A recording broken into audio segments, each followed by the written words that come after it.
But enough of this palaver. Let's get the show on the road. Who the hell is Sarah Palin? We've been waiting, 2-3 days to say that. Why did we have Friday off? Why? Man. We needed to be here Friday. Good morning. Welcome to the Opie and Anthony Show. Phone number 877-212-ONA. Yeah. Everybody enjoy their long weekends. Not long enough. You know how it is. It was a nice little break. I like that, yeah. It was nice, 4 days. But, that first alarm goes off after a few days vacation time, and you're just like, oh, brother. Yeesh. You're absolutely Drag right. yourself out of bed. Later today, I got to go get an x-ray. I forgot to tell you during the show prep hour. Really? Just because of what you just said. The alarm goes off, and you're like, what the hell? I'm not used to this. And the old toe stub on the side of the bedpost. Oh, my little piggy got it bad. It's already really black and blue. That will wake you up, though. I'll tell you that. And still pulsating like it has a little headache or something. A little headache. But the nail is completely black and blue already, 2 hours later. Oh, man. But I got you're in trouble. I got my moon shoes on, though, so I'm walking better. I got to say, those are a little goofy. Yeah. Just a tad goofy. Hope we got new shoes. Well, they're like sneakers, apparently. What are they supposed to do? Well, stupid Brother Weeze, my mentor in this business, he calls me up. He goes, brah, I got these new shoes. I want to turn you on to these new shoes. Give me your address. I'm going to send you a pair. And this is going to be the next big thing? Supposedly they're the next big thing. Yeah. Not getting paid for this. And honestly, I can't even call this plugola because I think I might just throw these shoes out after today. I'm not really sure yet. Call them crapola. I guess the brand is MBT or something like that. And there's not much of a heel. And you kind of just roll. You kind of just roll forward. Yeah, the bottom of the sneaker is shaped. It's a what the hell do you call that? It's like a seesaw. Yeah. Yeah, you almost, when you're not walking, you're kind of bouncing on a seesaw. Yeah, well, when you start crazy. Walking forward, it is very easy to walk because it just naturally kind of rolls you forward. I've been walking for a while now, and I don't think I've had any trouble as far as footwear goes. I think the standard heel. I hope in a year you guys are all laughing at me. This is like the thing. Everyone is wearing them. What? I want to take a picture of take a picture of my MBT, I think it's called. I think a bigger thing are the ones with wheels in them that the kids go around. Yeah, that's true. A little Healy. Oh, I tried to get like the adult version of Heelys, and the lady at the store laughed at me. I'm like, what? It looks like a great way to tool around malls and stuff. Get around. Those look like sneakers for like short people. They have like that extra height, and they give you some lift. They're like almost like lifts on the bottom. Yeah, that's the other problem. It's a moon shoe. That's the other problem. I'm now about 6'3". Yeah. Is that the McFly 2015? Wish, yeah. So, Brother Weeze, brah. So, Weeze, I'm wearing them today. I don't know. You rock back and forth. It looks a little dangerous. No, honestly, though, the walking was pretty cool. You just kind of roll forward. Yeah? Yeah, we'll give him a shot. Good luck to you. Why not? Why not?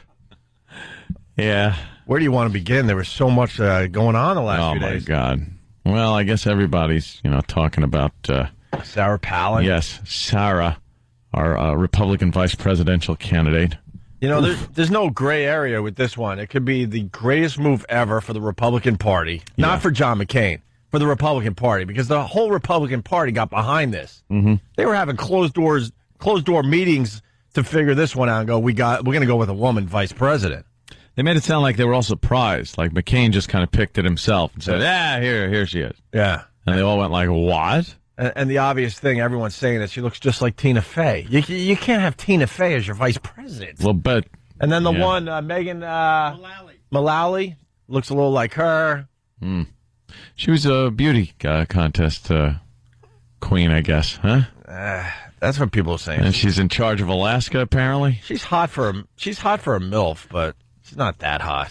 Mm. I was disappointed because I didn't see the picture, and I heard some hot MILF that won a beauty pageant. I'm like, wow, I can't wait to Google her. Yeah. So it's either going to be the greatest thing ever for the Republican Party or the greatest bust. Yeah. This is like an all-in, man. Oh, yeah, you're definitely all in on a marginal hand. Right. Like, it's not even a good bluff or anything else. It's just, I got a marginal hand. I'm hoping the rest of the cards help me out. For my Omaha players, because, Anthony plays the Hold'em. Yeah. I play the Omaha where you have 4 cards in the hole. Sure. You got a nice pair of aces. Yeah. With nothing on the table yet. That's what this is all about. Yeah. Will the aces pay off in the end, or will it be a massive bust? You're just going to get beat out. Someone's going to suck out on you. But, I mean, you got to love her, Aunt. Well, she's got a daughter that's 17 and knocked up already. She got a little slut daughter. That's cool. She likes to shoot and kill things. Well, she's apparently a lifetime member of the NRA, which is good. I think that's good for Second Amendment, for people that are, for the Second Amendment. I think that's nice. And, I think she'll appeal to the moms. I believe, even though her voice is a little grating, she's a decent speaker as far as speeches go. She did a good job when she went up there and kind of accepted. But I don't know. That whole daughter being pregnant thing is a little odd. A little unwed. It's such a family values thing, and they're actually trying to spin it that way. The Republicans are like, "This is great," and her and her husband are just like, "We've been blessed. Our daughter came to us and informed us that we're going to be grandparents." Hey, how about the husband part? Yeah. That's something that I think all conservative Republicans are against. Of course. Babies out of wedlock. Of course. So they're marrying these two off real quick. Yeah.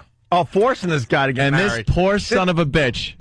This is coming out today, but Anthony turned me on to this kid. This kid doesn't want to be married, doesn't want to have a kid, just wants to be a redneck playing hockey. Dude, he's a high school hockey player. He wants to just shoot caribou on weekends. He doesn't want anything to do with a kid and a wife. No. But the Republican Party, I think the men in the dark suits came a knocking.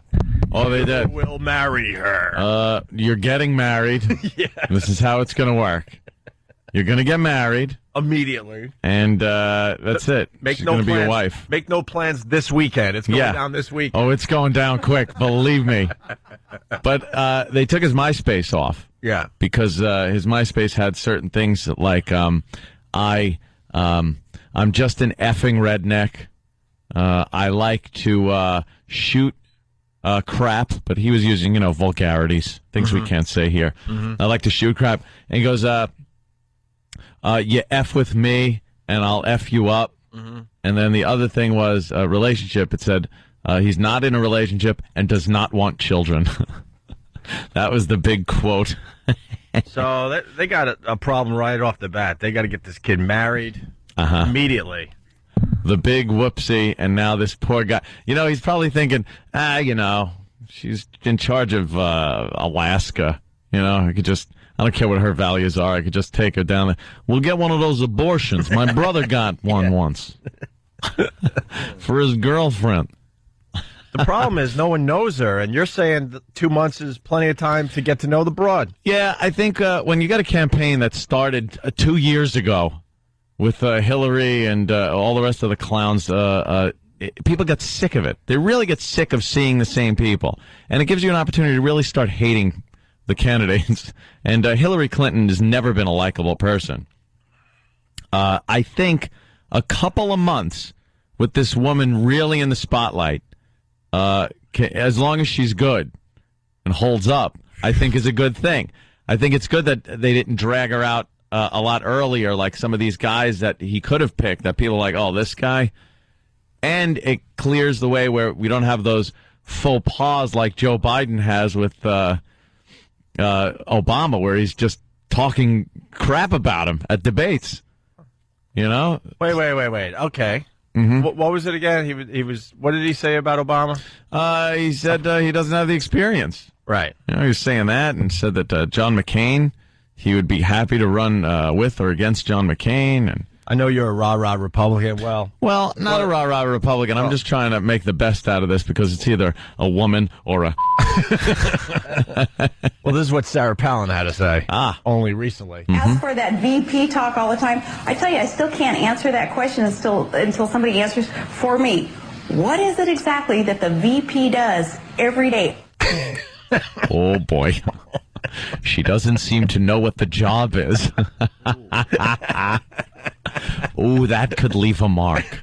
Wow. Well, I mean, I can answer that question, and I haven't worked a day in politics in my life. Yeah. You pretty much prepare yourself in case the big man dies. Right.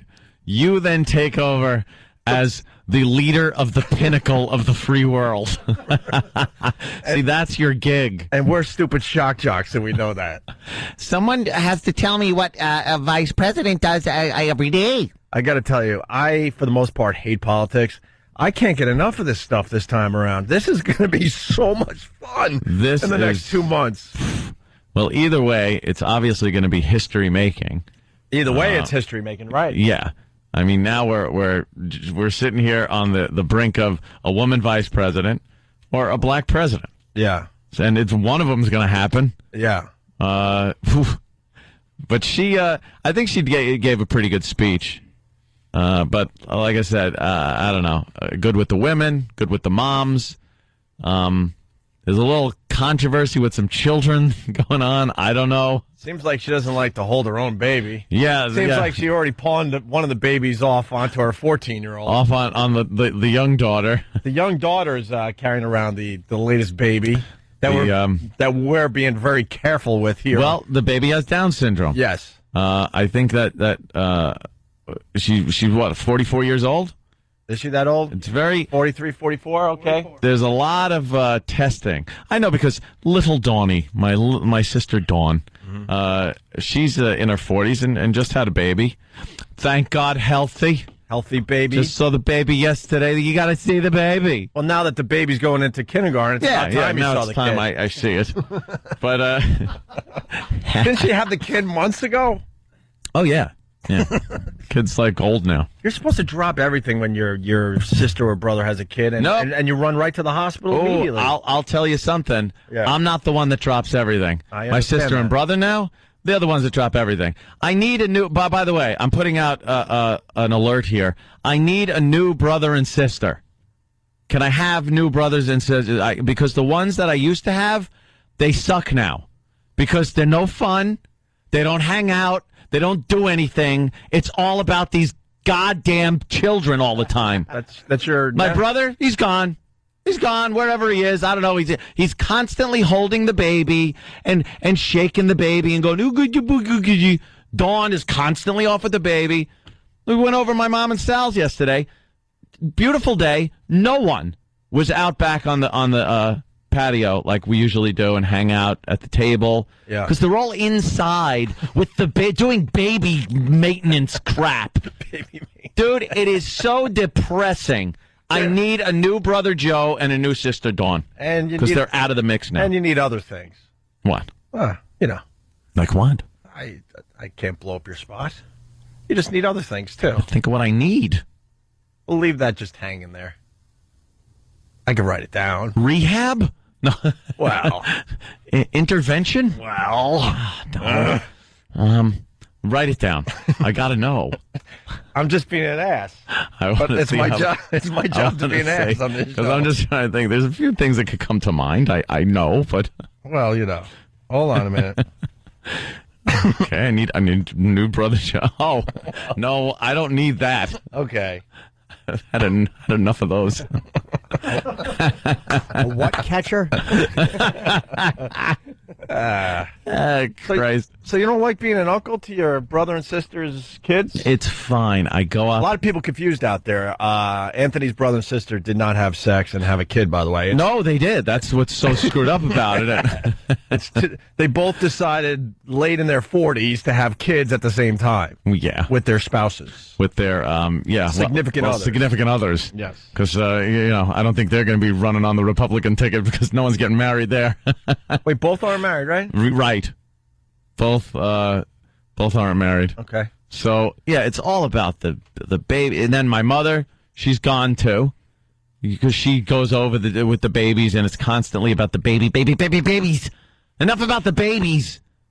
But she's like, I think she loves being a grandma. Of course she does. She's probably saying it's about time. But it's like, one of you kids gave her a grandchild. Now, you know what I'm thinking? Oh. Thank God they waited this long to have kids. Because I would have been rejected years ago. I'm just tossed to the wayside now. Mm-hmm. Said, hang out on the porch by yourself. You know what you do? What? You cut them off, my friend. Oh, they'll come back to you. They'll come back to you quickly. Yeah. That's all it's about, though, is the goddamn babies are right. Oh. Ooh. There it is. So, Joe, what do you do? Oh, Joe. You want to hang out? You want? Oh. What is? Do you? Oh. Joe, do you want to hang out and grab a beat? No, I guess not. All right, take it easy. It was depressing, huh? Oh, just kids. Yeah. Right, I get it. You had a baby. Did you change one? No! Here's my interaction with them. Mm-hmm. I stick my index finger out and let them take their little... No. I stick my index finger out and let them take their little baby hand, and then they grab onto it, and everyone goes, "Aw! That's it!" Can I write something else down? Yeah. All right. Go ahead. This is my new bit. All right. Opie's jotting down something. Wait a minute. Apparently, this is what you say after. No, I don't. Baby takes a hold. It's my finger of your pinky. All right, that's really rude. Why don't we take our first break? We're just getting started. We got to, delve into this Sarah Palin a bit today. Yes. Stupid, what's his name? I forgot his name. Jerry Lewis is still doing that dumb telethon. I realized when I turned on the TV yesterday afternoon. Mm-hmm. Also, after the break, can we talk about that disaster movie that just was a complete bomb over the weekend? What was that? Gustav. Oh. I was watching this disaster movie unfold on TV. It was made for TV. It was a made for TV. Anticlimactic, yeah. Made for TV disaster movie. I'm like, this is going to be good. Yeah. Gustav, nice. What a bust. Let me tell you, I'll have my review on that movie after the break. 877-212-0-A. Opie and Anthony, stay there. What's up, everybody? Opie and Anthony, back from a long weekend. What day is today? September 2nd. Wow. Here in New York, too, that weather knows how to change, huh? Yeah, but supposed to be pretty goddamn hot today. We're getting a little Indian summer. 89. Yeah, one day. It's like usually right after Labor Day. Yeah, it just gets cold. And it sucks. Phone number. Going to be very hot. 877-212-0-A. Yeah, so I was watching the made-for-TV disaster movie Gustav, and it was a big bust in the end. Yeah. CNN, Fox News, MSNBC, they all went around-the-clock coverage with this disaster movie Gustav. Sent their people down to New Orleans. Sure. Anderson Cooper in the French Quarter. Ooh. Should be in the Greek Quarter. Was he in a little tight, lycra tank top? Yes. Oh. Hope I'm not accosted by a bunch of men. He's CNN's future, so they put him where they knew the hurricane was definitely not going to hit. Keep Anderson Cooper safe. They really want to send Larry King right into the eye of the damn thing. Stand on this levee, Larry. Yeah, please, Larry. Because as soon as you're gone, Anderson Cooper takes over. It's obvious to everybody. Hey, do you think remember we said why did they rehire Larry King or re-up his contract? Do you think Anderson Cooper they wanted to keep sending out? Like that's why they kept Larry King and didn't I think it comes down to the fact that Larry King, as much as we think he's a joke and he can't get the job done, he's probably still getting the job done and getting the ratings. I bet you that's what it comes down to in the end. But Gustav, I really believe that all these news channels knew early on that this thing was not really going to be the next Katrina for New Orleans. Yeah, it was going to veer off to the left. Obviously, it caused billions of dollars in damage to who gives a crap type areas, right? I guess unless you... I'm serious. They were talking about like the sugarcane crop's going to be bad now, and the home of the Tabasco sauce got destroyed, so now we're going to have to pay an extra couple cents for our Tabasco sauce. What's Tabasco going for per barrel? Yeah, exactly. I don't know what the rate is. And they had to shut down the oil, all that. But, these hurricanes hit the Gulf almost every year. At least one good one. Yeah. And they knew early on this thing was going to veer to the left and miss New Orleans. But that doesn't make good news for everybody. No, it's not action-packed. They want us to stay tuned. They always try to sell you the sequel on the news. Yeah. They always, it was like a big event, so they want a carbon copy of it. So they wanted, people stranded, being rescued from rooftops and levees breaking. Just didn't happen. Nothing happened, really. They evacuated the city. They didn't even have to do that in the end, but I guess you kind of have to. Well, yeah. You got to kind of... I think the next couple of hurricanes, they're going to have to get everyone out, and then after a while, they'll just be like, screw it, stay. And it's funny, because I kept watching the coverage way past the fact that, that this obviously was going to be a bust and turn into a tropical depression or whatever the hell. Yeah. But they were still trying to keep their viewers, but it's still raining. Yeah. But don't go anywhere. This event isn't over yet. There might be, there's one more levee we got to check out. Stay right there. They love making it sound like the hurricane hits, and it starts weakening, and they try to come up with some scenario. One of our models have this. They're models. One of the models have this storm actually going back out to sea, regaining strength to a Category 5 and slamming right into New Orleans. Yeah. It's just one model. Yeah. And I mean literally a model. It's a runway model. She's dumb as dirt. Yeah. And the other night... we're on Bourbon Street, and a styrofoam cup has just blown by. The camera will follow the styrofoam cup. It's a catastrophe here. A styrofoam cup. Yeah. I think we all secretly... I really believe this. I think we all secretly hope for the worst. Of course you do. Especially if you don't live down there. You're like, oh my God, this has to go up to a 5, and it has to hit downtown New Orleans. It becomes entertainment, and the news presents it that way. And you remember watching the coverage of Katrina? Of course. Everyone did. Why do you think they watched it? It was entertaining. Yeah. It wasn't this big thing where you're like, I really care, which is, it's unfortunate, but as human beings, we just got this weird little primal thing in us where we like seeing other people inconvenienced or in real jams. And as we say that, Jimmy points up to the TV, Channel 11, the local news station here in New York. They're doing their Hurricane Gustav report live this morning from New Orleans. Yeah. Because they sent the guy down, they paid for the hotel and his flight, so, And it looks like someone just report something. It looks like someone just went, hold on for a minute, to the lens to fog it all up, because everything is very...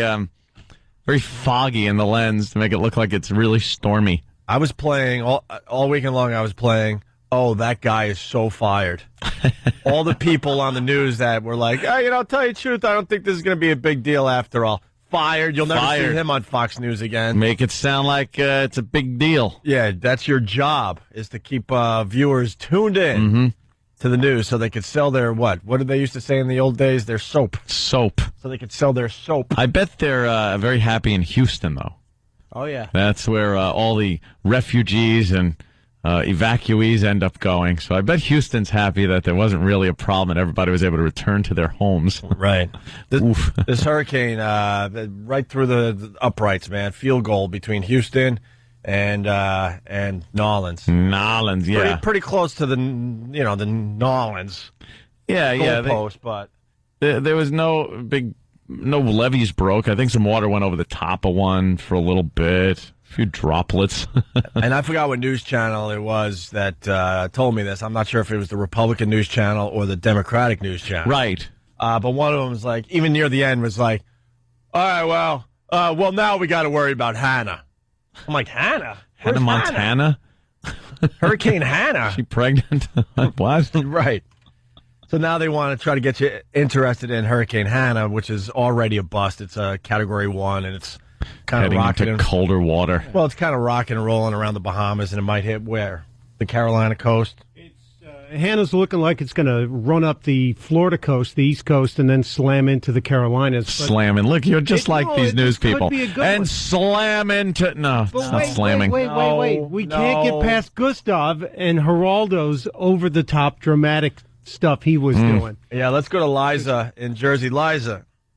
Hi, guys. Hi. Geraldo was hysterically funny yesterday. There was 3 things that he did. Number 1, as soon as the wind kicked up, he saw a pair of those beads that they use for Mardi Gras, the green ones, blowing down the street. The guy chased after them, held them up to the camera, and was like, look at what I just found blowing down the street.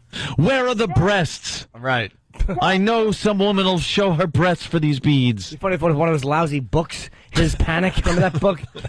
Oh, Spanish people speak English. Good point, Geraldo. You're right. We're wrong. We know nothing. You were 100% right. I don't know. Why would we think that? Yeah. Guys, and there was a guy in the canal, the industrial canal, where they thought the levees were not going to hold up. Oh, yeah. He's in a life jacket fixing the sewer pump thing because it was like smashing against the building or something like that. Yeah. He's in a life jacket. And Geraldo, this is all live on camera. Geraldo starts screaming, oh, my God, there's someone in the water. There's someone in the water. Yes, he's working. He's fixing something, you dunce. Yeah. He's freaking out, saying that there's someone stranded in the water. Normally when you're stranded in the water, you're not wearing a life jacket. Yeah. Stop. Or just standing there working. Maybe you could walk out. Yeah, it's already on YouTube as Men in Water. Thank you, Liza. I think we have that Geraldo clip. We want to play it for everybody fast. Yeah, Geraldo is... panicky Pete. He's hilarious when it comes to this stuff. That this is, in fact, the industrial canal? Yes, it is, Harris. It is. It is. Yes, and to the right would be the eastern edge of the industrial canal, which would lead you to the lower Ninth Ward. Right. If memory serves, the bridge that Geraldo's on. They wanted that Ninth Ward to flood so badly. They knew, though, that these levees were going to hold just how the hurricane was making its left turn near the end there. Memory serves, the bridge that Geraldo's on. His camera was looking north to Lake Pontchartrain and then east to the lower Ninth Ward. Let's bring him up now. Ball. Who's in the water? What is that? It is a person. Where? There's a person there. There's a man. There's a man on the wing. Man on the wing. Is that a person? Is that Al Capone? I think we finally found out. You jerk. What a fool he is. Think things before you say them for a second. It's a person. That's a person? It's the Loch Ness Monster. What is that? What is that? It is a person. Where? There's a person there along the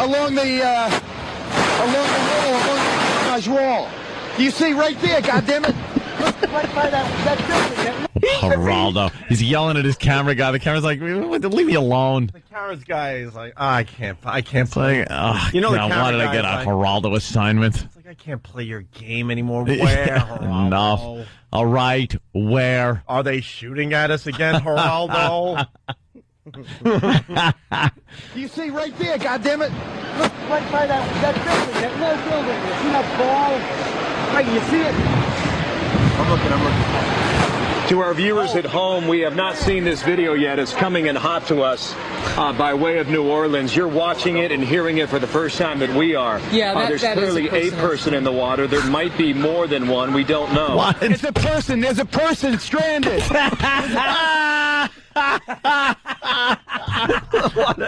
he a tool? What a dope. There might be more. There might be, make it always Make worse. it so. There's at least one person. We have no reports of more, but what the hell? There might be. We're hoping it's Geraldo. There's a person, and then all of a sudden they're stranded with no facts. It's a person. There's a person stranded. There's a person stranded. There's a person stranded. I'm telling the cops here. Quick, guys. Look, there's a person in the water there. He's telling the cops. Oh, I've not heard this audio yet. This is classic douchey Geraldo. What a fool. Officers. God, I wish he jumped in. Oh, I'll save him. There's a person apparently working on a pump. Is that what this was all about? Yeah, the guy was like working on something. Yeah. A big propane tank had broken away and was slamming against a building, and they were actually worried it was going to explode and then tear a hole in the levee. So the guy was doing important work, and he was on a wire. Yeah, he was on they had a wire going from him to the shore where the guys were watching him, and he had a life jacket on, probably had a hard hat on and a light. And Oh, my God. There's a man tethered safely, working responsibly. Right. Officers! Stop him. Officers, please! There's a man. He's in the water, but he's on something. It's a boat. He's completely dry, yet in the water. It's a cruise in the ocean. An idiot. Is that a Men at Work sign? What is that? What? There's men hurtling to the sky. They're in a ship. It says American Airlines on it. Somebody save them. Geraldo, what an ass. Boob. Oh, what an ass. They all were desperate to make this a lot bigger than it was. They wanted that wheelchair covered with the sheet on the side of the Astrodome. And my favorite of all time, and Danny just happens to be showing whatever dome it is the reporter in Wayne, New Jersey. Put this up on onaradio.com. She's doing her dramatic report about flooding, and she decided to get in a canoe. And I'm not even kidding. When you see the video, you'll see it for yourself. The water cannot be more than 4 to 6 inches tops. And she's in a canoe dramatically, like, paddling as she does her shot. And as she's dramatically talking about the flooding, 2 workers walk right by her. In ankle-high water? Yeah, ankle-high water. They're just wearing boots. It could be the greatest example of what the media attempts to do to us. Yeah, because on that's a daily basis. That's supposed to look like she's in some real deep water. Yeah. And you can tell the oar is hitting the street. Yeah, so she can't hide the fact. And these guys have groceries, and they're just walking in ankle-deep water in front of her canoe. And it's a live shot, so they can't even do take 2 on this one. Oh, is that It fantastic? says northeast flooding. Yeah. That's what they... They show a house in the background. It's just like a little flooded driveway. Get me a canoe. I have a great idea. Do you? All right, let's get back to Geraldo's Geraldo. panicking. Oh, my God, there's a bunch of people drowning. They're going back and forth. It's the Olympics. Oh, they're swimming. Someone save those people. They're trying to lynch that man. He's wearing medals. It's Michael Phelps. Yeah, right. Oh, panicky Geraldo. He really is an ass. That's a racial attack. They're piling on that black man. That's a Giants game. Football season started, Geraldo. Here we go. Back to Geraldo. Man in the water. Let's hear him. There's a man. Person stranded. I'm telling the cops here. Quick, guys. Look, there's a person in the water there. Shut up. Right there, the person in the life jacket. You see him? There's a person in the... He's swimming. Oh, he's got a lifeline. He's got a lifeline. He's got a lifeline. Oh, my God. Oh, yeah. Oh, my God. All right, they get him safely on board? Is he safely on board? Looks like he's safely on board. It was unbelievable. It was a man in the water with a life jacket on. I don't know whether he had voluntarily jumped in to do some emergency maneuver. Maneuver? Maneuver! No, he was swept off his couch in a life jacket with a line attached to it. Yeah. He all of a sudden turned into Chief Brody. Right. Shark! Shark! Get out of the water! Oh, Geraldo is a dick. Oh, my God, is he stupid. He rules. Oh. I can't tell if he jumped in the water. How else do you get in the water with a life jacket? A life, exactly. Doing some kind of maneuver. Oh, what? Just my luck. I fell in this water, and there's a life jacket floating right next to me. Yeah, and a lanyard to a bunch of people on shore. Yeah. Voluntarily jumped in to do some emergency maneuver, or whether or not he was swept off the deck of that tugboat. They got a lifeline to him. He is back on board the Kent, the Army Corps of Engineers tugboat now. but it is ferocious and quite extraordinary. Oh my God, that was unbelievable. All right, let's get back. What was unbelievable about it? Yeah. It was actually quite believable. Yeah. Yeah, it was the furthest from unbelievable. Geraldo's dumb reaction was unbelievable. Yeah. Was he doing emergency work? It'd be funny. No, he was just like painting a little duct work and just things that he intended on doing anyway. Busy work. Doesn't let a hurricane stop him from painting and doing yard work. We certainly abuse words in this society. Unbelievable. What would be unbelievable is if a fish was just kind of walking down Bourbon Street. Right. That's unbelievable, literally. Yes. A man in a life jacket in the water is not that unbelievable. You tell these police officers. Yeah. They're laughing. Why are they laughing? Yeah. At you. Stephen S. from Bayshore. Geraldo was panicking like Big A when he runs out of dipping sauce for his calamari at F.H. Riley's. Whatever. Poor Geraldo. Yeah. Always in the middle of it and always just being a douche. He's always wrong. Yeah. He's never had the scoop. Well, how does he have a job? He does everything wrong. Everything wrong. When he gave out the position of the troops during the invasion, the Iraqi invasion, unbelievable. He just... in the dirt, he's carving out, here's the Marines are going to be coming in from this way. They're like, hey, Geraldo, dummy. Yeah. We're not on cable access, you idiot, for the local college. Yeah. This is being work for broadcast. Al Jazeera, dummy? Yeah, this is being broadcast all over the world. We got to replay this later. That's great. We didn't do this justice. Panicky Geraldo. We need another play of that in a little bit. Yeah, let it soak in a little. And yeah. There's a person. Right. There's a person in the water. And then Shepard Smith almost was so fired over the weekend. Shep? What did Shep do? Shepard Smith is constantly saying things that he should be fired over. Yeah. He's dropped the C-bomb a couple of times on his show, and then he just chuckles about it. He's dropped the F-bomb. He's talked about self-pleasuring with certain celebrities. He talked about oral favors with J-Lo. He constantly trips up and curses on the air. Well, this was a near miss. A near miss? Take a listen to this. Not to mention the potential for flooding here in New Orleans, because New Orleans, impossible to forget, is a city that's in a bowl and below sea level. The pumps are working well now, but Mayor Nagin warns, don't come home. Whoa! You heard that one whiz by your ear, didn't you, Shep? Whoa! That was a close one.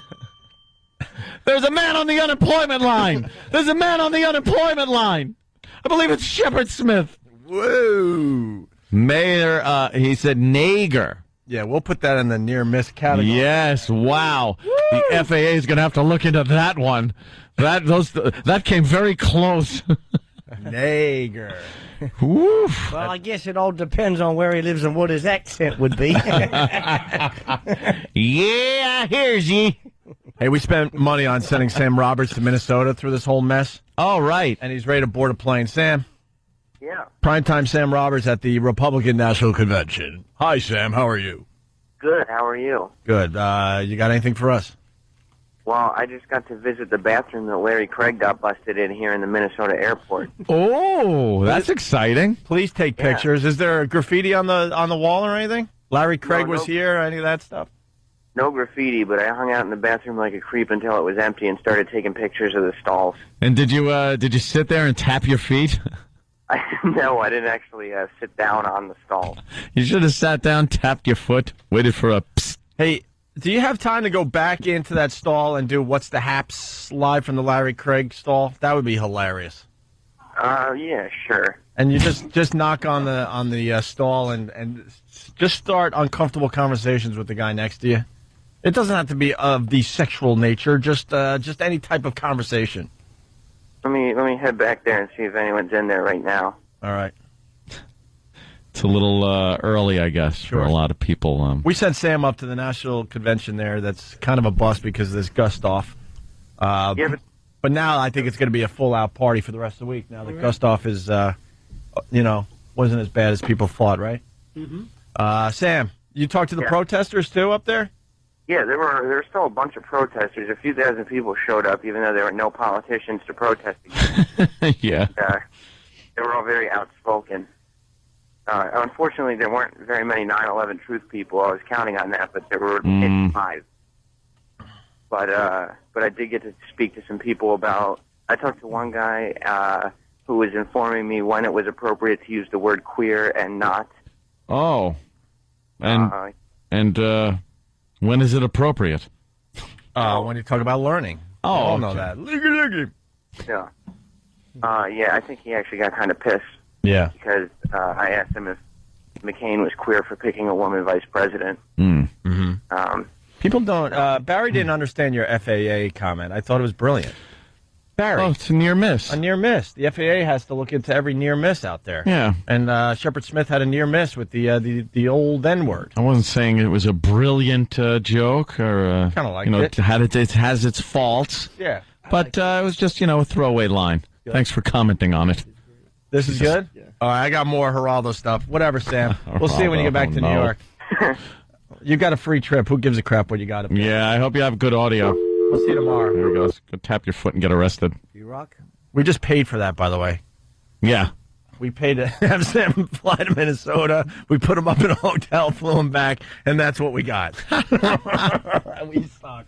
He will be back with some type of tape, some type of digital audio. I think he did what's the haps? What's the haps? With the protester. Yeah, yes, he right. The Geraldo thing happened around 11:30 yesterday morning. So every hour, Fox made whoever the new anchor was play this clip and comment on it. So it gets down to Britt Hume's show. Comes out of commercial, goes right into Geraldo. He makes one quick comment right after it. Oh, he does. Tell you about Britt Hume. Britt Hume doesn't play. No, he's one of these guys. Like, you know what? I'm not gonna go with the outrageous stuff. Serious guy. He's more. Yeah, he's as serious as they get on Fox News Channel. Sure. So I'm assuming that he is going to have none of this Geraldo BS. Nope. It's a person. There's a person stranded. There's a person stranded. There's a person stranded. I'm telling the cops here. Quick, guys. Look, there's a person in the water there. Right there, the person in the life jacket. You see him? There's a person in the... He's swimming. Oh, he's got a lifeline. He's got a lifeline. He's got a lifeline. Oh, my God. All right, they get him safely on board? Is he safely on board? Looks like he's safely on board. Safely. Geraldo Rivera, where the action is. Geraldo Rivera, where the action is. Nah. He's sitting there. He knows the video's done, but he's just looking at the camera like in disgust. Like, and he goes, he's where the action is. And then sensationalism. Goes something else. Never talks about it. Because he's pissed. He's pissed that the bosses said, "Look, we want to play this clip and sensationalize it." Man in the water. That's my car. That's my car. The Tan Sierra. That's my car. Why'd they cut off the word "is" when they? Did you notice that? Where the action is. Where the action is. I think that's how it played out, right? Because right when he said "is," they do that sound effect transition to go to something else. Yeah, to alert you that there's something even more important. Every story is something important at this point. Remember the Fox News alert used to mean "holy crap"? Oh yeah, they do it all the time now. 9.8 earthquake somewhere now. It's like opening statement in traffic violations. Exactly. Exactly. Thank you. Wow. People will not drop the FAA thing. No. They're like, shouldn't the FCC be looking into it? No, that's why the FAA works, because there was a near miss. There was no violation there. Oh, my God. NTSB would have also been good. Yes, sure. Certainly. But they think that you messed up FAA and FCC, which you did not. You meant FAA, the Federal Aviation Administration. Yes. Because it was a plane reference about a near miss. Of course. So you understand. I certainly do. Stephen S. from Bayshore. Grab onto my bad mustache. I'll save you. Puts his mustache in the water. Is he safely on board? He's safely on board. Is that Jesus Christ? Is he walking on the water? I think I found Jesus Christ. Oh, God. They just showed our vice presidential GOP candidate. Sarah Palin? With that daughter carrying that baby. Well, she don't want to be. What does she want? Not want to be photographed with the baby or something? I guess not. It's the 14-year-old's job to carry around the baby with Down syndrome. To carry around the dud. You know, Jesus Christ! I knew this was. We're a comedy show, and we're trying to make jokes, people. Now they that's what I was getting at earlier when I started talking about children and stuff. Apparently, she's 44 years old, having a baby, which is high risk. Can we save this for after the break? Certainly. Because I know how you get, and it's going to be good, and it's going to go for about 10 minutes, and then we're going to screw up the whole radio show. All right. So Anthony's thoughts on Sarah Palin after the break, right? Mm-hmm. Because I really, you're the Republican in the room. I want to really know what you're thinking here. Oh, boy. Because I think you're torn on this one. There's a woman on the ticket. There's a woman on the ticket. More on Sarah Palin after the break. Opie and Anthony.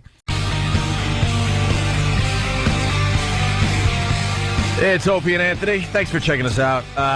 What do we got? What movie was number one at the box office? Tropic Thunder again? Tropic Thunder. Wow. 3 weeks in a row or something like that? 3 weeks in a row. Dark Knight passed $500 million. Second movie to do so, right? Wow. What was the other one? Titanic. Okay. They beat Spider-Man already? Oh, yeah. Oh, wow. Oh, yeah. I went and saw it again the other night, Dark Knight. I was alone and bored and depressed at midnight in the IMAX. Christian Bale sucks even more than I remembered him sucking. Really? He is going to ruin the franchise. He is terrible. With this voice thing, is that what really got you again? Because now watching it a second time. You threw the best you could at him, and Gotham responded. Shut up. Oh, God, that bad? Stink. Is it really that bad? It's embarrassed. I was like, ugh. I was watching him and Ledger go back and forth in the police station. Gotham has a better soul than you.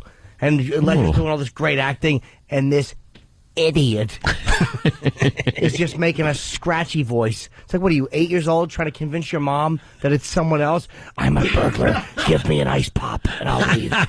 Give me ice cream. Sounds like he has a voice box or something, He's right? Terrible. It's terrible. The problem is they wanted to have some kind of effect on his voice, but it's so different than everybody. You know what I mean? It takes you out of the movie a little bit. It stinks, but it's partially his dumb acting too. Because watching his lip kind of goes up. He's got like a lisp. He's got some kind of a lisp, but it's very subtle, but it's there. Oh, it was horrendous watching it again. Every time he talked, it ruined the movies for me. Yeah. I was like, God, this is great. It sucks. Sucks. Stop talking, Batman. Just point. What about Heath Ledger? Great the second time around? Absolutely. Even better, right? Well, you start really looking at the little nuances he did with his character and stuff. Fantastic. I mean, everyone says it. And you kind of want to be a different guy and go, it was only okay. But it was just great. Just amazing. Sure. They do comparisons to Nicholson's Joker on, and I love Nicholson, to his on YouTube. And it's like Nicholson's is just corny now. Like, it was kind of dark when he did it. Oh, yeah. Just but that's hokey. That's not fair, though, because when they first did the whole Batman thing, they were still going with that cartoony angle. So I think Nicholson played it, right for back in the day. But then, they updated the franchise, they made it darker and all that, so now Heath Ledger makes him look silly. It was still corny, though, like a perfect suit. This town needs an enema. All right, Jack. Doesn't really. I mean, I of course love Nicholson, but he was okay as the Joker. Yeah. Speaking of voices, we lost In a World. Oh yes, In a World guy died overnight. In a World. Yeah, deep voice guy. Deep voice guy. It was the guy that the whole Ramon bit was kind of based on and came from. That's right. Yeah. For the people that linger longer, that's right. Yeah, the voice guy. What was his name? Don LaFontaine? Don LaFontaine. Died at the age of 68. He was in a World guy, and I guess he had a collapsed lung. Yeah, something tells me to have that voice, he might have smoked. Sure. I'm just speculating. A lot of the voice guys smoke. Yeah. Could have that good pipes. Yeah. Gives you that gravelly voice, deep voice. You got to smoke Camels without the filters and drink bourbon for lunch. Sacrificed themselves for their trade. But I guess he quit smoking, and then the smoking got to him, a bunch of years later. Yeah. I think he quit like 20 some odd years ago or something. But Yeah, we lost in a world guy. God needed a voiceover man. That's right, Jimmy. And the Jerry Lewis Telethon set another record, and I don't know how. We say it every year. Enough already. We're not going to cure this one. Let's move on. Let's move on. Let's get health care for the country. Let's do the health care telethon. $65 million. $65 million. You know, you could insure a few people. Yeah. You know, enough with this telethon. I think all these corporations, they don't want to be the one like, Jerry, it's been 43 years. We want to back out. Yeah. They're kind of stuck. They're stuck. And I didn't even know the telethon was on. Everyone forgets about it. It's not advertised at all anymore. No.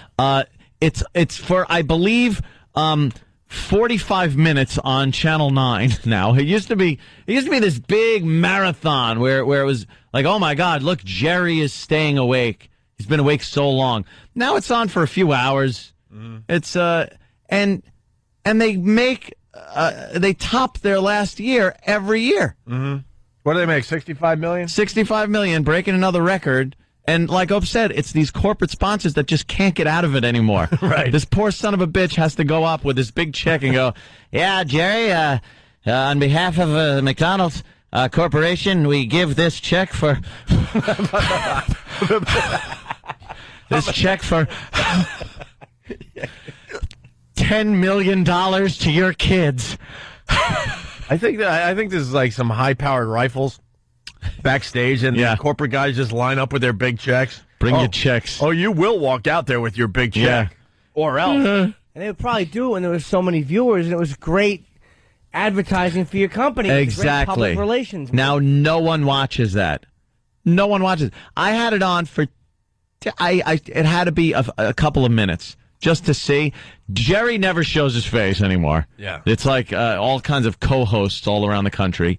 And then they had some guy coming out to sing in a wheelchair, and he had Duchenne's muscular dystrophy. What's the Duchenne? I don't know. Is that the bad kind? Duchenne's. They're all bad, but there's a few that are really bad. He's in a wheelchair singing, and he's holding on to the mic stand, and I couldn't tell what was his arms or the mic stand. Oh, it was horrible. But he had a pretty good voice, but that's all I could see. And it's like, who is this guy? Who would sit and watch this drivel? All right. You know what? I got to give myself some demerits today. What? Stunt Brain, you got a job. You got to remind me later. Today would have been the day to do it, but I think the telethon will still be a little bit hot tomorrow. We'll call it lukewarm tomorrow. Yeah. Back in the day when I was in Rochester, I used to do some stuff for the telethon. I was on TV doing the local coverage. And I actually found the videotape recently. Oh, yeah. And I played it for my fiancée. Come on. I got to see it. And I'm surprised I'm still getting married. What was her response to it? Did she think it was not great? good. It was not good. It was great. Wow, you're fantastic. Let's just put it this way. They thought it would be a good idea to put me up on a 15-foot ladder. And I... Why? And I couldn't come off the ladder until... Don't say it. No. Okay, don't... No. If you say it, it's real. Just let me speculate until you climbed down the ladder. You couldn't get off the ladder until you climbed down. Until the shot was over. Well, there was a number we needed to reach. No. And everybody was cheering and saying, "Go, Opie, go," as I sat on top of the ladder. And then they gave me the signal that I was allowed to climb down the ladder because they made their number for that hour. I saw this tape recently, and I actually buried it in a box in my closet. But now I think I got to throw myself under the bus tomorrow. Why tomorrow? Awful. Why can't it's 7:10? Why can't Where is it? Hop in a cab? You live very close to me. I need it now. You can be back here before less. Honestly, than an hour. it would be really hard for Kenny to find. I'm not kidding. I buried it. I was so embarrassed. What did you have? Dignity dystrophy? Jesus. Bill from Waterford. Opie, was there a noose at the top of the ladder? Yeah. MD, monumental douche. That's Stephen S. from Bayshore. Opie, did you go on as Spazz Cripley? Really? You should have ended the segment like Brooks did in Shawshank. Yeah. It is awful. Wow. Tomorrow. There's a tease for tomorrow. What were you saying?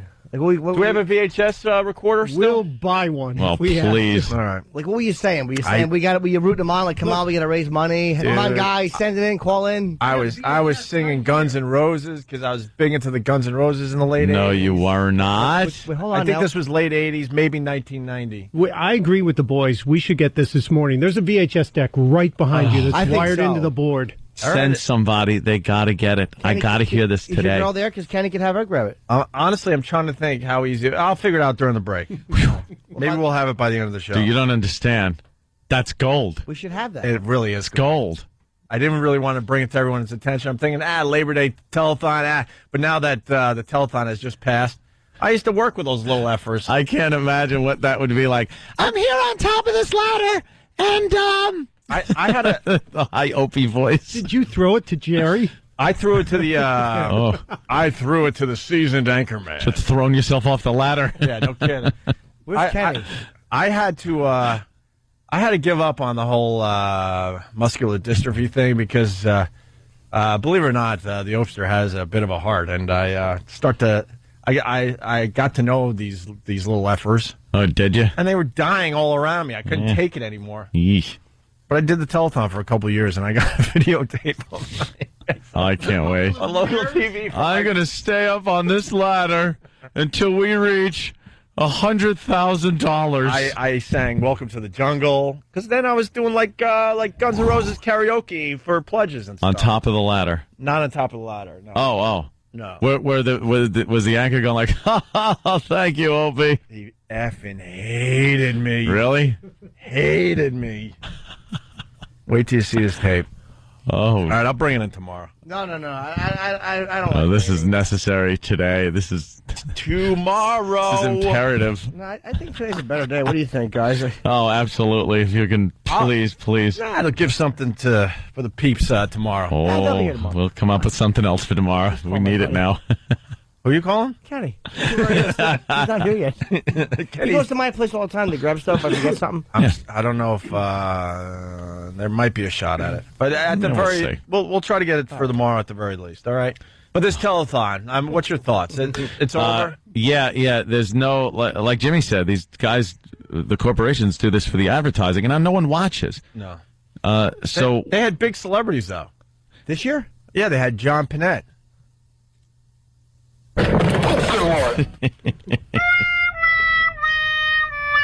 Nice guy. I met him a couple times, but wow, they were well known, pulling out all the stops for the celebrities. But why not have see the telethon's not cool enough for the big name celebrities. See, that's what kind of people those people are. They the telethon is something that is nostalgic, and it should be gone and remembered. Because back, I guess, in the 70s, when it was really kind of at its peak as far as popularity goes, they'd have celebrities that were kind of from like Vegas. They'd have like who's that stupid couple? The guy with the jowls and his old-ass wife. Edie? Steve and Edie would come on. Jerry, we're going to sing a little song. So send your contributions. And they changed the words to like some bad Vegas show tune. It was all old school Vegas. Oh, horrible. And let's give it up for Norm Crosby. Norm Crosby will come out and do some jokes because he acts like he's deaf or something. And then they'll bring out, Sammy would come out, and Jerry and Sammy Davis Jr. would do a little interaction with each other. He'd call him I should have had the beep. Oops. There. Good thing I didn't hit a Blazing Saddles. Oops.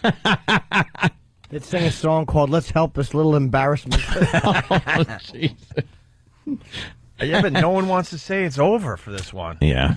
This disease has gotten a lot of attention over the years. A lot of attention and 43, 44 years, something like that. Maybe it's just one of those things, like you say, some of the baby turtles don't make it. And all the other diseases sitting on the sidelines just going, put me in, coach. Put me in. Yeah.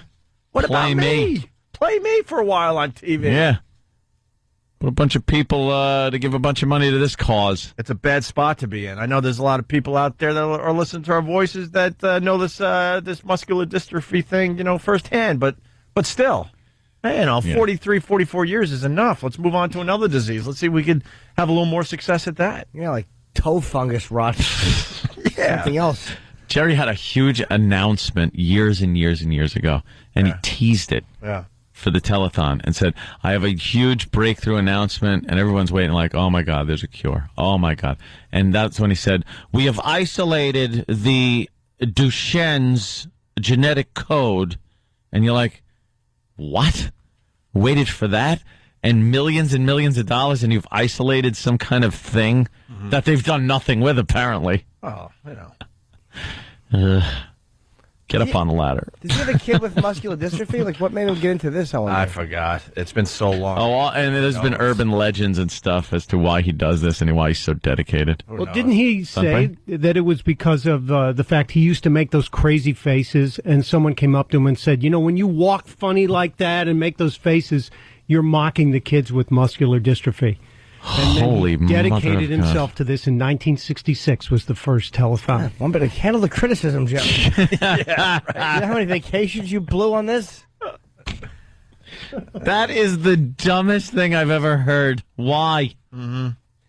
Hey, we got to do a little mopping around here because we were supposed to talk about Sarah Palin. Oh, yeah, she's not going anywhere. Someone's calling me out because is it Gustav or Gustav? I heard it both ways this weekend. Gustav. Someone is calling me out saying I'm mispronouncing that and Palin or Palin. Is it Palin or Palin? I don't know. Honestly, I think it might be Palin. It looks more like Palin than Palin, right? I don't know. Old corroded womb. I think it's Palin, like the Python guy. Once again, we are a comedy show just attempting to make people laugh today.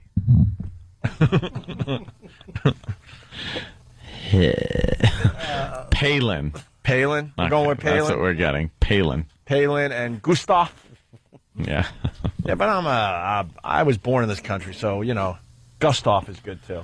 Yeah. That's what I say. Gustav. Really fast, we'll do this. David Duchovny in rehab for sex addiction. This hit while we were away, too, right? It's a porno addiction, actually. Not even like a sex addiction, because they're saying he hadn't cheated on his wife, Tia Leone. That means we all should be in rehab, right? Yeah. So what was he doing that we aren't doing that he has to go into rehab? Because when Jimmy, you want to enlighten us on that addiction? Well, probably spending lots. Like, let's just say last night I was trying to get someone to send me naked pictures.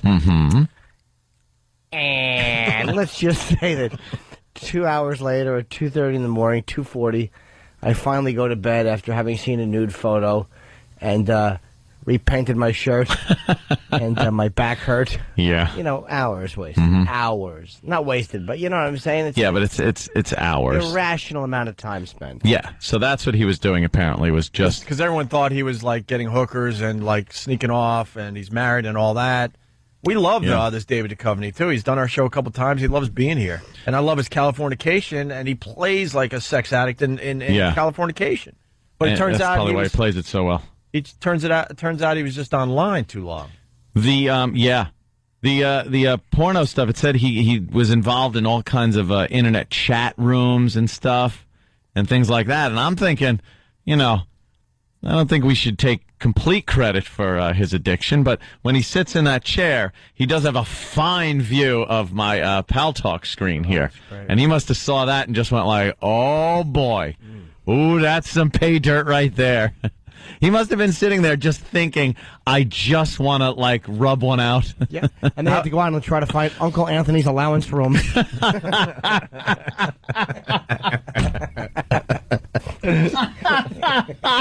You ass.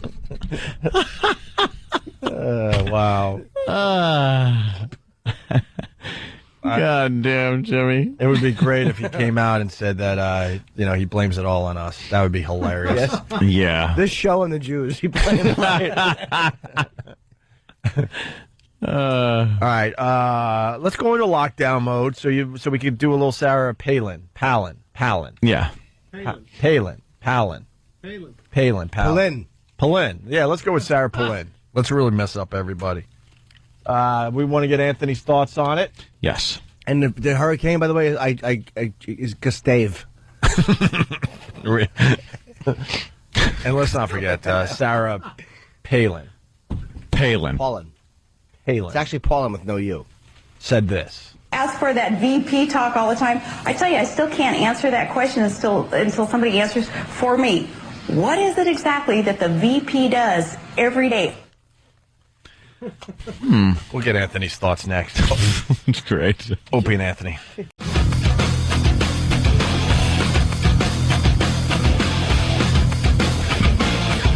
A little later, we got to get into a couple of things. Some 100-year-old woman bought it over the weekend on Long Island. Not by natural causes, by the way. Let's start to look at her 76-year-old daughter. I guess somebody shot the 100-year-old woman. Shot her. Couldn't you just wait another week or two? This woman wasn't going anywhere. I think that was the problem. Maybe the daughter kind of... Yeah, let's get that story for the next break. And then a bunch of women talking about what they would do if they had a penis for a day. Really? That's got to be some terrific talk. Oh. Anyone else? Yes, Jimmy. Speaking of penis, I was reading there's a new cowboy book coming out about the cowboys of like the early 90s. And I forget what it's called, man, but it looks really good. It's like all the dirt about Michael Irvin doing drugs, apparently, or whatever it was he was doing. And they said Charles Haley, who was one of my favorite cowboys ever, number 94, defensive player, had, let's just say, was very fond of taking his penis out in front of everybody. He was like he was an animal. He was like, there was something wrong with him. And they said he would berate other players' wives, like maybe not with the wives were there, but with his penis out in the locker room. Really? The greatest, yeah. He would just say stand by players and do really inappropriate things not far from the players' heads. I cannot wait to get a hold of this book. He must have had a... yes, he did. Yeah, Charles Haley was very blessed, they said. Yeah. Which is why he was always showing off. It would be hilarious if he had like a pinky. Yeah. No, he didn't. He was... but had the attitude. Let's just say the myth was true. Okay. Is this the greatest team ever? Is that what it is, called The Greatest Team Ever, coming out next week? Oh, really? I do not believe... Who's your... Yeah, Boys will be boys. Who wrote the book? Do we know? Whatever. Okay, that sounds like it's going to be a good read. Yeah. We got to get into the Sarah Palin again. Palin. What do you got on the potential vice president there? Well, I think it was a good move on McCain's part. Do you really? Because now it's... Because I know when it hit, you and I were texting back and forth. We're having quite a chuckle over things. If someone was able to get our text messages, we would be fired. Well, probably. We still could do the type of radio show to each other. Oh, apparently. yeah. Oh, yeah. What'd you write? Well. What did it rhyme with? Let's just put it this way. At one point, I go to Anthony. I think it would be a good idea for us to take off until this election is decided. Yeah. Until she goes away or is vice president. There's just too much dirt on this one. Wait, was it something like this? We're either going to have or who pumped out a... Well, yes, a lot of these. Yeah. Yeah, it was...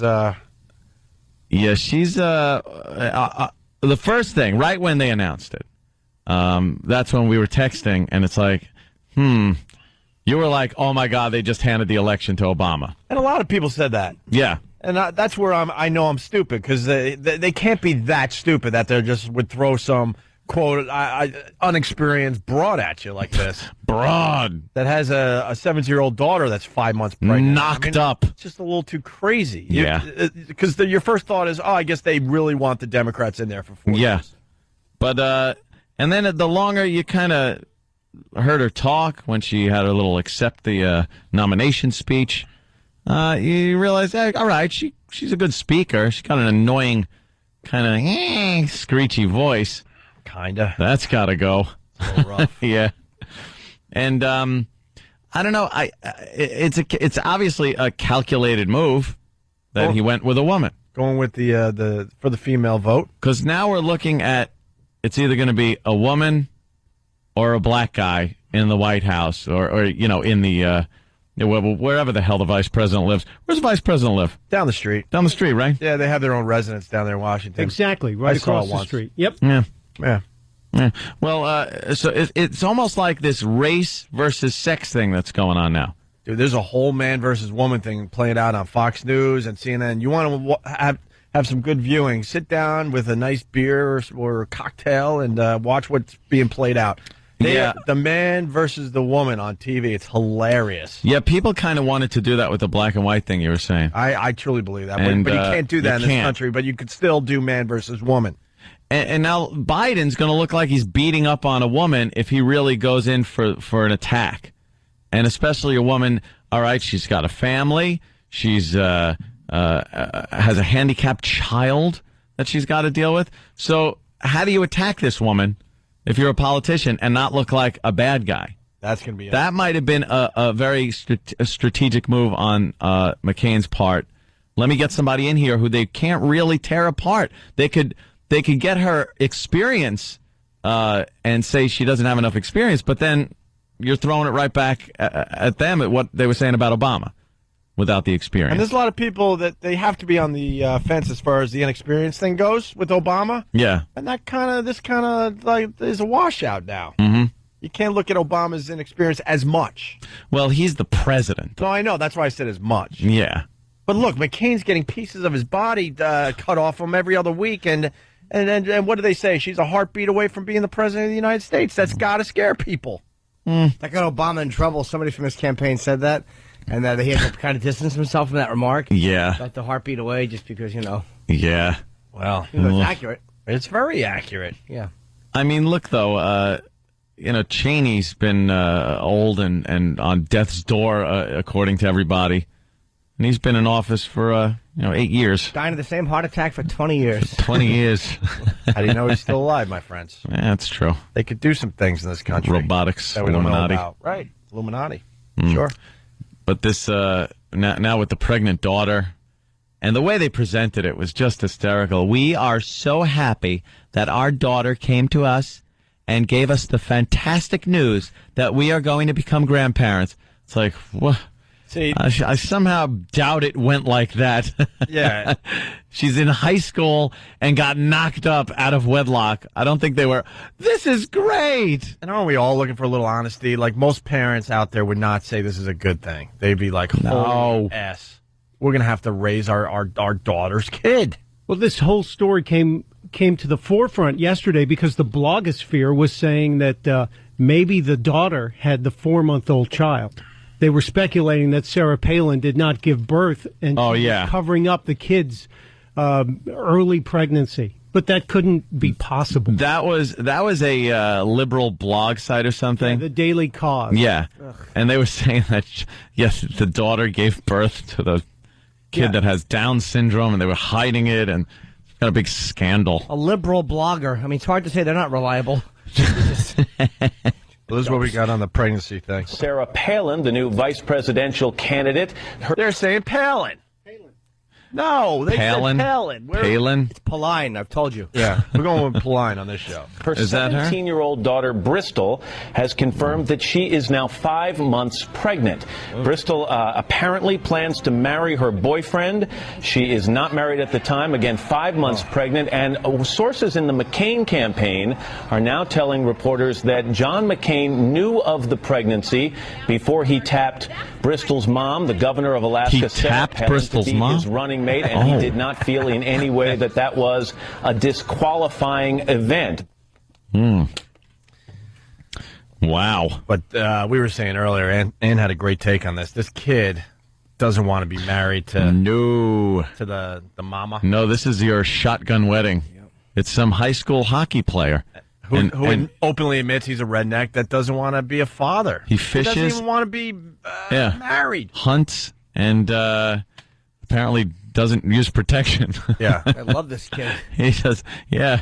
I think the government came a-knocking and said, you will be marrying this girl. Yeah. We really need you to marry this girl you got pregnant. Yeah, but I don't want, I see my life as, no. You are going to marry this girl. Let's show you what really happened to JFK before you really make your decision, Here it is. son. He must be a great hunter. What a shot. Yeah. Ooh, he blasted one right there. He probably doesn't mind marrying her now. He could be marrying the daughter of the vice president. He probably was like, I'll be happy to. I'd marry her. Or just some daughter of a woman from Alaska. Yeah, because these VPs... If they don't make it. Yeah, the VPs that don't make it, they go away real quick. Oh, yeah. And you never hear from them again. You divorce her. Yeah. You don't marry her till her mother wins. Take her ice fishing. An old boot into the hole. Yeah, oops a daisy. Oops. There you go. Slipperoo. Oops. I got to give credit to Danny. Other websites are going with this whole P. Diddy blog thing, but Danny, I'm telling you, on top of it once again. P. Diddy puts out a blog, at this point, I think, once a week, and they're just ridiculous. And other websites are picking up on how ridiculous P. Diddy is in his video blogs. The last one we did was what? He's all bummed he has to fly commercial because of the gas prices? Yeah, he grounded his jet Yeah. because gas prices is too high. Yeah. Yeah. Well, now he's talking about the fact that there are no black people in Alaska, and he doesn't... And what does that have to do with anything? Well, he's trying to show what he knows things about Alaska. My goodness. Yeah. He's trying to show that he's got some intelligence as far as this political thing goes. So he's saying there's no black people in Alaska, and is he upset by this, or does he like it? We're going to find out here. By the way, cold up there. They are photoshopping this Sarah Palin on hot bodies. Oh, they are? Left and right. Yeah, she's kind of what they call a MILF, I guess. Can I tell you how much of a hack I really am? And I know it. I'm not stupid. I mean, people whisper this out there in the radio land, but I know I'm a hack. They don't say that to your face. For the last 3 years, I couldn't. 3 days, I couldn't wait to go on the radio to make my observation that she looks just like Tina Fey. I'm gonna hit it out of the park with this one. I'm gonna tell everybody that she looks just like Tina Fey. Yeah. I think 100 people said that before I got to. Already, yeah. Already. I'm like, no one's gonna see it my way. It does. All right, anyway, here's P. Diddy with the blog on McCain's Choice here. Yeah. Diddy Obama blog, Diddy Obama blog, Diddy Obama blog, number 16. Hey, yo, attention John McCain. My name is Diddy, okay? You may know me by my government name, Sean Combs. You have a telephone call at the front desk. Mr. Diddy. Mr. Diddy. I love that. Pee-wee does that. Oh, boy. P. Diddy's going to tell us how it is. Yeah. Sean Combs. But, you know, my friends and my family, they call me Diddy, a.k.a. Barack Obama. We'll get to that on a whole nother blog. But right now, I had to check in with you to tell you that you are I know what I call them. Yeah. I don't even understand what planet you're on right now. Earth. This is the Earth job to be the leader of the free world. Okay? No disrespect. I love you. I want you to live to be 110. Up. But things happen. Like, what if, God forbid, you got to run and you become president? Alaska? Come on, man. I don't even know if there's any black people in Alaska. Oh, he said he John, doesn't like, know. come on. This isn't... I would say yes. Sarah, yo, if you really think that we're going to let you win this election with these like crazy decisions that you're making, you're bugging, okay? I'm calling all youth, all colors, all youth voters. November 4th, we have to protect our future because John McCain is bugging the out, okay? I don't understand why P. Diddy hasn't been on Meet the Press yet. Yeah. He's terrific. He's fantastic. Through process of elimination, I honestly am going to tell you, he's the stupidest man on the face of the earth. Holy Jesus. What does he think? First of all, the way he's talking about her is exactly how a lot of people feel about Obama. Yeah. So, you know. So shut up. You're being kind of a hypocrite. Of course. And remember, the youth has to get out on November 4th. The youth. And vote. He is... Because they're bugging. A dummy. Or who's bugging? What? McCain's just bugging. So he's bugging. The youth got to get out. McCain's got to get... And he's got to respond to this and get on the podium and just go, I'm not bugging. and repeat that a few times. Yeah, with the thumb point. See, P. Diddy likes to repeat because he runs out of like intelligent thought. So the way around that is just to repeat. Alaska. What? It continues. She's a heartbeat away, just like, oh. And then she, the president. She gonna be on the phone with a man from South Korea or like, what in the... Does he think these through before he says them? No. He's one of those self-important douches that thinks that he's got an intelligent thought in his brain that needs to get out there. Diddy's a bore. He stinks. How is he? He makes really smart business decisions. He's a bright dude. How? Maybe it's somebody who works for him. This is the most uninteresting, other than the fact that it's a guy who we all know turned out to be stupid. I've never heard anybody who just sounded dumber in a blog. Is this a tape of Palin's new baby? Whoa! By the way, that's number 3. Yeah, of course. We're slacking. We should be up to 10 to 20 by now. Of course we should. Just wait till the Mo haircut starts. The White House barber's going to have to learn a new cut.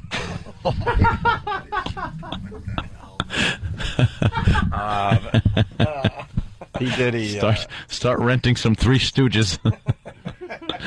And some old Reds games.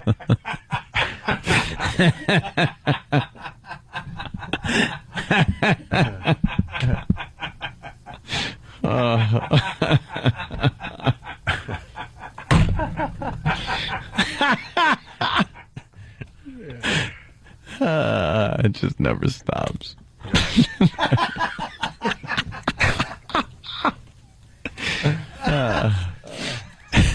All right, here, more P. Diddy. What in the hell? Alaska, you should have got Michelle Obama to be your running mate. Now, that would have been something strategic and fly. This one right here is not respectful to our lives, diverse lives. Anybody. Yo, you would let her keep your kids? What? You would let her keep your kids, Raja? You feel like... For real? Nah, you're bugging the out. You my man. God bless you. You're a great war hero, but you are bugging the out. What's wrong with watching the kids? I think she'd probably make a good babysitter. I mean, you know. I don't know. She has her own kids babysitting the kid. Oh my God. Old Reds. Like you want rent them? Yeah, I know. I need some old Reds games. For what? That's a long story. I'm a barber. And a bunch of Three Stooges.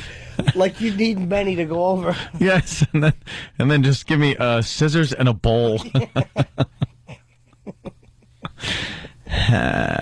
One more Diddy clip. Yeah. Before the break. Sarah Palin, that is completely irresponsible. Yo, Sarah, I want you to be down with, the whole cabinet and... Sarah, you ain't ready to be no vice president, man. Now, you need to... Well, P. Diddy, you're not ready to be a blogger. Yeah, P. Diddy is just dumb. President, man. Now, you need to stop playing, Sarah. For real. Y'all are bugging. It's your boy Diddy. I'm about to get focused. I got to make sure that all young people, all the forgotten ones that y'all don't even speak to, that they come out and get busy on y'all asses on November 4th and vote in record numbers because you are bugging the out, John McCain. Right. Yeah. Diddy blog number 16, Barack Obama. This is not going to be the last time you hear my name. I'm going to bring millions out to the polls November 4th to make sure that Alaska, what is the reality in Alaska? Like, there's not even no crackheads in Alaska. There's not even no black people. There's not even no, like, crime or like, foreign policies. Y'all may be versed on foreign policies. Y'all need to get versed on black policies and youth policies. We the future. John, you're bugging the out, man.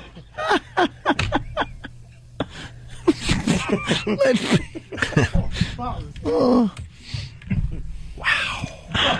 Well, there's the P. Diddy video blog. P. Diddy is a complete idiot.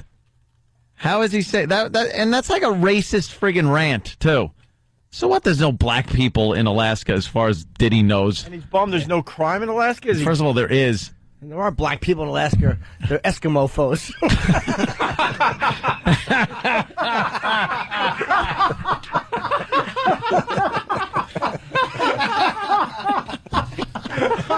Oh, Jesus.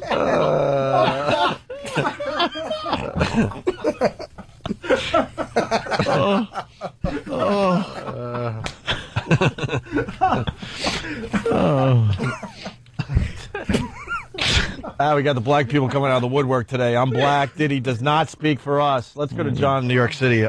John. Hello. I sure hope he doesn't speak for you. Oh, God. What a dummy. Know what he should be doing? Instead of, doing video blogs, he should be in Biggie Smalls' mom's attic and see if he can find some more tapes to exploit.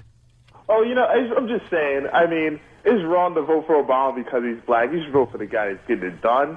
But, still, I hate to say it, but this nigga's lost his mind. For real. How are you going to say there's no crackheads? All crack has to be associated with black people? He's insulting black people right there. He's ashamed to the Yeah, he was insulting black people by saying, are there any black people there? Is there any crime? Right. He's been his back 50 years. Jeez, did he? Yeah. Man. I'm really ashamed of him right now. Put my head down when I was black listening. Were you ever proud of him, though? Seriously. What has Diddy done? Diddy did come up from nothing, and he made it to win. Oh, dude, but it's because his boy got shot. That's why he's famous. His boy got shot. Hell yeah, that was it. He was a flunky, and then his boy got shot, and then he made a song using Sting's music, and that was about it. And then he went from using police music to everyone's music. I'm gonna tell you, between me and you, he probably got Biggie shot that he flew with the record. All right, well there you go. Who knows? But. Yeah, I don't think anyone has ever been proud of the guy. He decided out of nowhere to run the New York City Marathon just for more attention. Yeah. He just does attention-seeking things. He just loves attention.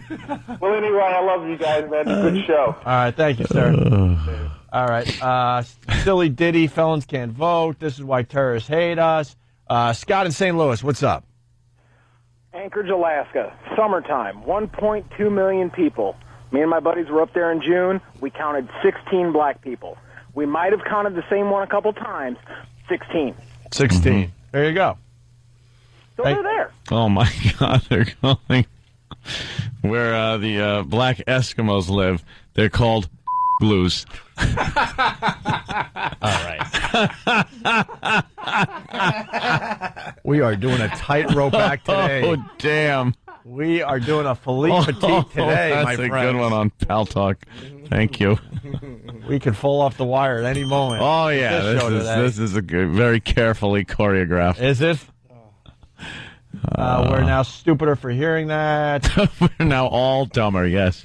Do we really want an Eskimo in the White House? She's married to someone that is part Eskimo, right? Really? Yeah, he's part Eskimo. Sarah Palin's husband. He got a DUI a while back? Yeah. Yeah.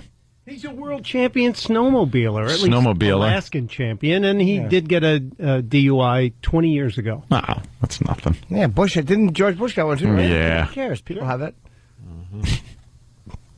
All right. Political advice from Diddy's like getting flying lessons from Corey Lytle. That's Tom in Franklin Square. No, Jesus. They're commenting on who they are speculating would have to fly on Air Force Dumb. All right, listen. Oh, come on. When we get back, we got the Love and Licks commercial. Do not. Oh, yeah. Don't go anywhere. Don't go anywhere. What year is this from? That's new. This one's Is that new? They're getting away with this? Yeah, that toy is still for you can get that. Whoa. No way. All right, listen to that. We got the man trying to amputate his arm at the local Denny's. Really? There was something else that was really good we wanted to get to. We'll remember during the break, I'm sure. Oh, maybe a replay of the Geraldo audio. Oh, right. For the people that are just tuning in today. We should play it every hour like Fox did. No kidding. No kidding. It made a lot of people laugh pretty hard earlier. All right, lots to do still. Opie and Anthony, stay there. Yeah! Opie and Anthony on your radio dial. Let's acknowledge we lost the great Killer Kowalski over the weekend. Oh, yeah? Wrestling great Killer Kowalski. He trained a lot of the guys. I think he trained Triple H. Sam's on his way back from Minnesota. He's the wrestling guy, so. But he was 81 years old. What else? In real sports, how about them Yankees, huh, fellas? Loving the Yankees. 7 games behind Boston for the wild card. For the wild card, right. Just a disaster. Did it again, A-Rod. Oh, yeah. On the ninth, it's so great. Oh, yeah. Sucks. I'm so happy to see the Yankee fans booing A-Rod at this point. Pretty much every time he gets at bat. And they're 12 games out of first. You got the Mets, my team, 2 games up in first place behind ahead of the Phillies there. So yeah. And then in other sports news, you got this Bengals wide receiver. He's a showboater, yes. A lot of people know who Chad Johnson is. Well, he legally changed his name to Chad Ochocinco. Why? Just so we would talk about it today. Oh. Ochocinco. Well, that's 85. And that's his number, so he decided to change his name to Chad Ochocinco. No one should call him that. Mr. Ochocinco, your table's ready. Ducho Chilzo. Yeah. Yep. And we're on in good old Cleveland. Congrats to Cliff Lee. Who is Cliff Lee, you might ask? I am asking. They know in Cleveland, my friend. The first 20-game winner since 1974 for the Indians. Oh. Well, how about that? That 20-game thing doesn't happen as often these days because too many pitchers in the rotation. So, yeah. Hey, we got this fine commercial for everybody. Love and Licks. Now, this is a toy, apparently. It's a little dog. Mm-hmm. And it's very realistic. Yeah. It does certain things that dogs do. Yeah. Which, it sounds like that's, maybe bad. It's not like you got to take it out and walk it. It doesn't have those actual lifelike features. But it does something, and the way they present it in this commercial is a little odd. Peanut butter not included. Oven mitts not included. Oven mitts. The old oven mitts. Keep those scratches off you any way you can. Like that's the least of your worries, a few scratches. Here is, what is it called? Love and Licks. Sure. Amazing pets! How wet will you get from a Love and Licks kiss? So wet, you should wear a bathing suit. How wet will you get from a Love and Licks kiss? So wet, you need a towel. Love and Licks, give an amazing wet kiss. Press his paw and he barks and wags just a little. Rub his head or belly and he barks and wags more. He's happy. And when his puppy legs shake, he's so happy that you'll get so wet, you'll need a raincoat. Love and Licks, give an amazing wet kiss. New amazing Love and Licks puppies give real wet kisses. Each sold separately. Batteries not included. That's a little weird. Yeah. They know that, though. They go for that thing. Or listen. Rub his tummy and lipstick pops out. Do you honestly think that went through the chain of command and not one person went, hello? Hey, that sounds a little so wet you have to wear a bathing inappropriate. suit? That's a little weird. Do you really need kids saying that? If you want to sell some toys? Yeah. My favorite still is this, of course. I'm Mr. Bucket. Toss your balls in my top. I'm Mr. Bucket. Out of my mouth I will pop. I'm Mr. Bucket. We're all gonna run. I'm Mr. Bucket. Bucket's a bucket. Yeah. Well, he describes when, because he goes, I missed the bucket. The balls pop out of my mouth. Yeah. Yeah. Mm-hmm. Do they? Let's say hi to Clark in Texas. Clark. Hey, man, what's going on? Hey, you were really close to this Gustav thing, right? I'm heading north. Hell with them. Oh, okay, good. Yeah, they said if it made a left-hand turn, then Houston might have a problem, but... I'm down by the Dallas area anyway, so... But that Ochocinco thing, that's 8-5, not 85, so the dope even got that wrong. Yeah, that's a good point. 8-5. I took 6 years of Spanish. What's 85 in Spanish? I have no clue. I don't either. What? It's like 85. 80, sure. But on the back of the jersey, it's 8 and a 5, and it kind of makes sense. Mm-hmm. No, it doesn't. No. His name makes sense. Hey, we don't have Sam here, but someone... Well, Fast Freddy, he's good for a few every week. He says that we should do a little bleep game with the Love and Licks commercial. Oh, wow. Yeah, that could work. Yeah, here. But the bleep guy is... the bleep guy is flying. out. Maybe someone else could try the bleep game with the Love and Licks thing, see if it works. Hey, you want to play the Geraldo stuff again? Please. You know, the It's old what days... I live for. The old days, we would play stuff 2-3 times. Now? Now we don't, but today we have to replay the Geraldo thing. It's just too good. He's too big an ass to not acknowledge twice in this program what a complete buffoon Geraldo is. Trotting down there to New Orleans for a Gustav, which didn't hit New Orleans. They knew it wasn't going to hit. They knew it was going to go just west of New Orleans and not really make this big impact. It, they got some flooding and stuff, but nothing like Katrina.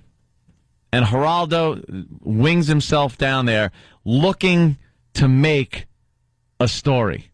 Right. The guy can't just report on what's going on. He tries to make a story wherever he goes. Well, he used to be good at that back in the day, but...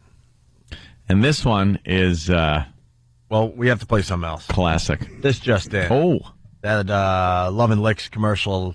reminded us of the Ortega taco commercial that Sean Johnson did. Yeah. Olympic great. I say Olympic great because I don't know what medal she won. She won gold and silver. She did, right? Yeah, she was the little kind of squatty one. All right. Well, she's already doing commercials, and this one's a little questionable. What do champion gymnast Paul Hom, Morgan Hom, and Sean Johnson have in common? Great taste and Ortega. My tacos, the best. I love Ortega's taco stuff. My taco's the best. Is it? Yep. Nice. My taco's the best. My taco's the best. That's a pretty tall order. You know, when I think tacos, when I think of a good taco, Anthony, I think a taco without the sour cream. Not a big fan of the sour cream when it comes to the taco. Yeah, that's true. Ugh. What makes a good taco in your book? Shaved.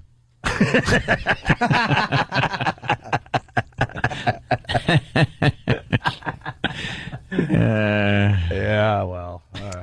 Can I say that they should change anarchists arrested at a Republican National Convention to overprivileged white kids trying to show mommy and daddy how independent they are? These little brats are tipping over. They're like pushing these big cement garbage. What are they called? Dumpsters into the street, and they're all wearing their black ninja hoods. Like they're some kind of counterculture force against establishment, man. This is anarchy. Just a bunch of Really? spoiled suburban white kids. What a bunch of little brats. They're message board posters. Because they don't want their face to be known. Yeah, if you want to protest. If you're going to protest, let's see who you are, what you look like. They broke the windows of a store. Yeah, great. Poor guy that owns the place is like, what did I do? Can we get back to Sean Johnson? Just mace these little taco douches. Yeah, absolutely. Great taste and Ortega. My tacos, the best. I love Ortega's taco sauce. It makes my taco pop. My secret's the crunchy Ortega taco shell and diced. Did she say it makes my taco hot? Hot or pop? Pop. Pop? Whoa. I thought it was hot. Well, she doesn't say it makes pop like my taco. Well, it is hot, Anthony. It's just that she said... Great taste and Ortega. My tacos, the best. I love Ortega's taco sauce. It makes my taco pop. My secret's the crunchy Ortega taco shell and diced green chilies. Beat that, bro. Dude. I think that guy doesn't like tacos. No, she doesn't either. It makes my taco pop. She likes her taco. I like my taco. She likes her taco. That guy doesn't like tacos in general, if you know what I mean. Wait a minute. Now I got you. Are you saying? Listen again. That he prefers a hot dog? Like, are you saying this? That if you gave him a taco and said, enjoy this, he'd go, yuck, and then take a hot dog and slap his face. Or perhaps a kielbasa. And Ortega. My tacos, the best. I love Ortega's taco sauce. It makes my taco pop. My secret's the crunchy Ortega taco shell and diced green chilies. Beat that, bro. I take an Ortega soft tortilla, an Ortega shell, the taco double twist. Boys, always competing. There's no competition. Ortega is... It should have just stopped there. There is no competition. After hearing that guy's voice, there is no competition. Did they give them any direction whatsoever? Maybe sound a little more enthusiastic about your tacos. Always They did give him competing. direction. They There's said, no now suck. competition. Ortega is the champion of great taste. Yeah. Oh. So, she's talking about her taco. I love Ortega's taco sauce. It makes my taco pop. See, whoever cut this up should be fired. What happened? Well, you just need the clip that says, it makes my taco pop. That's all you need. Yeah. Because this takes away from it. I love Ortega's taco sauce. It makes my taco pop. I love the garlic butter shah. Because that makes it more like she's actually talking about A taco. that Instead of is nutritious. the taco that makes us chuckle. Yes. When we go, a tuna taco? Yeah, we're going for the he third grade humor. Yes. But when you add the taco sauce in there, it takes away. Kind of wrecks it. Takes away from our he. Yeah, why don't they just put it in the taco I bought in the store? We got At it. Taco Bell. Taco, Yeah. we know. Right. That's the goof. But he leaves it in there. Right. And then you got this. My tacos, the best. See, they got that one right. My taco's the best. Then you get all sorts of dirty thoughts. I'm surprised they didn't leave it. They didn't dub in. My store-bought taco is the best. Right. All right, let's get back to Geraldo. Anthony did the good setup, so you just got to remember when he did the setup a few minutes ago. But Geraldo just hilarious over the weekend as he was down there in New Orleans. Here it is. That this is in fact the industrial canal? Yes, it is, okay. Harris. It is. It is. Yes, and and- to the and this right is- would be the eastern edge of the industrial canal, which would lead you to the lower Ninth lower Ward. Ninth Ward. If memory serves, the bridge that Geraldo's on, his camera was looking north to Lake Pontchartrain and then Is that a east to person? the lower Ninth Ward. Look Let's bring them up that now. wall. Who's in the water?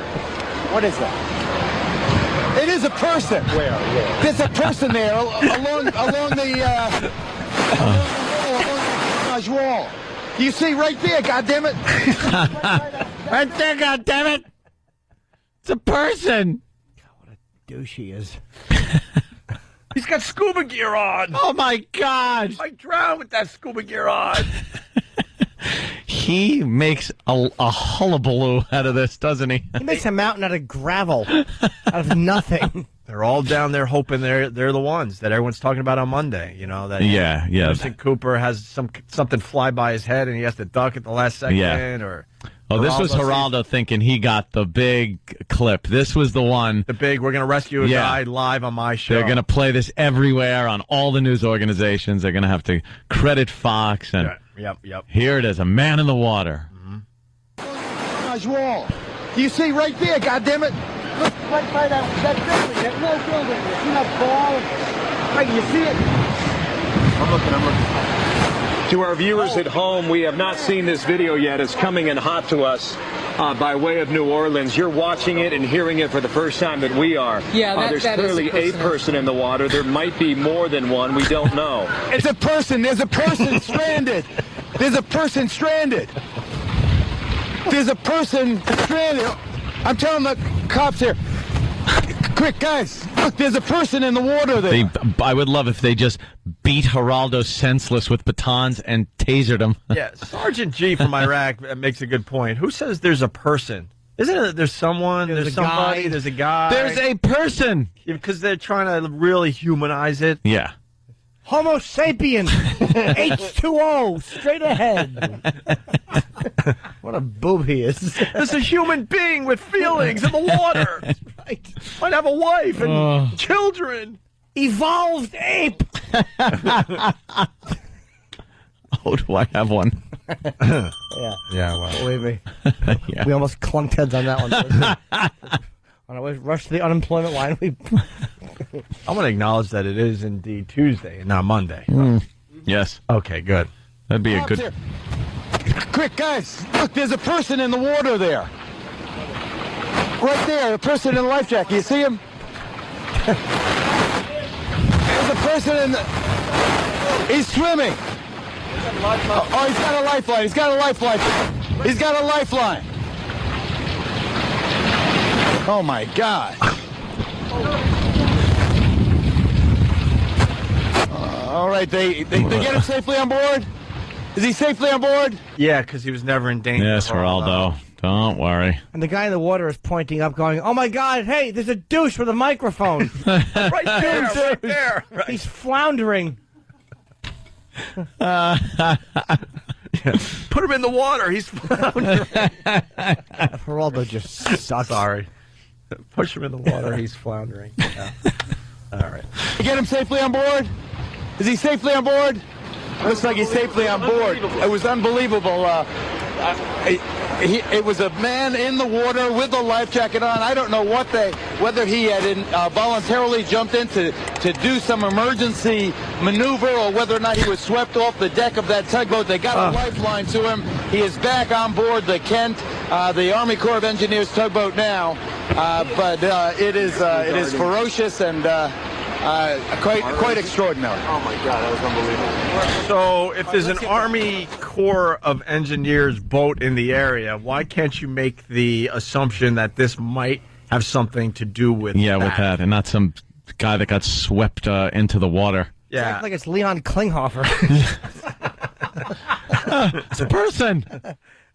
For the people that don't know, that obviously was a guy that meant to be in the water. Yeah. I think it's pretty obvious. And it was obvious because he had a life jacket on and was tethered to the ship. The Army. The Army Corps of Engineers boat. Tugboat. Yes. Right. Which was there to help things along. Right, to make sure things didn't happen. Like people being swept in the water and debris. Yeah. He had a lifeline with a vest. People reeling him in after he did his duty. And yet, panic from stupid. Oh my God! There's a man in the air. He's on the top of the telephone pole, and he's tethered safely to it, repairing things. Oh, crap! The man is a fool. Yeah, you know what, Joe in Dallas, we missed the obvious. That's why the listeners are there to help us out, man. Joe, go ahead, buddy. Of all the dramatic things, there's a man in the water. Oh, goodness gracious. Goodness gracious. All right, thanks for that. Geraldo's on the dock acting like a douche. Yeah. The cameraman knew. Hold on. Goodness gracious! Of all the dramatic things I've ever seen. Another ass. Clemens pops out of the water. Yeah. Hey, be good to see y'all soon. Thanks. They give you a 5 and 14 season. Almost ready to go. Good job. We know who's going to fill that fifth spot in the rotation. Goodness gracious! Thank you, wet mouth. Goodness gracious! A-Rod hit into another double play when the Yankees need him the most. There's a person in her saliva. Of all the dramatic things I've ever seen. Doesn't she sound like she's talking with a very wet mouth? Yeah. Old sponge gums. Ugh. Fifth spot in the rotation. We all know. All right, before we go to break, that Love and Licks, remember when we did the Love and Licks thing? Do you remember? We did the beep game with that. Yeah. Amazing pets. How wet will you get from a Love and Licks? So wet, you bathing suit. How wet will you get from a Love and Licks? So wet, you need a towel. Love and Licks, give an amazing wet. This it's just a little. Rub his and it more. He's happy. And when his shake, he's so happy that you'll get so wet you'll need a raincoat. Love and Licks, give an amazing wet. New amazing Love and Licks puppies, real wet. Each sold separately. Batteries not included. All right. That's good. I love the overuse of the beep is fantastic. Hold on, Danny. If you put it in really creative spots, you can make things dirty that weren't even close. Well, that's the key to the game. We all understand that. Yes. Save that. We got to play that again tomorrow. Oh, and I just want to play this again before we go to break. Can I point something out? Yeah, what happened? I'm reading Doonesbury. Oh, Doonesbury's Oh, terrific. God, great political commentary. Oh, my God. Gary Trudeau absolutely sucks. Why today, Jimmy? I'm. He was quite popular back in the day. People who think he's supposed. It's horrendous. The funnies. What's wrong with the cartoon today? Nothing. There's just none of them. They're terrible. Like, why do they waste space on the news? The time for these has come and gone. Yeah. Doonesbury just absolutely stinks. It's a 4-panel cartoon. It's a white guy with a mustache holding a coffee cup. And I guess it looks like a Spanish guy in a chef's hat. And another white guy. They're at a barbecue. They're at a grill. So the guy in the chef's hat, the Spanish guy, goes, "So, what have you two reprobates been up to?" And the one guy goes, "Not much." In the next panel, he goes, "Just sitting at home waiting for the vet center cookout featuring world-famous Elias burgers." And then the chef goes, "Your long, agonizing wait is over, amigo." And he's handing a burger over. And the guy goes, "Thank God." And then the other guy, the white guy with the ponytail, goes, "As for me, I shot up my mom's Volvo last night." And the chef goes, "Not now, Dex." And the other guy goes, "What is your secret?" And that's the. And then what happens? That can't be. That doesn't make any sense. Happens, hopefully, what happens is Gary Trudeau grabs his chest and collapses into his easel. His easel. Can you turn the page? Maybe the last panel's on the next page, Jimmy. There's got to be no. This is to it. be continued or something. How about to be started? It's not funny. It's not interesting. Not poignant. It's like the middle of a conversation. It's the middle of a boring conversation. Yeah. It's the cartoons just are horrendous. Yeah, and that is just a medium for comedy that has come and gone. Who laughs? Who does anything when they read this other than go, ugh? Old people. Jimmy, we're getting requests. People really want you to, well, Josh S. and a few others from Philly, they want you to read Marmaduke today. Tell Josh S. from Philly that I haven't done Marmaduke in a while because he hurts my throat. Yeah. It really hurts my throat. Yeah. But we love when you read Marmaduke for everybody. This is just like, who did it back in the day? LaGuardia? Oh, LaGuardia during the strike. Yeah. Yeah, he got on the radio, the wireless, and gave everybody the comics. Yeah. He read them and said and described each panel. And the people loved it, hearing Beetle Bailey. Oh, here's Beetle Bailey today. Beetle Bailey's a gem. Yeah? It's Beetle. Does he drive by an improvised explosive on the side of the... Yeah. Yeah, please. Beetle Bailey legs was are killed. blown off. That's right, and Sarge is great because he can rape Beetle Bailey without having those pesky legs kicked.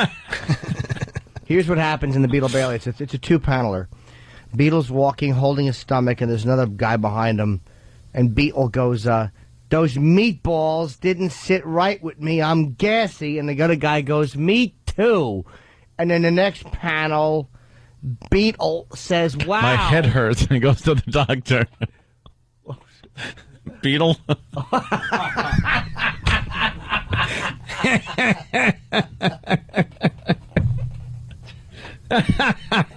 Beetle goes, "Which guitar should I sign? I'm seeing 6."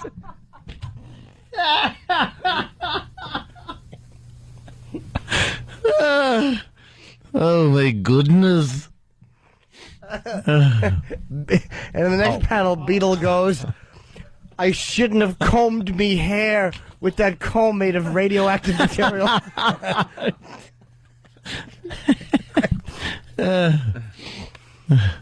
No more plutonium shampoo for me. Why? Yeah.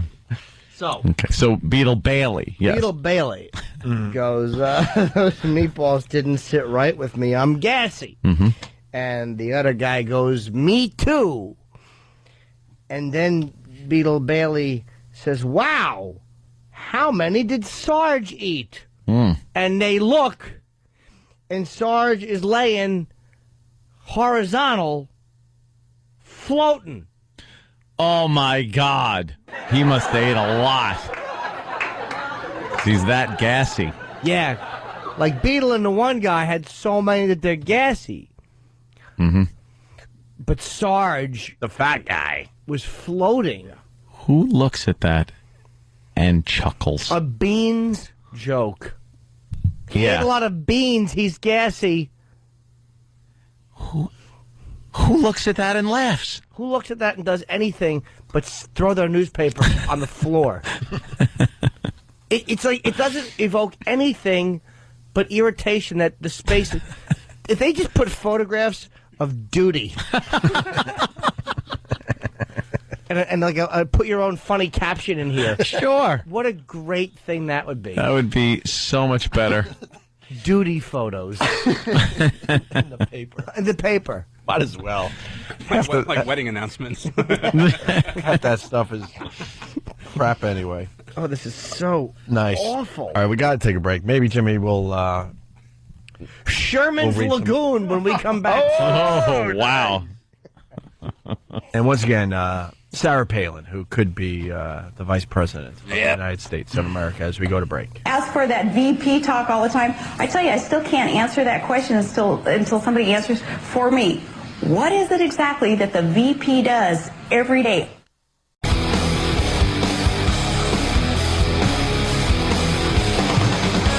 Moving right along with the Opie and Anthony Show. Got a man trying to amputate his own arm. That's What a happened pretty good there? story. Just for the hell of it, or was he stuck? Because usually you got to be stuck in a combine or something.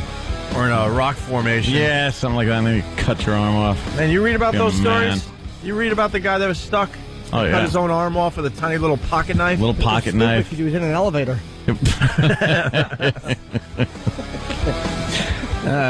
How the hell do you get that done? That's not something I don't think you do right away. That's like, how do I get out of this? I think he realized his hand was pretty smashed anyway, and just started hacking, and then he had to cut through the bone. He had to, like, hack at it with the blade, like he was using an axe. I think he broke his own arm just to make the cutting a little easier. Jesus. Yeah. Just all man. Wow. Or dope. Not dope. They said if he didn't do that, he would have died. Yeah. No one was going to find him in time. Anyway, we got a man that's cutting his own arm off, and it's a lot different than what we just described. Okay. This guy's just a dope. Story about a man who police say tried to cut his arm off with a butter knife. Now here's the report, Steve. A butter knife. Look, this is a little sharper than a butter knife. Saw. I'm getting nothing done. No. Filed on the motive behind this madness. Or a kitchen knife that was about 8 inches long. Sergeant Brian Finland was one of the first policemen to answer the call. 33-year-old Michael Lassiter in a Denny's restaurant trying to amputate his own arm. When I walked in, was actually digging it into his bicep. This surveillance video captures Lassiter heading into the Denny's, his arm outstretched. He told police he needed to cut it off because of an accident shooting up cocaine at the hotel next door. I could see him cringing on his face, and he was digging it into his bicep as we walked in. Police say Lassiter was shooting up in this room. When he got scared, he shot an air bubble into his bloodstream. Oh, see, he thought he shot an air bubble into himself, so he was going to cut his arm off so the bubble didn't go to his heart. And kill him. Why not get a sharper knife? See, a butter knife, by the time you did that, the air bubble would probably get to your heart. Yeah, as a matter of fact, I think it would have gotten to it before he left the hotel room. It kind of, the return trip back doesn't take that long. Oh, yes, Danny? Apparently he doesn't know how the circulatory system works. Yes, he thinks it's very slow. Because in the surveillance video that they talk about in the piece, he's walking, and as he's walking, he's kind of grabbing his arm and kind of putting it up to his chest, and all you're doing is circulating the blood through your body when you're doing that. So He didn't have a tourniquet around it? Or? that's what you would need to, if you really wanted to stop that air bubble, you would need to cut the circulation off from your arm, not just flail it as you walk to Denny's for a butter knife. But wait, the air bubble's that bad?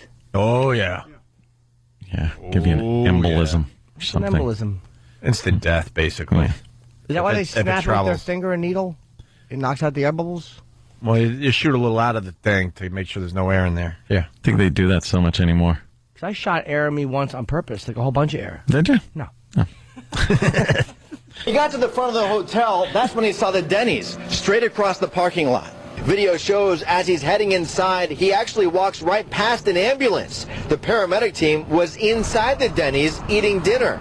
Sergeant Finland arrived within 1 minute. He was actively stabbing his right arm. He seemed rather unfazed that we were even there. Eventually, police used a taser to get Lassiter under control. His arm bloodied, but still intact. If it wasn't for our quick response, that he may have been a little bit more successful. He'd still be there trying to hack through it. Lassiter is recovering from his injuries, and right now he is in the San Joaquin County Jail. He is facing a couple of different charges related to drugs because police say he never tried to hurt anyone else with that knife. Whatever. Good for him. What was he going to do, spread marmalade on them? It's a butter knife. Denny's. All right. I know you're not getting any help in there. He is lucky the ambulance was there. The Bambulance. Yeah. Say it right. Bambulance? I need a Bambulance. 100-year-old woman found shot dead in Long Island home. Yes, police are hunting for the gunman who killed a 100-year-old woman in her home in the Hamptons. Jessie Burke celebrated her 100th birthday on August 7th. You're not even going to lead her. That's like a clean shot. She went to blow out the candle, and it was the business end of a shotgun. Blow this out. It's a blowtorch. Old bag. She made it to 100 August 7th. 3.5 weeks later, the matriarch of a well-known family here was shot dead in the back of the head. Oh, what a hoo-ha. Back of the head. Sitting in a chair in the den of her daughter's home. Yes, why, couldn't face her, I guess. That sounds like a... And I love this, and we all do it with our old relatives, man. Sure. Police said Jessie Burke, had all her all her faculties, and was quite active on a daily basis. We all say that about our old relatives. You know, she still does she? And then it's some easy task. Yeah, you know, she still goes to the toilet by herself. Good thing. Well, you know, she still because I read or I heard on the news, she still did the crossword puzzle. That's what I was getting at. Oh, is that the one you have? Yeah, Mrs. Burke was quite spry for her age. Yeah. Was alert. This is what you want to hear when you hit 100. You're spry for your age, and you're alert. That's great. Alert. And she did the New York Times crossword every day. Mm-hmm. Yeah. A dog could do the crossword puzzle, too. It might not get a lot right, but you're doing it. 23 down, pieces of your skull. That's probably why she got shot. She put the wrong answer in ink.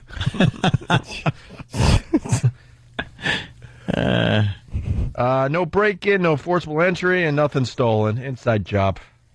Yeah, it sounds like maybe they're looking into the daughter. The motive... 76 or something? The motive was, will you die already? Yeah. Enough. I'm 76 years old and you're still alive, just clinging to the possessions. Miss Selfish here won't die, so I would have an easier life. She got shot over the wrong crossword answer. It was 6-letter word for presidential candidate. 1, 2, 3.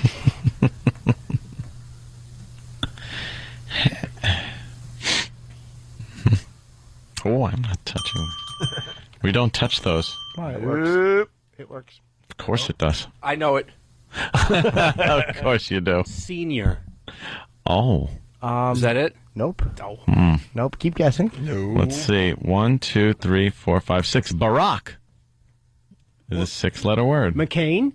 No, Anthony got it. Well, McCain is too. Anthony got it. Wow. Like I said. Ooh. I like turtles. Yeah. We know you do. Have fun with your mom being the vice president. I am the werewolf. Oh, God. I like to make werewolf movies. Oh, Jesus, no. Could you imagine? Yes, this press conference Here comes the vice president to give her press conference. She's got to bring somebody. Well, she couldn't get a sitter. I got audio of the how do I say this? I got audio of the good sperm. Oh, okay. He's got it, and down he goes at the 5-yard line. What's the call here? Now they're going to say no, he's out of bounds. Oh, he was out of bounds. That's terrible. The hockey one would have been better. All right. Yeah. Oh, boy, is that just going to be a bounty of material? Yeah, I'm actually rooting for McCain now. Yeah. Come on, McCain. Rolling the dice for McCain. Yeah. Because then if he goes and she's president, in a few years. Oh, wow. I like to make well movies right there. Why? What happened? What happened? It's like when Giuliani was sworn in and his kid was just being a brat behind him. Imagine this one. Being a dopey kid behind him. Talking about how he likes to wear dresses and fingernail polish. Fingernail polish. She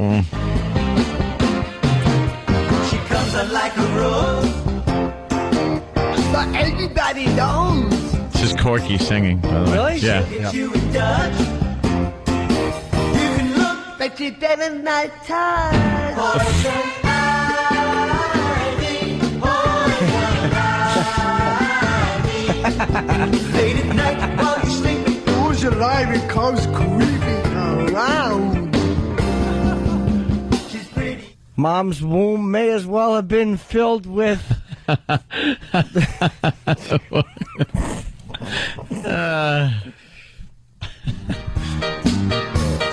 Desmond has a barrow in the marketplace. Yeah, this is Corky, Molly too. used to singing in the band. Desmond says to Molly, girl, I like your face. And Molly says this as she takes him by the hand. Here's the big... Oh, black day, oh, black out, light goes on. That's actually a coherent sentence for him. He knows what that means.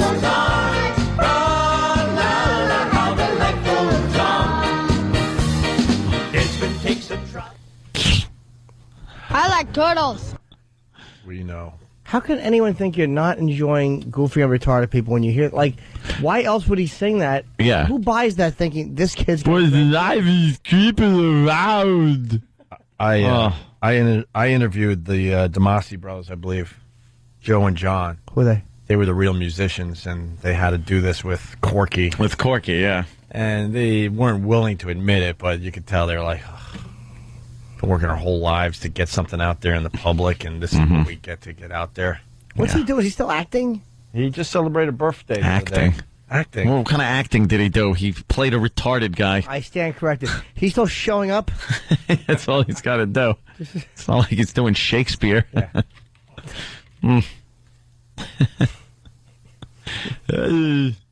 You can look, but you better not touch. Yeah. He'll bite you. Rapunzel, let your hair down. I can't. I interviewed Corky back in the day. Really? Oh, yeah, I did. I remember that. Oh, yeah, I did. Peeked in the window of the studio. I was at BAB on Long Island, and I swear to God, you know, we all used to do that joke. Hey, look, it's Corky. When you see something. Yeah, well, yeah. Trying to keep it slightly safe today, even though we've already fallen over the edge. And this thing was looking into the window as I was broadcasting my nighttime attitude. And I said, hey, everybody, it's Corky. Yeah. But in this case, it was Corky. It really was Corky. Like, because you just think, hey, look, it's Corky. And then, no, it really was. It really was this time. Corky. What are I'd the like odds? to hear that interview. I might have that. But tomorrow, if Stuntbrain reminds me, Oh, I will. my Jerry Lewis Telethon stuff that I did back in the day. That I want to hear. I'm actually looking forward to that very much. Yeah, audio of me on a ladder. And I can't come down until they raise a bunch of money during that segment. Oh, with all the phone screeners cheering and stuff. They were cheering, go Opie, like?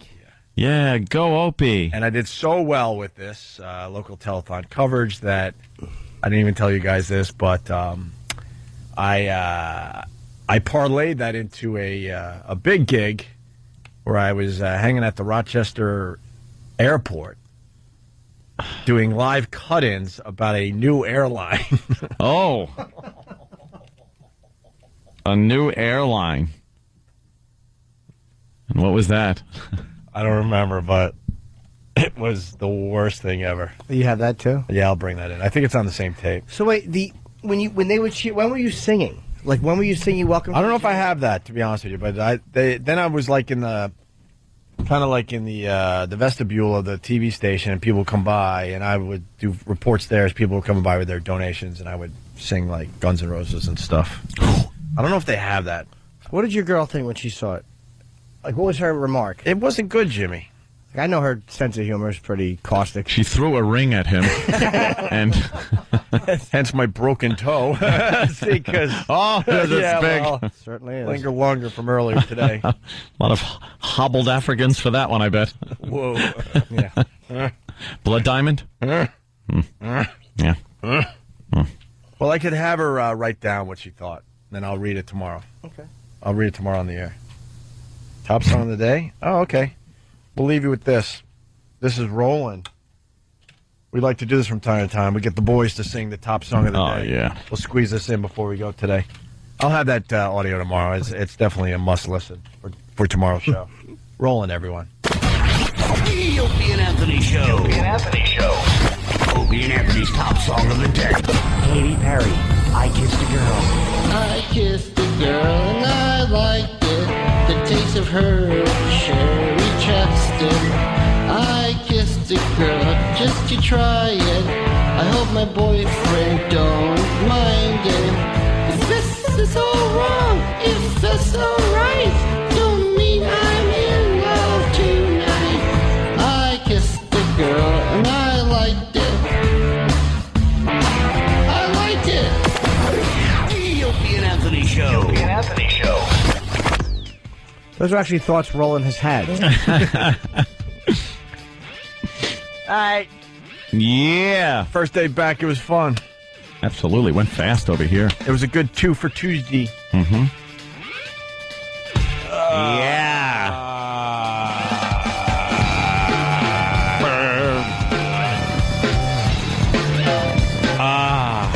And I guess we'll see you. Well, not see you. It's the radio. Talk to you again tomorrow. Wonder what'll happen. What news? Tomorrow? Delve into tomorrow. And won't our own Primetime Sam Roberts be back with some tape? What's the haps? Yeah, he talked to the protesters up there in Minnesota. We'll do a little of that. Some of my telethon audio, which is going to be we got it. Cringy at best. Have to. And other things. Thanks, guys. All right.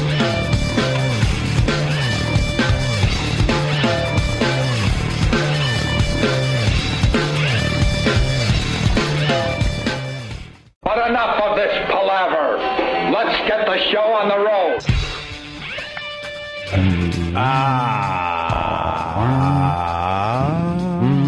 Sirius XM Radio. Oh.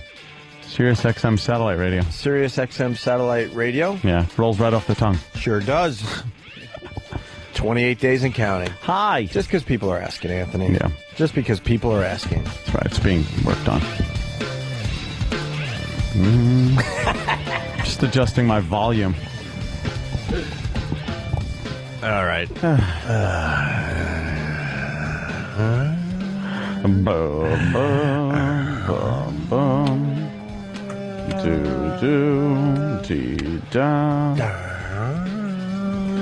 Just adjust.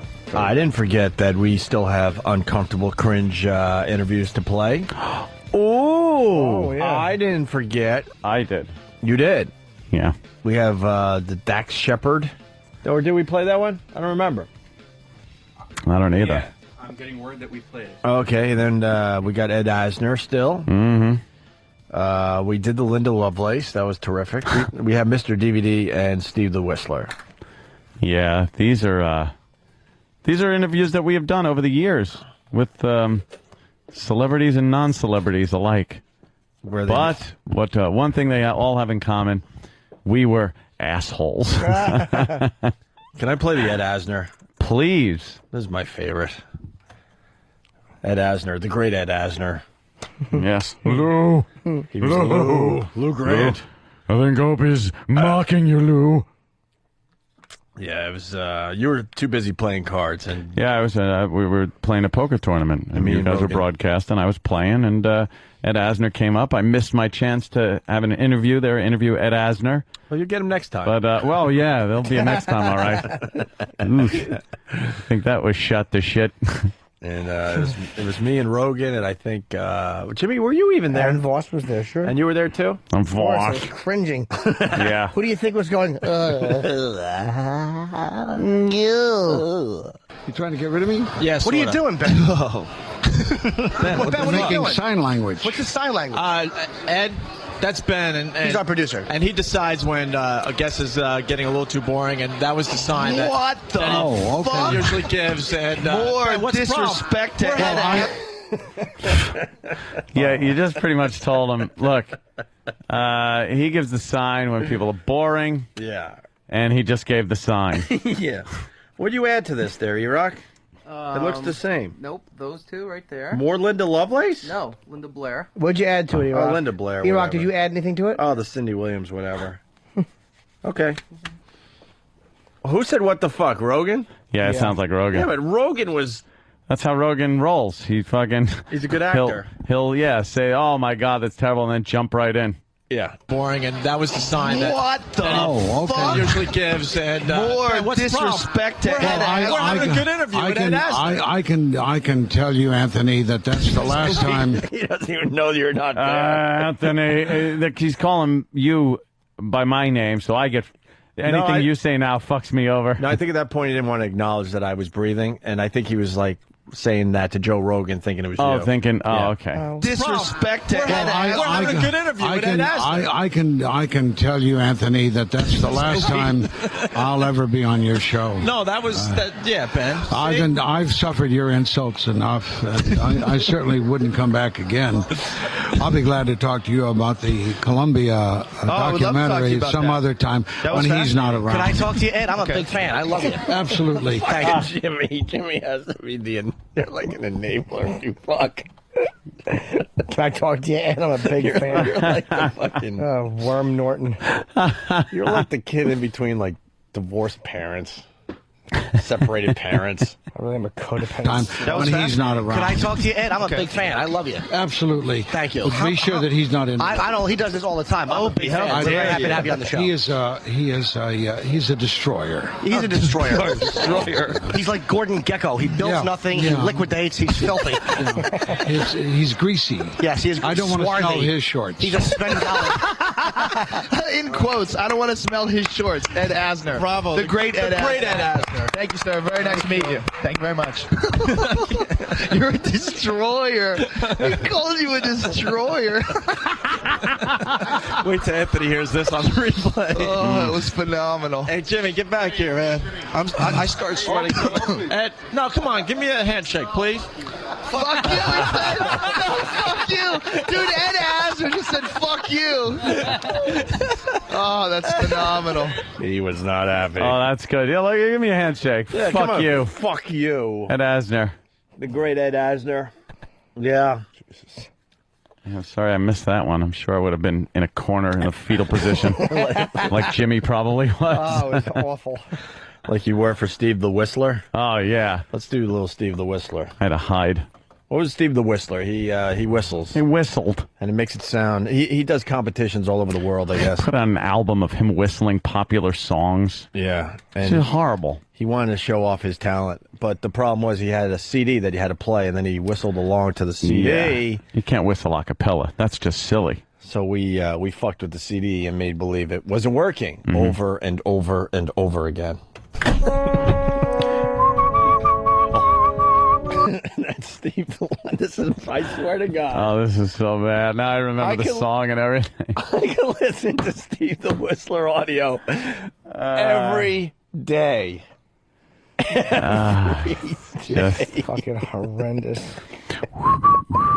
He was off and running, not knowing it was going to be a false start 20 times. Oh, God. I love, whatever. Stupid tune that I he couldn't help whistled. myself, and I needed to whistle along with the great whistler.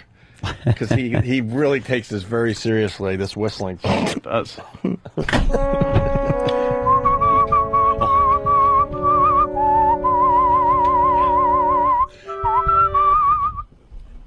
What happened? What happened? What happened to the CD?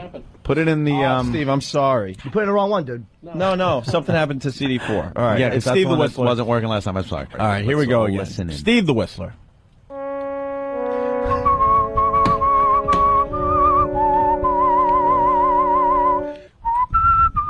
What? Oh, what the hell is going on with the CD Dude, you got player?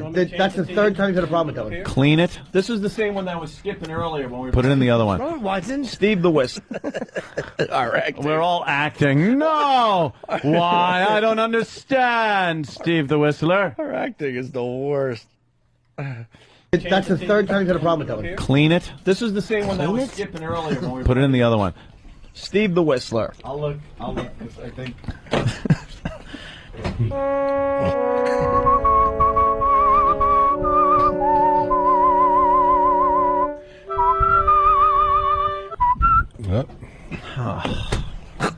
Steve, I'm embarrassed. What the hell's wrong with this? Turn it off and turn it on. And can you turn it off from the back there? I'm doing it. I'm holding the button down. I'm holding the button. Track 4, right? Steve, I'm sorry. Track 9. It'll work now, though, guaranteed, because I saw the light on. When you were hiding behind the fucking machinery? I had to run and hide behind the machinery in the studio because I was laughing my ass off, and I couldn't look him in the face. This is a highlight because this went on for 40 minutes or something. That's why at this point I couldn't take it anymore. Oh, no, I was losing my mind. Track 4, right? Steve, I'm sorry. Track 9. It'll work now, though, guaranteed, because I saw the light on here, and I pressed the breaker. Yeah, 9. 9. I'm sorry, Steve. Okay. Let's try it again here. All right. One more time.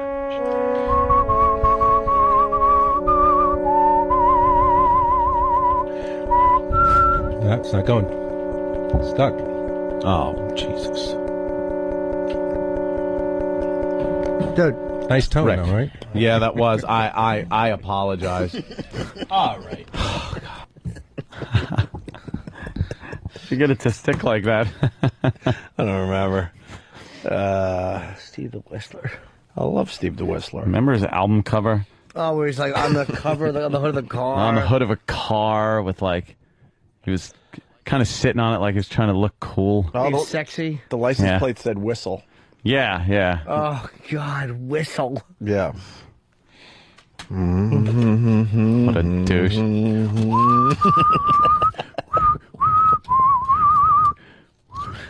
It was going to be his big radio appearance, and he's going to whistle. And we showed him, right, guys? Certainly did. I'll say this, though. He could whistle a tune. Yeah, he sure can, Jimmy. What a guy. When all is said and done, that fucker could whistle up a storm. Yeah. All right, we can play... that and 50 cents will get you a cup of coffee. Get you on the subway.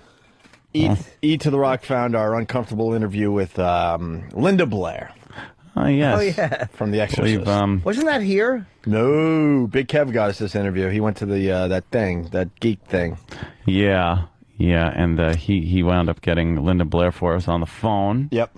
And we were men of few words, and she was not reacting. No.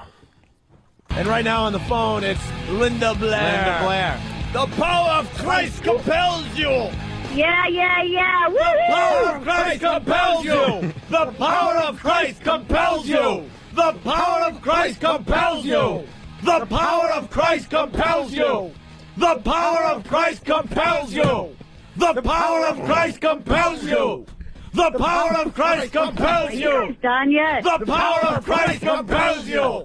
The power of Christ compels you. Hello? The power of Christ compels you. Hello? The power of Christ compels you. The power of Christ compels you. The power of Christ compels you. The power of Christ compels you. The power of Christ compels you. The power of Christ compels you. The power of Christ compels you. The power of Christ compels you. The power of Christ compels you. The power of Christ compels you. The power of Christ compels you. The power of Christ compels you. The power of Christ compels you. The power of Christ compels you. The power of Christ compels you. The power of Christ compels you.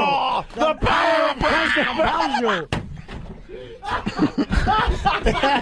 We were really committed. Linda Blair, everyone. That's funny, Linda Blair, everyone. Yeah, there she is. Blair. Saying hello, hello. All right, I'm bored.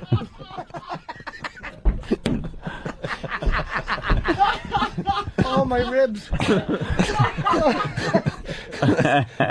Yeah, I'm being reminded that Big Kev got her on the phone for us, and while he had her on the phone for us, he was interviewing Adam West. Yeah. And because this whole thing went down, he escorted Big Kev. He got thrown out of his big convention. He loves going on those things. Yeah. Yeah. And it's very hard to get thrown out of. But then we got Linda Blair back on the phone. We made it Of course we did. all good. Everything got better. Mm-hmm.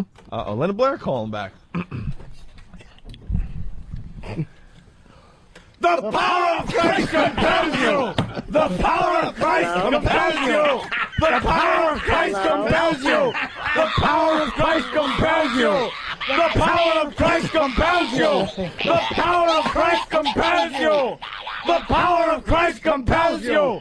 The power of Christ compels you. The power of Christ compels you. The power of Christ compels you.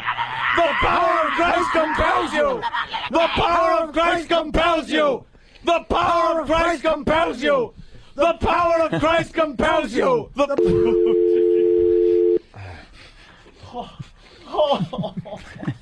He ain't getting no more.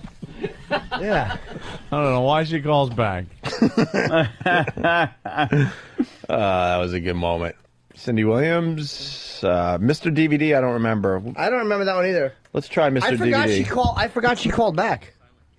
Mm-hmm. Oh, the Mr. DVD, we did the old silence game too? I don't remember. What did Mr. DVD do? Movie reviews? Yeah, he would review new DVDs that were coming out. New DVDs and all that, sure, okay. Mr. DVD. Any more DVDs coming out? What are the new ones coming out this week or next There's week? a bunch. There's a couple of. Anthony, he cannot hear us right now. Yes. It's time to play the silent game. Okay. The Pearl Harbor 2-disc set, the director's cut of Almost Famous, which is actually going to be pretty interesting because I'm more interested in seeing the director's cut of Almost Famous than I am in seeing the actual theatrical release.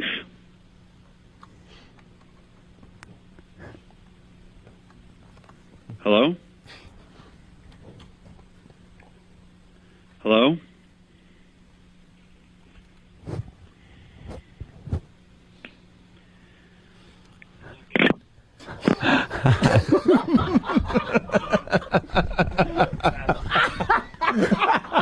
Isn't that the most painful thing to have to sit through?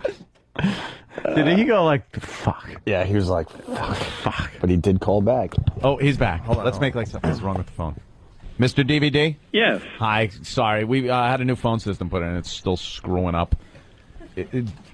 We didn't hear the last part of that. Could I ask really quick, too, before you describe this? If you know, Mr. HIV, I wanted to know. No, it's Mr. DVD. Colin, Jim that's Norton. so witty. He's blaming Colin for it. What a dick. Oh, Mr. DVD was not having it. He told me. He sure did, Jimmy. And he was right, it was witty. That's so witty. And he's blaming Colin for it. That was Jim Norton. Oh, I'm sorry. I know it's something Jim you would have Norton, you're expected out of indistinguishable Colin from Quinn. Colin, and that was so witty. All right, so where are we, Pete Johnson's Mr. on the DVD? phone thing, though. Bunch of great stuff on December the 4th, including the 2-disc set of Pearl Harbor, which you don't want to rush out and get because they're doing a 3-disc Right, set let's in try May this with again. director's This commentary fool and is going R-rated for it cut. again. We're playing the silent game. He has no clue. Famous comes out on the 4th. Then we're doing this to also, both Bill and Ted films come out on the 4th as well.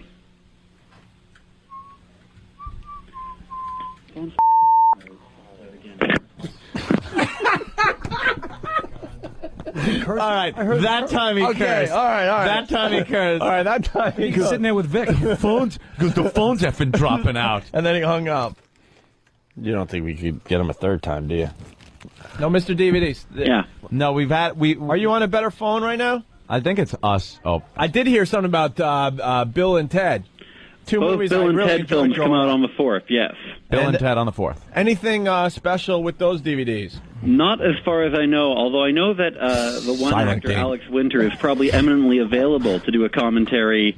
Alex Winter's career has not taken off as Keanu Reeves has.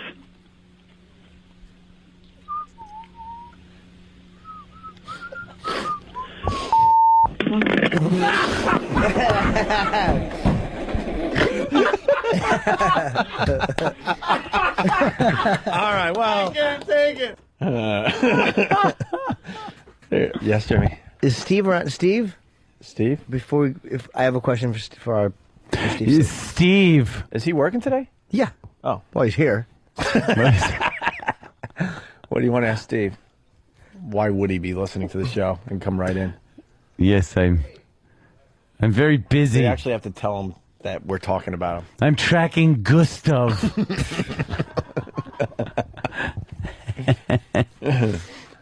There's a person in the water. Yes. People are asking about the beeps. I think that's the only version we got. Cause That's old stuff. That's back in old. the day, we That's had to old put the school. beeps in so we could throw it back on the radio. Steve, Jimmy's got something for you today. Can we get him back in on the phone? Yeah, can we get Mr. DVD back on the phone? What's he up to? For the Greg and Tony show. Yeah. Don't tell him it's us. He might remember. Why not? Greg and Tony. All right. Yeah, can we get him on today, maybe? Tell him we heard some stuff about him. We wanted to get his take on some DVDs and stuff. Yeah. See if we can get him on now. Must get out of my way. Pendulum swinging back the other Wow, you grew back that way. facial hair quick, huh? Told you. Motherfucker. Told you. Wow, weed. Yeah. This will be, by midweek, this will be full gray and goatee again. All right, let it go. He's got two gray hairs. You are a lunatic. You have two gray hairs, maybe. What are you talking about, gray hair? They're there. Grows fast. That cum fertilizer is amazing. Like Jordy Verrill. Jordy Verrill. Why is Jimmy imitating how Steve walks? Walk like Steve again. I know it's radio, but Walk like Steve. Missed it. Oh God, what are you doing? Come on. Some other things you should worry about besides his gray hair. Oh damn. Oh snap. Cindy Williams. Mm-hmm. All right, we'll do Cindy Williams too. There's a bunch of these, but we're gonna try to move on a little bit. But uncomfortable moment with Cindy Williams, who played what's her name on that show? Shirley. On Laverne and Shirley. Feeney. Yeah, well, Laverne was more the dykey one. Yes. And Shirley Feeney was the one who was kind of quiet and prissy. But it turned out that the big ragu would come in, and she only liked if you were unshowered to straddle her face and throat fuck her. Shirley Feeney loved being throat fucked by the big ragu after a bike ride because his asshole was notoriously knotted and hairy. He would sing rags to riches and punch her in the face while she blew him. Must have been a lost episode. Yeah. I don't remember that one. Yeah, she'd go 2 knuckles deep in his fucking guinea keister. Big ragu. Yeah, the big ragu. You dump in her fucking mouth. Oh yeah, he would actually hold her neck and throat fuck her, and then come all over Laverne DeFazio's sweaters. He was actually asked to leave the house one time because he wiped his asshole with the L on her sweater in a fit of rage. And one very, I don't know if it's a coincidence or something, he made an exact duplicate of the L in cum as he just spewed.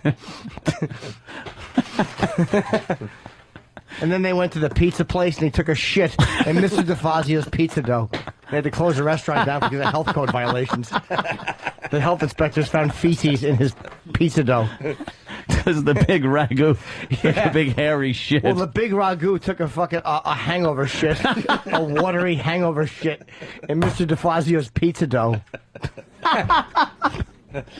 Shit. That's how it went down, huh? Yeah, it wasn't even a solid one that Mr. D could go in there and ladle out. Yeah. It was a fucking liquidy one that got baked into 5 or 6 pies. People were getting sick. Somebody finally recognized corn and peanuts. No, wait a minute. And some big ragu ass hair. There was some curly ass hair with a fucking W. The Wrangler thing came off his jeans as he was shitting.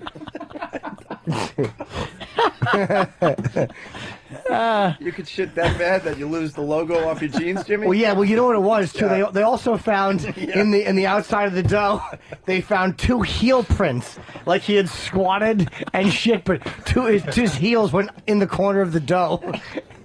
And somebody went, "Say, there's heel prints in my pizza." And they knew it was the big ragu's shoes. Yeah, he's always huffing and dancing. So yeah, they knew because he had those big those fucking lifts, those heels. Well, now at least we know what happened. That's right. And remember Shirley, that episode where she had to go because she had who'd they work for? Shots. Remember she was doing that party trick and she got a shots bottle in her cunt, and then Fonzie kicked her and broke it. She was doing the put the beer bottle in the cunt trick, and then fucking Fonzie was practicing his taekwondo, and he kicked her right in her fucking bunt, and broke the bottle in her snatch. That was an ugly one. Cheryl, she said, I'm bleeding from the baby maker. How do you not remember that? You not remember that? From broken shots bottle, yeah. Yeah, and that's when I Fonzie remember that kicked. one. He's like, hey. Fonzie kicked it, yeah. It was right after the shark jumping episode. I'm going to kick you in the cunt. And that was it. Yeah. Hey, Stephen S. from Bayshore. Now, maybe we could set this up for after the break. Where has Stalker Patty disappeared to? The day of the PNC show, I learned she has no refrigerator in her shitbox of an apartment. She has to shop every day for her little pointless life-sustaining meals. Ooh, is that what she does? Well, let's get Patty on the phone and see if that's what that's about. Yeah, well, I don't eat that much, and I can't refrigerate anything because I don't have a refrigerator. Yeah, we haven't had her on since she stopped the show with that hypnotizing. Oh my segment God! we did with her. You know, she called me 3 times last week. I didn't pick up any time, but she called and left messages each time to ask me if there was going to be a show on Friday. It's going to be a show, dude. And she left me. I think I might even still have it. I hope she you said yes. She just went on. I didn't call God, her. yeah, that would have She been went good. on and on about. Because, you know, usually on Fridays I come down to the show, so it was just, like, it went on and on for like a minute-long message. You still have it? I think I do. Yeah, let me go look. I might There's go get it. no shutting her up. Well, after that wonderful setup from Jimmy, reminding us of some of the great Laverne and Shirley episodes, here's Cindy Williams. So, what have you been up to, Cindy? Nothing, as you know. Otherwise, why would I be in Has-Been Corner? Oh, wow. Why did we jump right to this part? Yeah. E-Rock, explain yourself. Because... Come in here so we can make fun of you. Come on in here, buddy. Good. Hello, E-Rock. How are you? Hey, didn't you used to be in that exercise commercial, Body Bite Cake? Okay, first fat joke out of the way. No, you started the bit by introducing Has-Been Corner, and she accused you of stealing it from Andy Kaufman. You said yes. Which I was, because the beauty of Has-Been Corner with Cindy Williams, I'm a huge Andy Kaufman fan. She was on Has-Been Corner when the great Mr. Kaufman did it. Well, that first... And now you fast forward, and that time is a bitch. Now she's a has-been. But at the time, she was laughing her ass off as Andy Kaufman was making someone very uncomfortable as he was doing it. That first part was just a little banter back and forth, but this is where it really started to... Get depressing for her? Yeah. Okay. It got a little too real for her? Yeah. Yeah. So what have you been up to, Cindy? Nothing, as you know. Otherwise, why would I be in Has-Been Corner? Well, you were on Laverne and Shirley, obviously, the beloved Shirley Feeney. Beloved. On Laverne and Shirley. And then after that, there was... what was that? Oh, after that. Shit. Wow, I forgot about that. That's brilliant from Anthony. Deafening silence. And then there was that time you... Yeah, listen to this, man. I forgot about this. Shirley Feeney on Laverne and Shirley. And then after that, there was... what was that? After that. There was 2 kids. Oh, the 2 kids got in the way? Yeah. That's going to be your excuse? Well, do you resent them? Oh, shit. That's going to be your excuse? Wow, this is just vicious. We were really mean back then. I love it. God, I love it. After that. There was 2 kids. Oh, the 2 kids got in the way? Yeah. That's going to be your excuse? Well, do you resent them? Do you resent them for that? Totally. Because you were... Totally, but not as much as I'm resenting you 2 right now. No. What? This is all fun, right? So, Cindy, seriously, what have you been doing the last 20 Nothing. days? Nothing.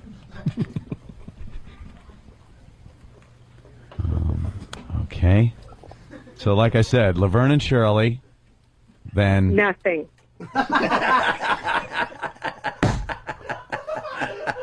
Ooh, was she mad? Laverne and Shirley, and then nothing. You know how huge...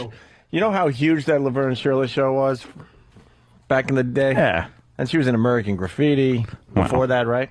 It was a big drop-off after that. She was in a movie called The Conversation, too, with Gene Hackman, directed by Coppola, I believe. Little picture with Gene Hackman, directed by Coppola. And Robert Duvall. I believe she killed Robert Duvall in it, or had him killed. Really? Hold on Yeah, a minute. a little movie called 1974? I'm guessing. Let's say hi to Dano in Kentucky. Dano. Good morning, boy. Good morning, Dano. How's Jack Lord? Happy birthday, Jeni. Thank you. Hey, I got a question. Is a bunt and a gunt the same thing as a fupa? Yeah, pretty much. Mm-hmm. Okay. They're all that mushy fat area above the clit and below the chin. Fupa. You boys know what that stands for, right? What? Fupa, you know what It's that all the stands for, flesh around a vagina. Yes. right? Yes. Okay. Yeah. All right. All right, Punching Dano. out, boys. Have a good morning. All right. And by the way, just real quick off did anybody hear fucking that douchebag Oberman? What a fucking What did he say now? douchebag, this guy. Just Morning Joe, who is a blockheaded idiot, is Joe Scarborough? He's a blockheaded Blockheaded idiot. I've had enough of his fucking rock'em sock'em robot head. I spent the day with him, man. He's pretty cool. He's a good guy. Well, I was doing a piece that never really aired. It was a waste because all the edgy stuff, there's no way they were going to air. Yeah. And I sat in Imos's chair back in the day, and I farted, and I took his mic, and just did all this dumb stuff, and they barely showed anything. But he's a very cool guy. I'm sure he is. Men with square heads are normally very easy to get. Hey, fucking... What, was Keith on his show or something? SpongeBob fucking morning guy. He, thank you. He, no, he was calling in or something, and Oberman's like, should you pick up the shovel? Because he was, like, not bad-mouthing McCain. Nobody who works with Oberman, like, what a fucking scumbag that guy is. Yeah, I'm not a big fan of the Oberman. He's the biggest douche your coworkers fucking scumbag. He's, God almighty, is he aggravating. And it's not because of his political views either. I'm kind of torn. I'm kind of torn because he goes after O'Reilly really, really well. Exactly. But then he has his own douchiness. And then he fucking sucks Jesse Jackson's No, I know. dick. Then he has his own douchiness. You're absolutely right. Yeah. Because O'Reilly's an easy target in the sense that... He's an easy target. Yeah, go on. He's got a big cock and a loofah sponge. But no one's ever going to fault you for going after O'Reilly. It's easy. Yeah. All right. More Cindy Williams. So you don't want to promote that you're going to be at the Meadowlands Convention Center for the Super Mega Show? No, but thank you very much for that. I'll be there at the has-been table. Oh. Signing has-been autograph. Why, Lindsay Wagner's going to be there as well? Yes. You might want to call her. You got her number? No, I haven't. Hey, I like milk and Pepsi. That wasn't me. Oh. What is that about? That's what Laverne used to always drink on the show. Oh. I'm just pounded. I didn't realize I was really just the head scumbag on this one. Yeah, you took the lead Opie on has this some one. real douche lines too, but No, fuck, am I being an asshole? No, you took the lead on this. Who would know that was a Laverne thing? That wasn't me. It was common knowledge, to be honest, because she I was don't drinking milk remember and Pepsi. I don't remember. What happened was I don't remember that. she would get acid reflux because she was such a cum drinker. Cum would give her acid reflux because she would drink it out of a fucking glass. Because Carmine was fucking Shirley, so some of his black friends would come over and jerk off into a cup for Laverne, and she would drink it. Her stupid face. Some bukkake. And they had to keep it safe for network TV, so they just called it Milk and Pepsi. Right? No, Milk and Pepsi is what she used to take the reflux because she would have cum bubble burps. Blurp, blurp. So Milk and Pepsi would kill that. All right, here we go. All right. Hey, I like milk and Pepsi. That wasn't me. Oh. Milk and Pepsi.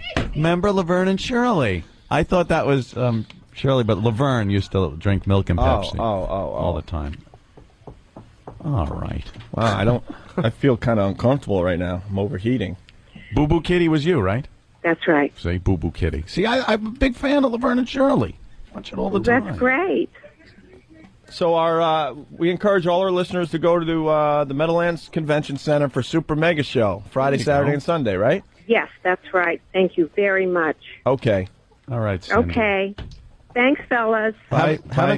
Cindy. Bye. All right, there she goes. Cindy Williams. Oh my God! No, Opie, don't look so proud of yourself. You guys, your voice is very different. Yeah. A lot of people talk about how my voice is different. I have more of a rasp to it back then. Yeah. I've refined it a little more now. Yeah. Because you don't smoke anymore. That's right. Yes, Jimmy, did you... What was Boo Boo Kitty? That was her little, doll that she had that Oh my God, would make her feel better. He doesn't want an answer. No, I Of course he actually doesn't. did. Answer to Boo Boo No, Kitty. either that or he doesn't want an answer. So he can tell us a little tidbit we might not know about the program. Well, now you remember Boo Boo Kitty, right, Jimmy? I vaguely remember, but what happened was we all knew the Big Ragu was known for his girth. Yeah. And he would notoriously fuck her hard. And when he would tear the lining of her vagina and they would say, "Why aren't you coming into work today?" she would point at her pussy and go, "Boo Boo Kitty." Okay. As opposed to people listening to this who heard that long joke are going, "Boo Boo Jimmy." I like Boo Boo Kitty, Jimmy. I'm a fan of the Boo Boo Kitty. That's what happened when once. Oh, I know what it was. Yeah. After the Big Ragu wrecked a bunch of Mr. DeFazio's pizzas by hangover shitting into Right, them, I remember that he now. picked him up and he threw one at the Big Ragu, but Big Ragu moved and it landed right on Shirley Feeney's pussy, and then she had scalded Boo Boo Kitty, and she had to go to the emergency room. Hot shit pizza. Hot shit pizza all over her vagina. Yeah. People think I'm making that up. But No, I remember all these episodes. Yeah. Mm-hmm. Wow. Yeah, all right. Kristen Bell. Sure, we can do that from Heroes. She's in Heroes, right? Kristen Bell? Or was? I don't watch that Still show. is? Okay. And she also was in Forgetting Sarah Marshall, a movie I saw and liked. And we had a wonderful interview with Kristen Bell, who's been on our show, sitting right in that seat a couple times. Yes. This is how it went down when she was promoting Forgetting Sarah Marshall. We got to interrupt this news story. We got a big star on the phone, Kristen Bell, the star of Forgetting Sarah Marshall. Kristen, Yes, congratulations on the new movie. Are you excited? I'm so excited. Awesome. All right, Anthony.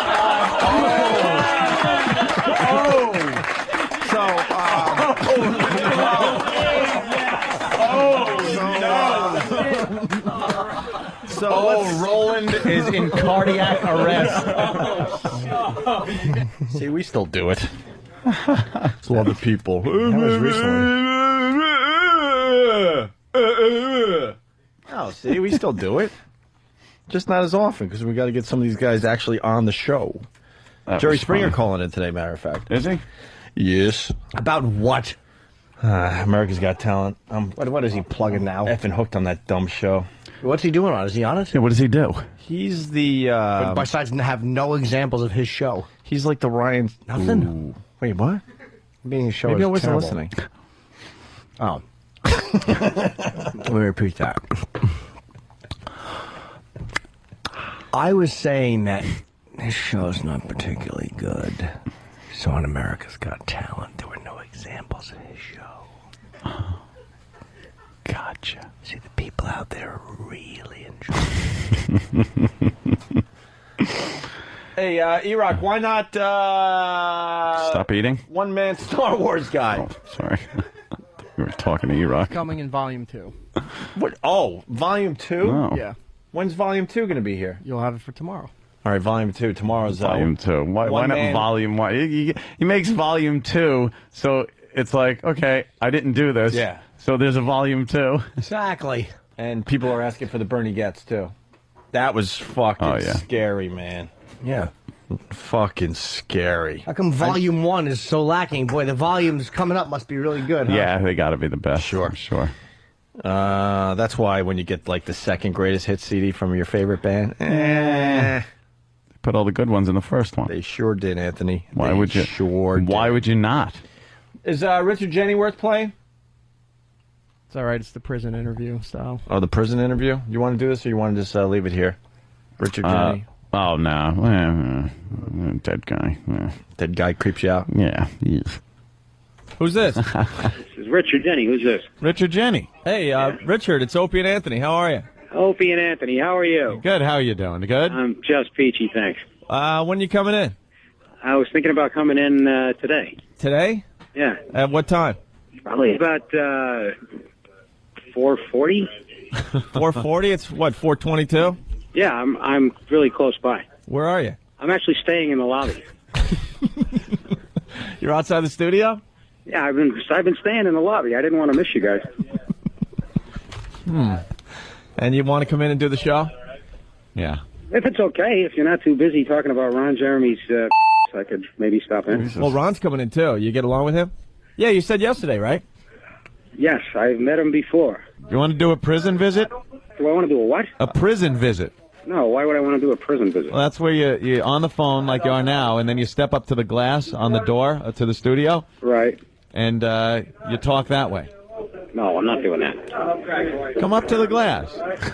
It'll be fun. It's like Oz. You ever watch Oz? Why can't I just come in? I can't just come in the studio? Are you worried about germs or something? Well, it's up to you. I'm just hoping you put me on. Are you going to be funny, Richard? Yeah, I'll be funny. Well, I'm sold. I'm sold. Not to put the pressure on you or anything. Do you got any knock-knock jokes? He's laughing at the juvenile stuff again. Knock, knock. Knock, knock. Who's there? Richard Jeni. Richard Jeni who? Richard Jeni, you're hearing knock, knock because I'm pistol whipping Opie and Anthony. Get it? Richard Jeni who? Oh, sorry.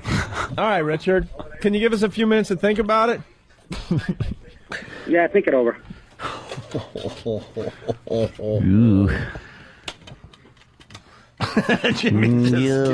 Yeah, that's... Well, you know, we didn't know he was going to kill himself, Jimmy. No, we didn't. How are we supposed to know? That we didn't. We used to love the prison visits. Yeah, people would come up to the window and talk. They were wonderful. Great. All right, we're going to take a quick break. What do we got? Oh, yeah, Kathie Lee Gifford getting drunk on TV. It's pretty good. What? Yeah, they drank cocktails on the Today Show, and she got so fucked up she lost her thoughts. Oh. And they ended the segment quickly to get her out of it. What? Why were they drinking? I don't know. We'll find out that info after the break. Ooh, tease. And then somebody is helping us out with the show. I don't know if it's good, but there's a YouTube video making the rounds where they make fun of the Batman voice. Oh, really? Could one of our guys take a look and see if there's anything there? It's on instant feedback. Paul T. from Hicksville helping us out. Did you see that yet, Danny? Is it worth it? This YouTube video? I'll take a look. All right. We'll look into that as well. Patty voicemail, is it good? Yeah, well, it's funny how it's... All right, we'll get into it after the break. And this, too, I almost forgot. What's this? Just funny porn audio. Oh. Made me laugh. Oh, look at you, Danny. All right. Some new stuff for the XMers today. Sure, why not? Stay there. All right. What do we got going on? Are we live? Is the channel back up? Is it cutting out? Happens again, we go home early. That's what I say. That's what I say we do. We teach these guys in Washington a lesson. We didn't know we were cutting out. What happened? I think we only cut out during the commercials or something, right? Oh, is that it? The mics are live, though? I don't know. Are we back? Yeah, we're back now. All right, here. There you go, over there. And then we go over here, and then we do a little of this and say hi to Brian in Nevada. Brian. Hey, Ope. Good morning. Happy birthday, little Yimmy. Thank you. Ope, like you, I used to caddy. And I caddied for Ed Asner a couple of times back in the 60s. Fuck. And, he was as big a dick as you made him out to be. But My question for you is, you've always got that way where you turn these guys furious. Could you do the same thing again today as the kinder, gentle Opie? Yeah, I sure can, sir. It's right under the Could surface, waiting to pop up at any given moment. Yeah. Okay. But the I think other I have. thing is, Opie, if I ever get back there, I hope I get a chance to swap caddy stories with you. Because I used to caddy at Bel Air Country Club over in Beverly Hills, Bel Air, California. And I caddied for some really big people. Did you caddy for Bob Newhart? Yes, I did. See? As a matter of fact, I did. He was a caddy. He played at Bel Air. Bullshit. And, Bob was a wonderful man. Yeah, Bob Newhart rules.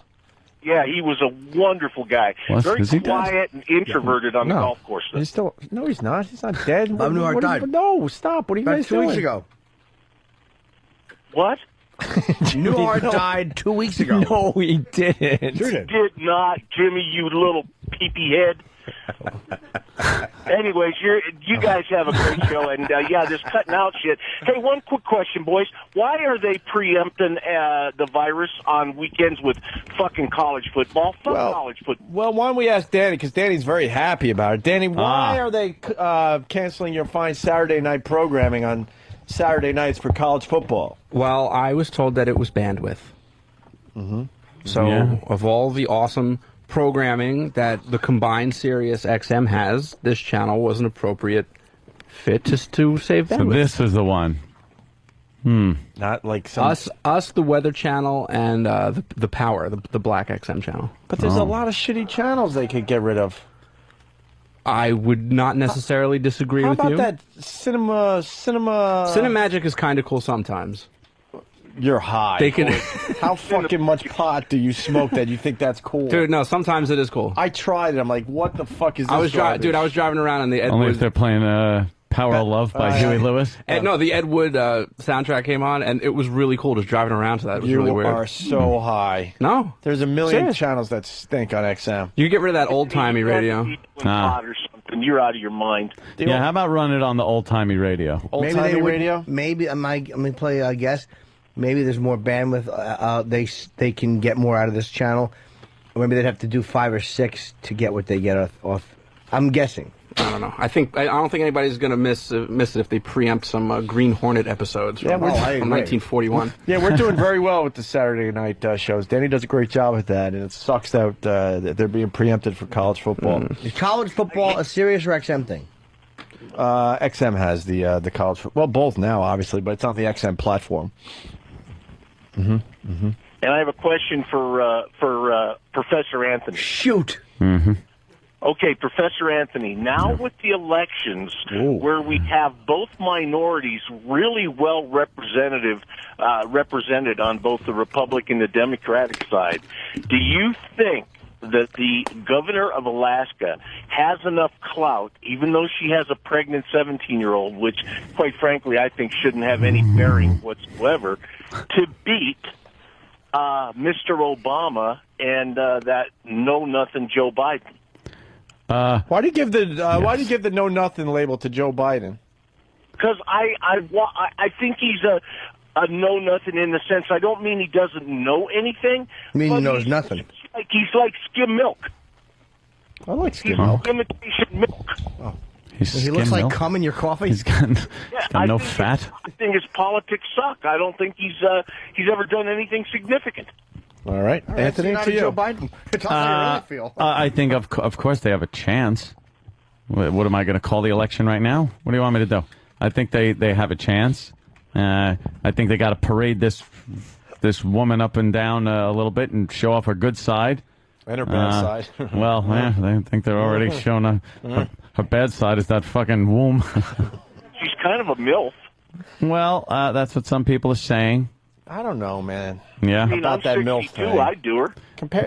Compared to the old white guys we've had forever, yeah, sure, she's hot. Obama's a MILF compared to them. Right. She's all right. Yeah. Do you really want great show. Thank you Wait, very much. Do you really want to fuck Tina Fey? Seriously. If you had the chance. I would if I could. You would? Why? Yeah, she's a celebrity. Why? She's funny as hell. You mean the real Tina Fey or the governor? Well, I mean, a lot of comparisons that she looks like Tina Fey, so. Okay, yeah. I don't think she's that hot, to be honest with you. Yeah, if she had big boobs, then she'd be hotter. He's too energetic for. I'm an old fuck. Shut up. All right, the guy's enjoying himself with I the don't Opie and care. Anthony show. Oh, fair enough. What gives with you guys? Fair enough. Fuck all you guys. I love you. Keep up the good work. All right, Sir, God douche. bless. Careful. Killed in an accident. he's Fucking hope he's so bad. happy. Is this good? Hope he's smiling as a I drunk saw the driver first, like, plows 20 into him, walking across the street with a big smile on his face. Anthony? Yes. So does Obama have a more of a chance now? Obama? Mm-hmm. No, I don't think he's got any more of a chance than he did before. Now it's like you can't just pick. I don't know. You can't just pick the two guys, kind of a thing. Now it's like, all right, black guy and a white guy, or a white guy and a chick. Like, it's so fucked up right now. You just, who knows? It's fun though, man. But they got to get this woman out there and start getting her to start talking about shit that is going to get votes. She's talking about her son who's going in the army. She's talking about she's a proponent of the Second Amendment, which I like very much. Let's get some more guns. And other than that, she ran fucking Alaska for a little while. I'll tell you one thing she's not a proponent of. Early pregnancy tests. Ooh, she might have known, but she's so pro-life, you know. No, that's what they're saying. Yeah. That she's so pro-life that... no, she did get the testing and she knew. Oh, so she knew. She knew and she said, well, I'm pro-life. I have no choice in this matter. I'm pro-life, but I'm going to go skydiving today. Then I'm going to fucking... Scuba dive. I'm going to get a doom buggy and... go over a lot of bumps. I'm going to go on the Baja 500. And then... I'm getting into a gut-kicking competition. And I'm just going to jump up and down a lot. Can you add to the pro-life bit by just saying, I'm pro-life, but I'm going to... I'm pro-life. Follow the format, please. Yes. Okay. I'm pro-life, but I have to enter the belly flop contest down at the pool. At the frozen lake. At the frozen lake. Oh, God. I'm pro-life, but I also like frozen margaritas. Yeah.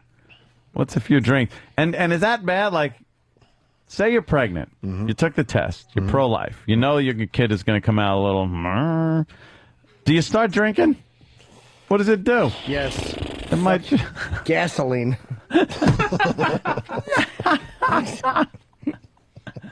I'm pro-life, but... What could it do? Fix it? Yeah. But I think I want to run a marathon. Pro-life, but... Yeah, I'm just going to kind of light a barbecue in my bedroom and breathe in for a while. I'm pro-life, but I also like ultimate fighting.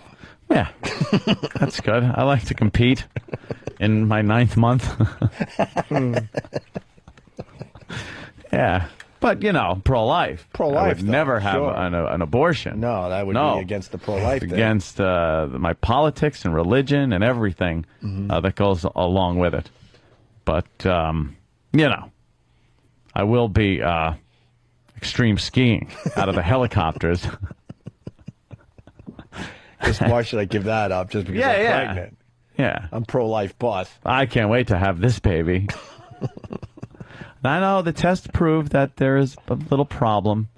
There's a problem, but many parents do raise Down syndrome children. Sure. So I have no problem with that, and I am pro-life, so even if I did have a problem, I would never get an abortion. I'm pro-life, but I still like running with the bulls.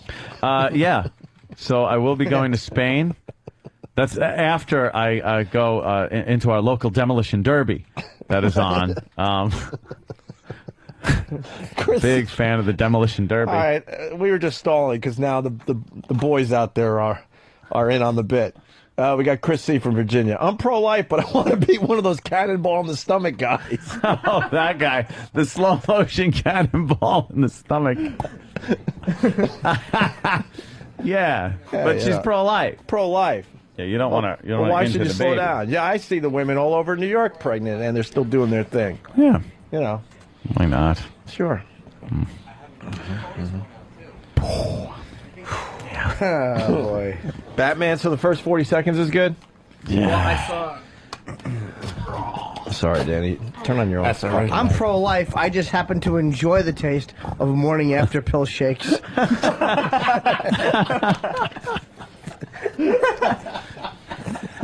Bill K from Philly. It just amazes the listeners. Hey, Opie, again, please tell me you're making retard jokes without a contract. Well, yeah, that's what I'm we do. pro-life, but I enjoy picking up coat hangers with my pussy. End of bit. Let's call it. End of bit. Very good. Batman's voice thing? Something? Yeah, like from what I watched, it's amusing, but then it's going to probably get old really quickly. All right. Yes. Why do you want to kill me?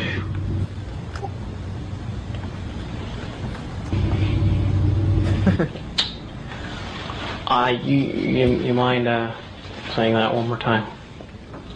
Why do you want to kill me? What? Why do you want to kill me? I said, why do you want to kill me? Okay. I don't know if it's just me, but I can't understand what you're saying. Okay, yell at me, Joker. Nope. Still just guttural sounds to my ears. Don't lay down on me, Joker. Tell me where they're going. Okay, we're obviously having some failure at communication. I'm not. This is picking probably up. where I bailed out. Yeah, we get the point. Sure. Let's go to Sean in North Carolina. Sean, watch out for... Why aren't you doing that to me? Why aren't you doing that? Kill the Batman. Kill the Batman. Everyone has seen Batman by now, right? That whole fucking ferry boat scene drove me nuts. How stupid that was. It wasn't as bad. I'll tell you what. That's the only part of the movie I hated. Of course, the white guy was the bad guy, and the big black guy was the hero. We get it. The black guy that is a prisoner still has what? Hey, a heart, and he's not as bad as you think, even though he's in prison for doing awful things. Ugh. But Hollywood is such horse shit. They're such transparent, fucking elitist white bags of shit. They can't even acknowledge like that black people are bad too anymore. It's all like, let's just make it the opposite. Like they're so fucking stupid. Yeah. We got to explain to Ted because he didn't see them. You haven't seen it yet, right? No. Wow, you're one of the but last I'm people. getting what you're talking about. Well, there were two like ferries. Okay. We don't want to blow it for Anthony. Well, it don't matter. Don't blow me. What? and the Joker was testing human nature, and he had a ferry filled with like prisoners, bad people, and he had a ferry filled with business people and families with children, and then he made an announcement to both boats that whoever blows up.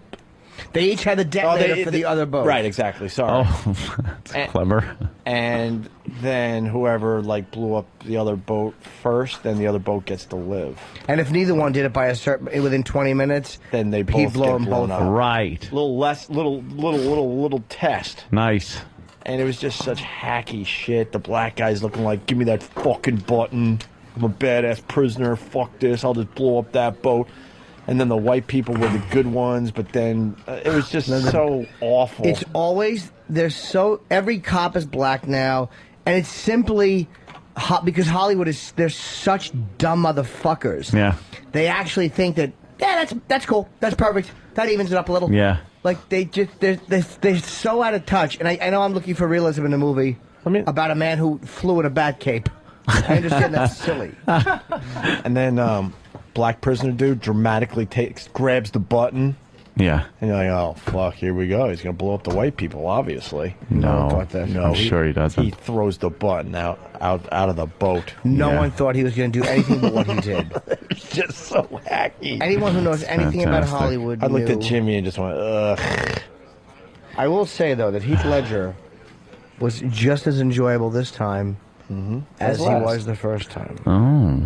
Hey, let's say hi to the Batman. Sean in North Carolina. Sean. I do a very good Heath Ledger Sure. impression, by the way. Yeah, let's hear it, Jimmy. Hey, where's that Olsen bitch? I need some pills. I do all kinds of fucking Heath Ledger. It's brilliant, Jimmy. Thank you. Sean, what's up? I'm pro-life, but I'm still going to do my trapeze act with Michael J. Fox. I kind of like it. Okay, much now. No, I don't know. I think Jimmy wrecked the bit for everybody by going completely over the top with it. You think so? Yeah, there's really nowhere to go after that. Picking up hangers with your horsey pussy lips. I mean, where do you really go from there, Jimmy? Let's break it down a minute. There's nowhere else to go. That's true. Patty, voicemail? If you want. All right, this is what... I'm pro-life. I just happen to enjoy hammering shotgun shells into my cunt with a mallet. Hello,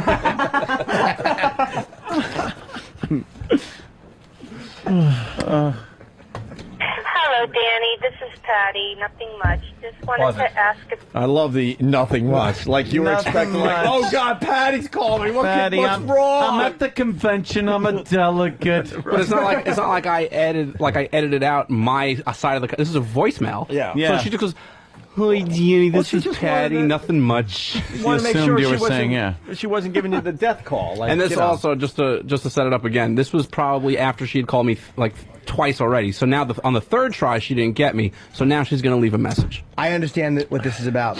She had a questionnaire. The first question was, who am I? Who are you? And what are you? Patty was asked, because someone had asked Patty. Someone had asked Patty, who are you? And what is your value as a human? There we go. Okay. You got there. Yeah. Not worth it. Hello, Danny. This is Patty. Nothing much. Just wanted to ask if there's a live show tomorrow because I've been sort of out of it since I'm working a lot of hours and I'm listening to a replay. So you didn't run a live show today in XM. That's all I wanted. If the show was live tomorrow, to know if I should come by the studio or not to visit like I normally would on a Friday in the morning. Thank you very much, okay? And I'm also saving a trip down there if it's not necessary to go. Okay? Thank you. Bye. She's the fucking worst message leaver ever. Oh, my God. That message was 37 seconds long. Wouldn't you just turn on your radio at some point and go, oh, they're live, it's obvious. Yeah. Danny, I've won enough. There's a live show today. Just, hey, Business Dan, is yours. It's Patty. Can you just let me know if there's a show tomorrow? Thanks. Bye. Can we get her on the phone? She's We're working. trying? Yeah, she's All working. I'm working. I'm Starbucks. Is she there? No, where is she? I don't even know where she works. Yeah, anymore. yeah, she's still at Starbucks. Ooh. All right. Funny porn, you said, Dan? Yeah, I was just watching some stuff last night, and I don't know why, but this made me laugh so hard. It's pretty much just like a fat chick getting fingered in her asshole, but you got to listen to his voice and her coming. It made me laugh. Okay, cool. Oh, yeah. That's it, baby. Up your ass. It's Batman.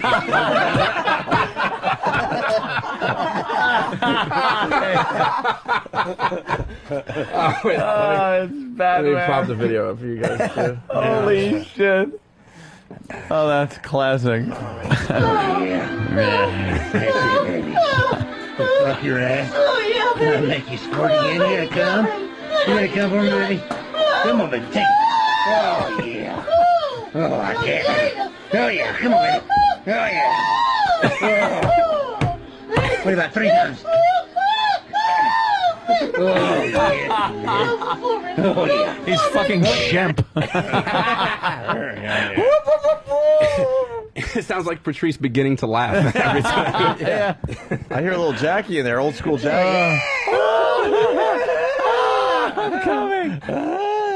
Oh, Jesus. Oh, yeah, there it is.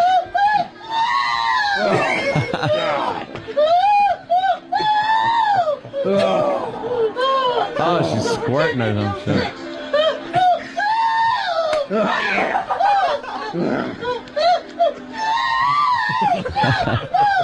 Holy shit. Oh, Holy fuck. Oh my God!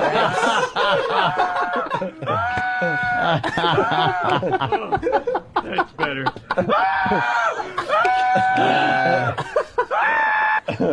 Wait, I gotta set this up. Hold on. I was trying to think, who does she sound like? That is exactly who she sounds like. I'll back Fucking up. Homer. Oh my God!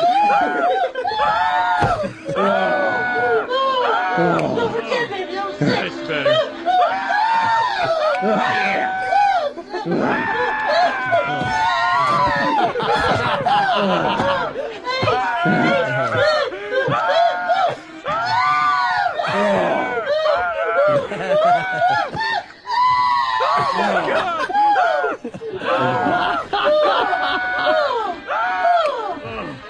That's better.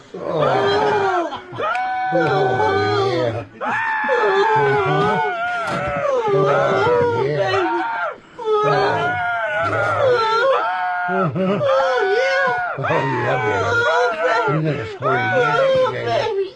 You're gonna squirt again, baby. Huh? Oh, yeah. There you go. Squirt, baby. Oh, there you go. Oh, yes. Oh, my God. Oh, yeah. Oh, my God. Oh, yeah. Oh, yeah.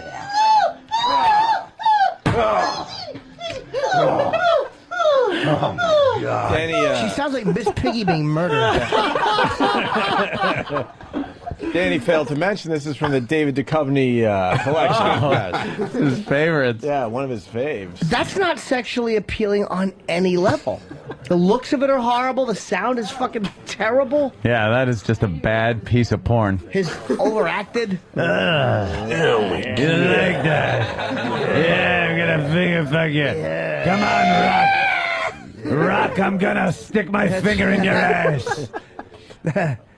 Because you can't squirt, Rock. Dave in Chicago, Deep. Hey, is this chick, she getting fucked or she riding the roller coaster? Yeah, that is what she sounded like. Tom in Chicago. Hey, how's it going? Hey. Hey, yeah. What? Sounds like every single time Star Wars, but R2D2 shot left. There's an R2D2. Oh, wait, when R2D2 gets like electrocuted and he goes, okay. It does sound like that. Yeah, can we get that for tomorrow? That's a really cool Yeah, song. that is good. Let's do that, yeah. Right on. And then finally, we got Kathie Lee Gifford buzzed on the Today Show. Oh. What do we know about this? Who got this for us? I think Eric did. She's a size queen. E-Rock, come in here so we can make fun of you. All right. Here's E to the Rock, Here Jimmy. comes Hi, Eric. Hi, Jimmy. E-Rock. What's up? Not much. Kathie Lee does. How come Jimmy got a shirt for his birthday from the Nagels, and I didn't get anything? I from wasn't mine? aware When's your until it showed birthday? up. Well, whenever it is, it's in April. But I mean, I didn't get a shirt either. like, why do they like? Why do the Nagels like Jimmy Norton better than Opie and Anthony? Comment? I don't know. I wasn't aware a shirt was here for his birthday till it showed up.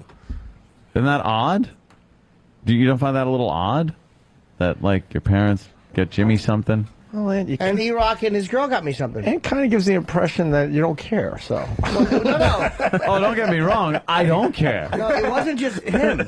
The dad got me something, Eric's dad, and Eric and Angela. I got a couple of shirts from the Nagels. Wow, way to go, Jimmy. Wow. E to the Rock, what's this, Kathie? Have you worn him yet? What's that? Have you worn him yet? Warn him about what?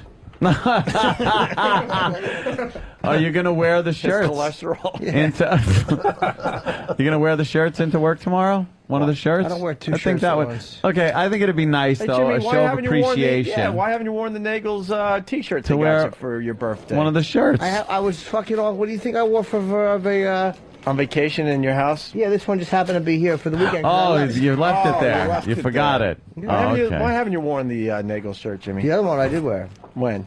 Thursday. No, you didn't. To the midnight showing of Batman? No, that was when you went by Saturday night. yourself. I went Sunday night to the midnight showing Batman. 2 words for those shirts. Cum rag, right? No. Cum rag? It was very nice in the Nagels, right? I have a notsam.com cum rag. Oh, do you? Yeah. He didn't want to give me the T-shirt because I told him that's what I was going to use it for, and then we had to convince him that, like, no, I'm really going to wear it. It's that delicate maneuver you got to make to slide the shirt under or whatever it is and get off the bed without leaving any collateral damage. What a great idea. Cum rag. I'm going to steal that. I want a Voss shirt or something. I want to use one of my friends' shirts as a fucking cum rag. It's got to have their face on it. Oh, without shit. a doubt. Yeah. Without a doubt. Oh, that'd be good. No, I don't have a cum rag, actually. I just cum in my hand and lick it out. Here, cum eater. Yeah. My own cum only, though. Yeah, I never used it, but I actually, I know I'm going to probably throw myself under a bus, but I bought it when I went to see them in concert. But I got a Tenacious D cum rag. God. They sell them at shows. Why would you get a Tenacious D Because it's fun. It was fun. Cum rag? Yeah, that's how it's sold. Tenacious D cum rag, and it's just okay. yeah, and it's like teddy bears and like unicorns and rainbows, and it just says Tenacious D on top, official cum rag on the bottom. Hey, that's pretty funny. I thought it was funny, so I bought it. Yeah. Unfortunately, their CDs are not good at cleaning up cum. Those guys are too edgy. What do we got on Dangerous. Kathie Lee Gifford? Is this worth playing today? She starts her 1 hour segment after the Today Show where they're just drinking these spiked watermelon cocktails. And why are they drinking on? Yeah, why are they drinking? Today Show. They explain in the first cocktail. What time, Hall? What time does her segment start? 10 a.m. That's right. I was looking through TV Guide. It said cunt at 10. That's what that is. But they What spell are we it with a drinking K. today? There's too much drinking on this show. There is too I just come to work, much and drinking. suddenly my problems are gone. The program. We're doing a cocktail segment. I read that this morning. I said, Cocktail is what Giff wanted to do to that hooker, according to Star Magazine, right? You wouldn't give up the old balloon knot, would you there? That's right. Starfish Magazine. but these are cocktails that are for Labor Day. But that doesn't stop us. This is Friday before Labor Day. Friday. And a lot of watermelons had to die for this. Wow. Wow, the silence is definitely. How great would it be just to fucking throw a watermelon right at her forehead? Oh, just kill her with it. To fucking kill her with a woody melon. Labor Day. And a lot of watermelons had to die for this. Oh my God. And it was worth it. Wow, that is good. What's in that? I can't drink drinks like that. Yeah. I just can't. An hour and a half later, I just can't keep drinking those kinds of food. No, I can't do it. They're delicious, but they don't like me. I know, yeah. And that's a strong drink. Does it make you shit? I wish I was on that show just once when she said, "What's in this?" I would love to have said a gallon of giraffe cum, just to make them go to commercial. You cannot recover from that. No, you don't just come back to the next segment. It would ruin the segment completely. He said a gallon of giraffe. We can't have him back. 45 minutes later, she's now buzzed. Yeah. Oh, wow. She was drinking that through the whole show. Oh, All right, here we go. Okay. It'll sound a little different. It's going to be fascinating. So I now, don't care what you say. Now, on to drinking.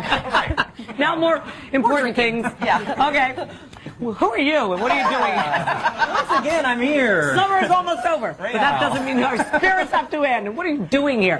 Editor of Food and Wine magazine, Ray Isle, is going to shake the aria. You know what we're going to do. It's cocktails. We're going to make cocktails for Labor Day. What and are we we're making? We're going to make a white wine sangria because you like white wine. And A little.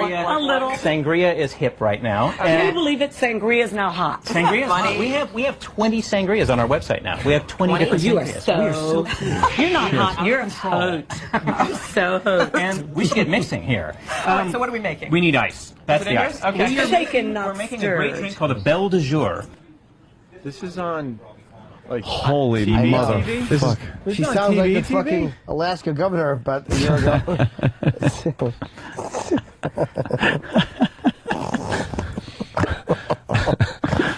Drink up. Oh, Jesus. Spartan should have thrown that off a cliff. Oh, no. Here we go.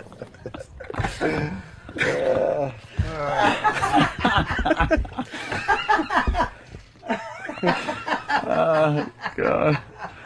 Oh.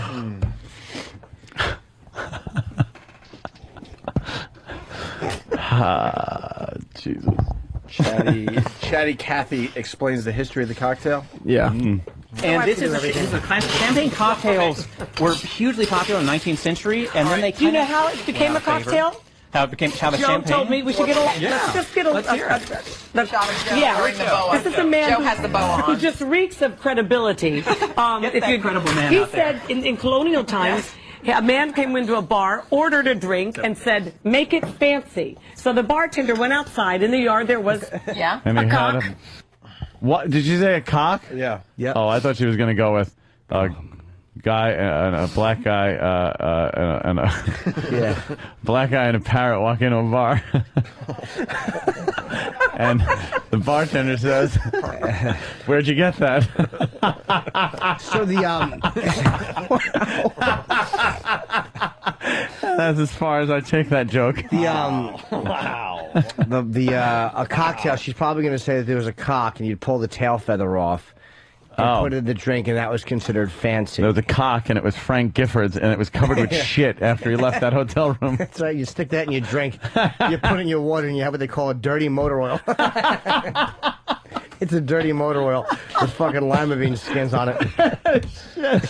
Into a bar, ordered a drink, and said, "Make it fancy." So the bartender went outside. In the yard, there was a cock.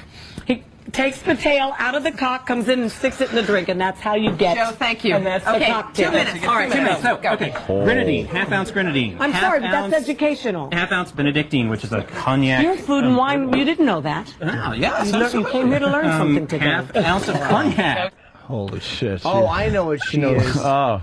Because when they yes, Jim? apparently when Yeah. she was there, they had to go out and get the cock, and then they had to get a sock. And I need something with an earth, yeah, but I can't find it. So I just get a cock sock bomb. Shame.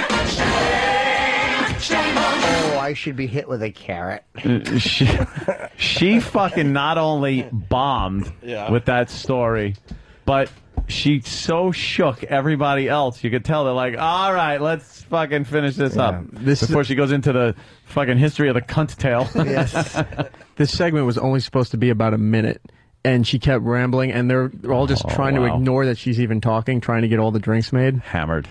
Great. This is how it ends. So, what we got now is a cider white wine. All right. And this is, you got to measure carefully. Pour the entire bottle in. This is finally something I can do. Yeah. And then something I've been trained for. And then a cup of OJ, orange juice. I'm going to dump that in while you're doing it. Thank you, sweetheart. 2 limes Two juice. limes, all right. 2 limes juice. A bunch of beautiful cut up strawberries. Do it. Oranges Even and with the limes. limes. It's beautiful. This is white sangria. White With all the everything. Cut up Red. macerates. Cut up the fruit so she stabbed the guy that's talking. Fag. Colombian necktie. She cut his throat and yanked his fucking semen-coated tongue through his neck. It's a white necktie. Ray?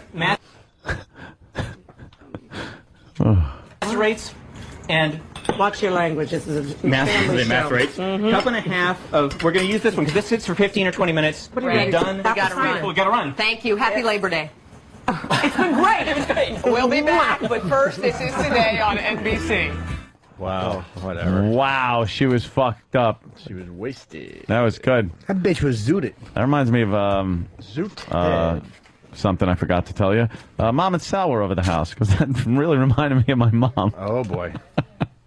Holy Jesus. Yeah. Totally intoxicated. For some reason, she felt compelled to go into the jacuzzi. She was wearing like what she came in, shorts and a shirt and everything. She went in that. Shut up. It's my mommy. She went in that. Wow, wow, wee, wow. Wow, wow, wee, wow. Very nice. And then she went in that and then decides to change into her swimsuit when she's done getting her clothes wet in the jacuzzi. She was hammered. A lot of beers. No big payoff to that. Just another mom was drunk story. Yeah. I went to Patrice's. Yeah. Hold on. Oh, you went somewhere with Patricky. Patricky's barbecue yesterday. You did? I went with Bob Kelly and his wife, and we had a nice time. You were invited. Yes, I was. Why weren't we invited, Jimmy? Weren't. I told him to invite me to the next one. I don't know. He's a very shy guy. A lot of black people there, or does he hang with primarily white people? Both black and white comics. Oh, was. Yeah. All comics? No. Some girls and, Broads. Some broads. Nice. No, I knew most of the people there. It was fun. Yeah. Keith was there, and, Bobby Kelly. Keith Robinson had on a fucking, it was like, I don't know what kind of hat they used to wear when they sold the papers. What are those called? Ooh, a newsy hat. Extra hat. Extra newsy But hat. it was almost made of straw. It was fucking awful. It looked like a wicker hat. And so Bob lifted the grill, and I threw Keith's hat on the fucking grill. But he fished it out on time. That fucking hat was awful. Food was good, though. She says a nice place. Does he? Nice digs. Yeah. Yeah. I'll never see it. Why? I don't know. Is it Right outside the city. Oh. He's Very close. Thought it was Very uptown. The fucking worst music ever. Marina Franklin was playing the music. It was just like fucking like the Temptations and the old slow jams. Oh, really? A little soul? A Motown? No one liked it. Soul. Everything's wrong out of the barbecue. Nothing if you're fucking Angela Bassett at 2 in the morning. It's terrific. If you're trying to have fun at a barbecue, it fucking really puts a big damp cloth on the mood. Damp cloth. Do we have time to play some Spazz stuff today? Sure. We're talking about that on the Thursday, I guess. E-Rock, come in here Before we left. so we can make fun of you. Here comes E-Rock. E-Rock's working on some Spazz bits that have never been heard by a lot of the XM listeners, right? Nope. What do you got coming to 202 in the near future? Hurry up. As far as Spazz material, there's As far as there's Urine in the Sky. Urine in the Sky is a good one. There's Spazz in the Love Tomato. Ooh, nice. I'm trying to find it, but the one where they take the dump on his paycheck. Nice. That one's pretty good. What about Lifestyles of the Rich and Famous? Oh, that was a With good Spazz. one. That's the greatest Spazz bit ever. Okay, I'll put that on. I didn't have it in the original folder. I'll go find it. Yeah, go find that one. I don't know any of these bits. Spazz was just a dummy. I retard. I vaguely remember him. I don't even know if I ever met him. I might have met him once. I didn't know him. One of the most asked questions ever was, is this Spazz guy for real? And to this day, I will say it again, absolutely. Yeah. Because people were like, there's no way too anyone retarded. could be this stupid. So it has to be an act. So. And his girlfriend, Beba. Beba, who's now married to Sick Boy. But he called her Beba. You got to find Lifestyles. That's where he bought all sorts of shit on his first credit card. On his first credit card. He sent him his first Maxed credit it out. card and maxed it out in like a day and a half. That's one of the greatest bits ever. And he stayed at the St. Regis. The St. Regis. He went to a hotel that cost... how much was it? I It's don't know off the ridiculous top of my amounts head. of money. It could be $600, something like that. A little more back then. I'm not sure. But he stayed there and got a butler to iron his heavy metal T-shirts. It's amazing stuff. But today we brought in Spazz and the Giant Mosquito. Are you going to play the long form bit? We can. Well, you just got some samples These here? are just some samples, yeah. Of Spazz from back in the day. All right, let's move on with the Giant Mosquito, I believe, is next. Anyway, what else is going on in Queens? It seems to be like, instead of the flu bug, we got a mosquito going around killing people. Whoa, there he is. Oh, giant mosquito seen crossing the Triborough Bridge. Whoa. Giant mosquito. You're convinced it's one mosquito, and they're trying to find this one mosquito. No, what I meant was there's a bunch of mosquitoes under one breed. So, giant mosquito breed. What? Next thing you know, he's going to say there's a bunch of running away. The voice of Eck in there. Oh, is that Rick? Fuck Rick. Oh, he's good on the air, though. Go fuck yourself. I think it was. Oh, I thought it was Lynch. All right. No, that's fucking Rick. The voice of You Eck. sure that wasn't Lynch? Trust me, I know that fucking voice. Heard it for way too many years. Than I should have. Ugh. Yeah, it was out. Now I'm annoyed. Oh, was that what it was? Yeah. A derogatory term for Asians. Oh. Of course. Then, of course, it was Rick. He's great at that. Yeah, that interview worked out for you, didn't it, Rick? You dope. As Oh. dumb as they Who come. beeped it? We had to for the CBS side. We thought he was going to do something Yeah, over we there. were so. thinking of playing it over there. All right, and the giant mosquito continues. Anyway, what else is going on in Queens? It seems to be like, instead of the flu bug, we got a mosquito going around killing people. Apparently, it affects your immune system in your brain. It inflames. It's called, I can't even pronounce this. Here it goes. Encephalite. Anyway, it's a mosquito. Encephalite.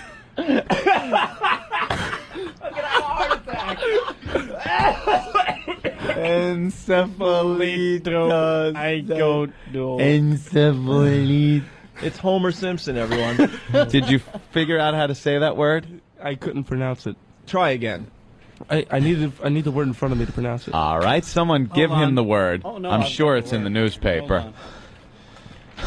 Dude, I was laughing so hard I just started dry heaving. Are you? Yeah. Giant mosquito. Look for the giant mosquito story. Rick eagerly looking for the giant mosquito story. I can't even pronounce this.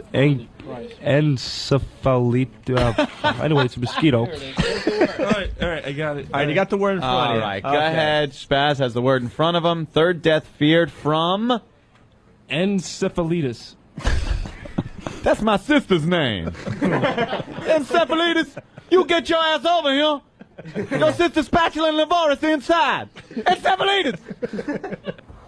Jared P. from Manhattan. What about Spazz's master plan for a robbery? I'll cut a perfect circle. Oh, it was a symmetricized hole. Right. It was cutting a perfectly symmetricized hole to commit the perfect crime.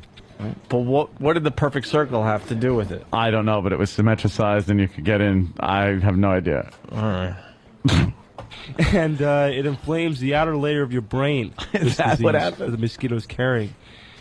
In severe cases, these are some of the symptoms you may get: severe headaches, muscle aches, high fever, stiff neck, disorientation. Then you go into a coma, have a couple of tremors, a convulsion or two. Then you're in paralysis, and then could die. Coincidentally enough, the same thing that happens from listening to K-Dog. You sure you didn't get bit by this mosquito? These are the symptoms that people infected have been showing. And so, all throughout yesterday, residents of Queens were being sprayed with bug spray. Actually, The residents are being sprayed. What? Wait, you Dude, no, they're spraying like sumps and stagnant pools of water and brush, not the people. Damn you! It's a madhouse! So you think they're just running around with this spray and spraying people as they're going about their super business? soakers full of DDT. No, there were tables set up with like officers in like that outbreak suit, and they had the cut. They had like cutter and off. They were just spraying people as they walked by the table. That's the picture I saw. Oh my God! What do you think, Jimmy? Sounds like a real dope. A blithering idiot. You didn't know Spazz? No. Wow, you've been around a long time. That's fucked up. I might have met him and just not remembered him. No, you would remember. No, I think he had already tendered his resignation. No, I'm gonna resign. I'm resigning unless you call me Kevin. All right, goodbye. What a dummy. Yeah. He What really a is. fucking dummy. And so, all throughout yesterday, residents of Queens were being sprayed with bug spray. Now, actually, there are ways to prevent yourself from getting hit with this mosquito in Queens. Hit with this mosquito. Dare he try to say, what's the word? Encephalitis. It's like you're from another country, you know? I'm gonna pee myself, I swear to God. Encephalitis, where's Bactine? Where's your sister Bactine? It's still a giant mosquito at this point, Ant. Yes. One large giant mosquito. Thank God they're spraying the residents of Queens. Just walking around with bug spray. Spraying the residents. In Queens, wear long sleeve shirts, long pants, socks when outdoors. Use insect repellent that includes DEET, D-E-E-T. Avoid outdoor activity from dusk till dawn. Remove water from cars and jars, because that's where mosquitoes lay their eggs in, settled water. And check your home for tight-fitting screens indoors. Much like the rules of going out there in the summer, don't wear heavy clothing, don't run in 100-degree heat. It's just common sense, people. Follow it. Wait a minute. You're telling people to follow common sense. Yeah, to do this.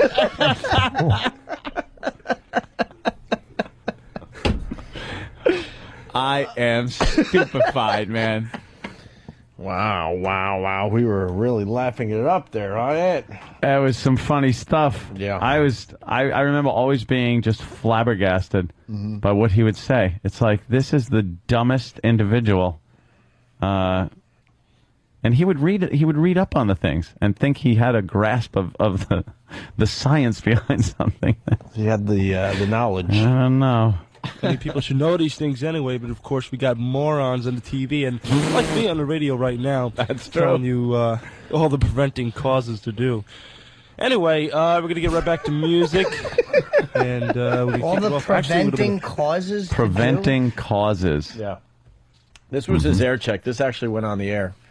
Obviously, we replayed it, but he did this. Oh, yeah. Serious stuff on his radio show. And we're going to kick it off. Actually, would have been a Renz Rammstein with Du Hast. Yeah. Anyway, we got some more news. The only way we're going to talk sports. After this next song break, there's Du Hast.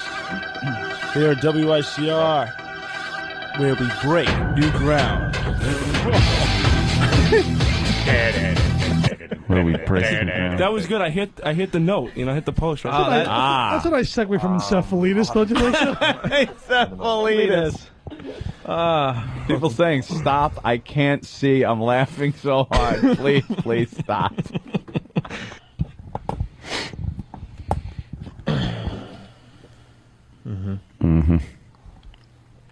Brain damaged. What are you going to do? Oh, problem? All good. Spazz had to take a call there. What? Oh, jeez. All good. And then this. Imagine Spazz with Tourette's. Your show's dragging a little bit. I think it'd be better maybe because you started out strong and everything. But it's because sometimes I like to beat the ass of the girls. Girls that come in.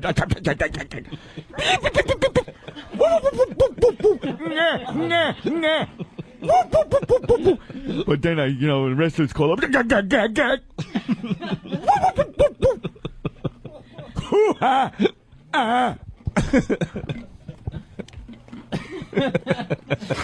Jeez. All right. Answer the phone calls. Huh? All right. What? I don't know what the hell we were thinking. Like, it might sound a little like this. Yes. Let's say hi to. We have to interrupt that because we got the great Jerry Springer on the phone. Jerry. Hey guys. What's wrong with your voice, Jerry? But he's Batman. I don't know. Maybe it's early. But no, I'm feeling good now. Yeah. Oh, good. You were forced to get up to talk to us today? No, I wanted to get up to talk to you. Did you? I don't care what time of the day it is. Get me up. Jerry, what are you doing from America Has Talent? They say you somehow a part of it. It just has no taste. You're crazy, Jerry. Jerry, what are you doing for America Has Talent? I'm the host of the show. I'm the guy in the suit. You'll recognize me. I got the glasses on. I'm right out there. Now, it's a popular show. Is you working with Sharon Osbourne? Yes, the judges are Sharon Osbourne, David Hasselhoff, Pierce Morgan. Well, yeah, Jerry plays the Ryan Seacrest role. Oh. Yeah. Starring. No, I mean, if you know American Idol. Ryan Seacrest, Jerry Springer. Well, they're doing the same format as American Idol, but it's with acts. By the same guy, Simon Cowell. Yeah, and you're doing the Ryan Seacrest. You're on stage to talk to the acts after they do their thing. Right. And then you got the three judges, the English douche that has to be a douche because that's his role. Right, Jerry? He's British. Well, you know what? See, they have a class society compared to America where, we live on the premise that we're all the same.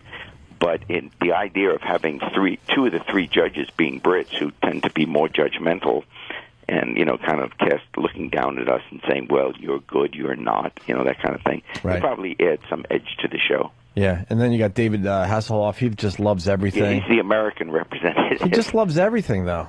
He what? He loves every act. Yeah. There's nothing bad to say. If you're the Hoff, you love everything. He's like the Hoff. Could you please not call him that? Don't play into that. You have to. He's the No, he's not the Hoff. You have to call you when you see him in the hall. Say hi to Hoff. Yeah.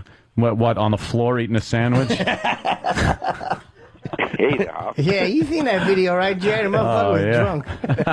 He wanted a burger, and he needed to eat it off the certainly floor. did. He's like the Paul Abdul, though. He might be under a little influence, and he You likes never know. everybody. Right. Yeah. You don't know what you're going to get. Right. And then you got the lovely Sharon Osbourne. She's lovely. I mean, she is. She's really neat. You know she's married to Ozzy. Yes, I met him last week. Did he First go? time. He was at the show. He was on set? No, not on set. He was sitting in the audience, and I went up there. I saw him there, so I just said hi. Oh. Yeah, very good. How Yeah, about I that? did it very well. Did you like the way I said hi?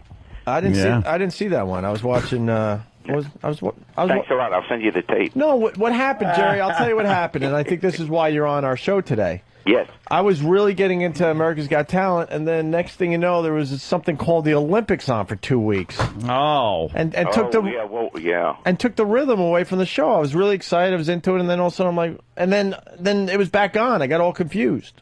Yeah. In other words, in key moments in your life, you can't be interrupted.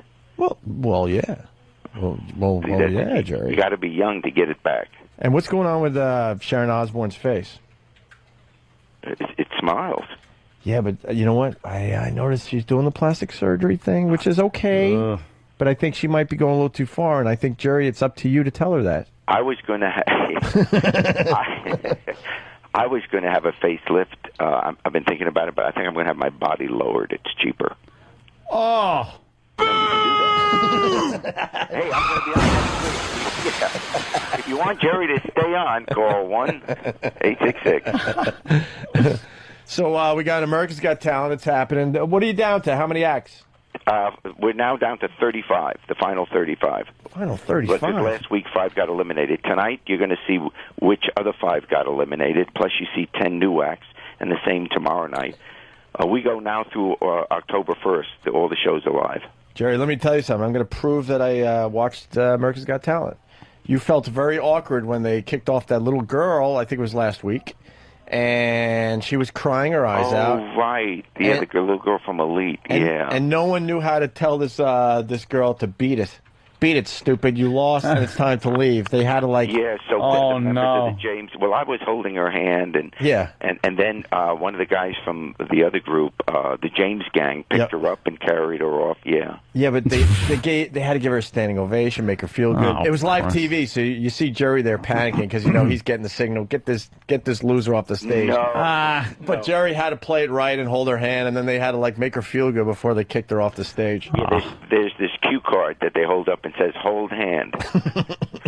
You should have And just... then someone else came with a cue card and said, move right. Yeah, you should have gotten your old buddy Steve there to just yell at her. Yeah. Yell, because that's what he does on his show. Oh, yeah. He just does a lot of yelling. What do you produce that show? No. I'm one of the producers. You're one of the producers? Oh, you had to my figure name on the Steve wasn't just going to leave and... I don't do anything on it. Oh, you mean Well, Steve's show? you know, Steve's you got to make a couple of bucks there, I have Jerry. expenses. I have Yeah. expenses. I hear you. Jerry, I have 3 more payments on my suit. Of course. Jerry, are you into the porn? No. I'm too old to remember. Of course I am. No. Yeah. Do you click around a little bit? You what? Do you click around a little bit, see what's on the internet? Well, actually, I do not do that, but that's primarily because I don't use I don't have email. I don't use the computer. Yeah. Why? You know what? I really enjoyed the 20th century, and I'm trying to stay in it. Oh, boy. Oh, you're one of those guys. Yeah, I know. Jesus It's horrible. Christ. This is the same guy that wrote a check for a hooker, remember? Yeah, right. Jesus Christ, Jerry. Get with the fucking times. Jerry, you would love Craigslist. What are you waiting for? Exactly. That's probably why. Jerry just knows he'd be in such trouble. He would be following David Duchovny into rehab. Be like, all right, send over 5 whores. Now, what do you have to click for that? There's plenty. Just ask Jimmy Norton. Yeah. He knows everything about it. But you'll find porno the second you turn on a new computer. It's that easy. Believe me. I'm just watching the news. That's enough. Hey, Jerry, that Britney Spears Oh, lookalike. wasn't he great? Yeah, the guy who plays Britney Spears on the show. Yes. Did it make it wiggle a little bit? Did he get a little turned on by her? Him? What are they called? The shim? Yeah, but I don't think it's going to last. You know, I think I'm going to break up today. Jerry's just working with us. I love it. He's working with me. Yeah, no, it's over. It's over. Yeah. Because all of a sudden, he's just becoming too big for himself, and then, and what happened to me? Yeah. Hey, what's the deal with that half a guy on your show? Yeah, Kenny. Yeah. Yeah, well, he was a guest on the show several years ago. We've had him on a few times, and then, this is a great way for him to have a job. And it just freaks people out. He's there to freak people out. But everybody asks, and I'm sure it's like, how does he function? Does he have everything except legs, or is there no dick there, or no asshole? Like what? I mean literally asshole, because there's plenty of assholes on the show, on the stage. We've seen that. Yeah. I'll be honest. When I meet someone, I don't ask about all their body parts. Yeah, but you have to with a guy like that. He ties that shirt up, and you're like, what else is he tying up? Where does he fit a schlong or something? But, yeah. All right, I guess that's one of the great mysteries. We'll just have to. Yeah. Yeah, or ask him out. No, that's okay. You were ready to go out with Brittany. I was not. That was Opie. No, I was asking Jerry if his thing moved because. Yeah, I always mix you guys up. I would run like a fucking a scared bitch if that guy came up to me with the fucking just his arms. He's very scary looking. Right. You'd run. You'd say, "Here, quick, back to my." So, Jerry, you still doing the Jerry Springer show, or yes, 18th season. Of course. When you start filming again? Oh, we are. I mean, in the beginning. 2 days a week in Chicago taping that show, and then I fly out here to L.A. to do the America's Got Talent live. So I'm in L.A. right now, but at the end of the week I head back to Chicago. So I'm back and forth. Very cool. Yeah, so America's Got Talent's on tonight, right? Tomorrow night at 8, yeah. And we're down. Jay, what do you got in store for us? Look at me, that, yeah. What was it? There was some teary eyeball stories this year. You had the woman that raised her family and blew off her singing career, and now she's in her 40s and just rocking the house, right? Yes. See, I watched the show, Jer. You are now my best friend. All right. You're in the top 5. All right. What do you think of scat porn? Good? You ever what do I think of what? 2 Girls, 1 Cup? You ever see it? Are you a fan of the 2 Girls, 1 Cup stuff? Scat? You ever hear scat porn? Or are you more a booyah guy? Bukkake? Booyah. Yeah. You got to get online, Jerry. I know. I am so out of it. I'm really embarrassed. Jerry, next time you come to New York, we're gonna tie you down to a chair and make you watch the Booyah video and the 2 Girls, 1 Cup thing. You had me at tie me down. Oh well, wow. Jerry. Jerry. Oh, you did. It's a goer. Anthony, why don't you explain 2 Girls, 1 Cup to the great Jerry Springer? Well, Jerry, there's 2 girls, and they appear to just be having some kind of a run-of-the-mill lesbian experience. You can appreciate that, right, Jerry? And stuff you've seen on your show, breasts. Seen it on your show. This is nothing new. Yeah. All of a sudden, out of nowhere, the camera cuts to one of the woman's backsides, and there's a cup in the picture, and she blasts out a big brown load of shit in this cup that looks like Carvel. Hello. Are we on? And then yes, Jerry. And then the other girl starts eating it. She starts eating it. Get him on the show. That'd be great. Yeah, you don't want to lose that cushy job you got right there. Believe me. Yeah, Jerry. Oh, we got you back. Oh, we got Jerry back. Yeah. All right, what part did you miss, Jerry? Jerry, what part did you miss? You missed everything. Oh my God. Should we start over? What did you miss, Jerry? McCain and Obama, unbelievable. Yeah. What are you thinking about that? Yeah, well, the whole. What about the Republican vice presidential candidate now, the woman? Yeah, well, I think that's great, but I don't like in either party the idea, and I haven't liked it for years, The idea that one person, even though that person won the primaries and gets the nomination, and we may love the person or not, but one person gets to choose who our next president might be. I mean, it is important enough for us to vote for who this president's going to be.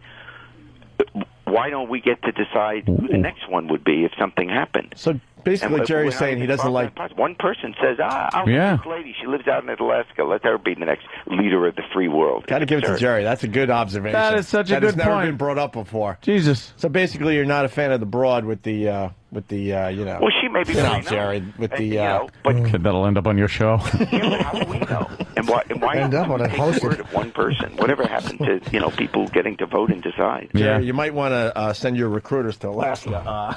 Well... There's an act up there you might want to check out. Well, Jerry, don't you think that they... I don't think. No, Jerry. Don't you think that they talk it over by committee of some sort? I mean... Well, I'm sure he has his people, because whoever becomes the presumptive nominee gets to kind of be in charge of the convention and everything. And yeah, sure, they have people that gave him a list, but he only talked to her once. He only met her once. Yeah. And now we're starting to find out additional stuff. Not that any of it is bad, but it's just the idea. I don't care if she turns out to be perfect. This is a democracy. It's not the American people that are choosing. Next leader is going to be. Right. If it becomes, the only relevance a vice president ever has is if, God forbid, something happens to the president. Yes. Otherwise, there's no constitutional relevance. There's no function other than presiding over the Senate, which is, not done for any real legal reasons unless there's a tie vote. Sure. It's all ceremonial. Sure. So what's the point? I don't get it. And vice presidents often do get to be president. So why didn't we get a chance to vote on this? Jerry, who are you voting for? I'm voting for Obama. Oh, yeah? Yeah, I was for Hillary, but I'm voting for Obama. You were for Hillary, huh? You were for Hillary. Why? Why Hillary? Why? I think she would have been a great president. Great? How about Really? Yeah. I really do think she's... I don't think we could talk ever again. Jimmy. We can't talk to you anymore, Jerry. Our political views are very, very different. Deal breaker? Yeah, right there. What if we just decided to get back together again after the election? Yeah. What kind of porn do you like, Jerry? We'll agree to disagree. You're a lonely man. Ask Jerry about what kind of porn he enjoys. Why? I want to know, if you're so interested, why are you in radio? Are we? He likes certain... I know what Jerry likes. It's fat women that are topless that want to fight each other, because that's pretty much what you see on a daily basis. Jerry, charging rhinos. Wonderful. I blame you. You have to explain to us ahead of time if we're talking to old school Jerry Springer or the new network TV Jerry Springer. See, we know how to play along here. It's the same person. It's just one wears a suit. And one's got to kind of be good. One that loves his cushy job and doesn't want to ruin it by answering questions by Opie and Anthony. No wacky shenanigans. Right. When you're... I will. I mean, I'll answer. I mean, I'll go, You're, Jerry, speaking of politics, are you bummed out that there was never a phase 2? There was never a who? A phase 2. A phase 2? Yeah. I don't know what phase 2 is. Isn't that awful? Oh, no. You're never going to have me on again. No, that's okay. No, I can be wild and crazy. Yeah, we know, Jer. No, that's all right, Jer. You what? You're the king of wild and crazy. Everyone knows that. Can you watch that show of yours? Jesus Christ, it's a freak show. I don't remember that they're on. Senile.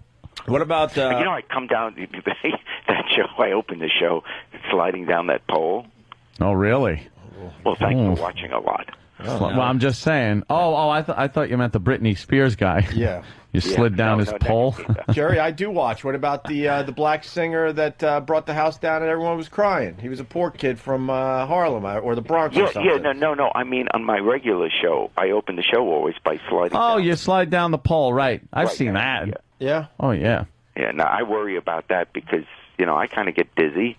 I'm getting up there in years. Yeah. That's how my career is going to end. I'm going to step into that and then slide down, and I'll lose my grip. Oh, how great would that be to end your career that way? I would like that. If it happens, I hope it happens during sweeps. Jerry, do you get the funny feeling when you slide down the pole, though? Yeah. Do you push your hips forward say, let's do it while you again. slide down? You do the Next hip year, push. Next Like year, show I'm the gonna inside of slow your down to Czechoslovakia. cockhead like hits Yeah. the pole. You clinch your cheeks and push hard against the pole. Doesn't matter what I say. You guys just keep talking. We're just, I know. Oh, sorry, Jerry. Did we interrupt Jerry. you? We really had a 3-part question there. I'm sorry. Yeah, okay. 3-part question. Go ahead. We're just babbling to Jerry. Well, Jerry, you know we love you. I know you'll. You guys are great, and I really do like Who forced you to call us today? What? Who forced I don't know. you? Speak to the guy here with the gun. Hold on. Yeah. No. Gotcha. All right, Jerry. I So will never not talk to you. How's that? Yeah, I like that. I like that too. America's Got Talent. It's on. I don't know, pretty much every day of the week. Jerry, 35 acts we still got to go through. That's a long time. I know. Good Lord. I hope they give me breaks. And there's a rumor out there that it's fixed, and that the opera singer, excuse me, is going to win the whole thing, and it's predetermined. Comment? Yeah, it's absolutely not. And here's the thing. First of all, it doesn't even make sense. You know, the people vote, and that's all. I mean, boy, people go to jail for a long time if they ever mess with something like that. And secondly, what would the purpose be? Mm-hmm. I mean, why not? If the people vote, why, from television's point of view, would you want to put anyone on that the people didn't vote for? Mm-hmm. So in other words, it's in everyone's interest that you let the public vote, because then you know you're getting the most popular one on. Mm-hmm. So, that's garbage if anyone ever says that. Are you a big man? No. Where it counts? Do I work? Where it counts.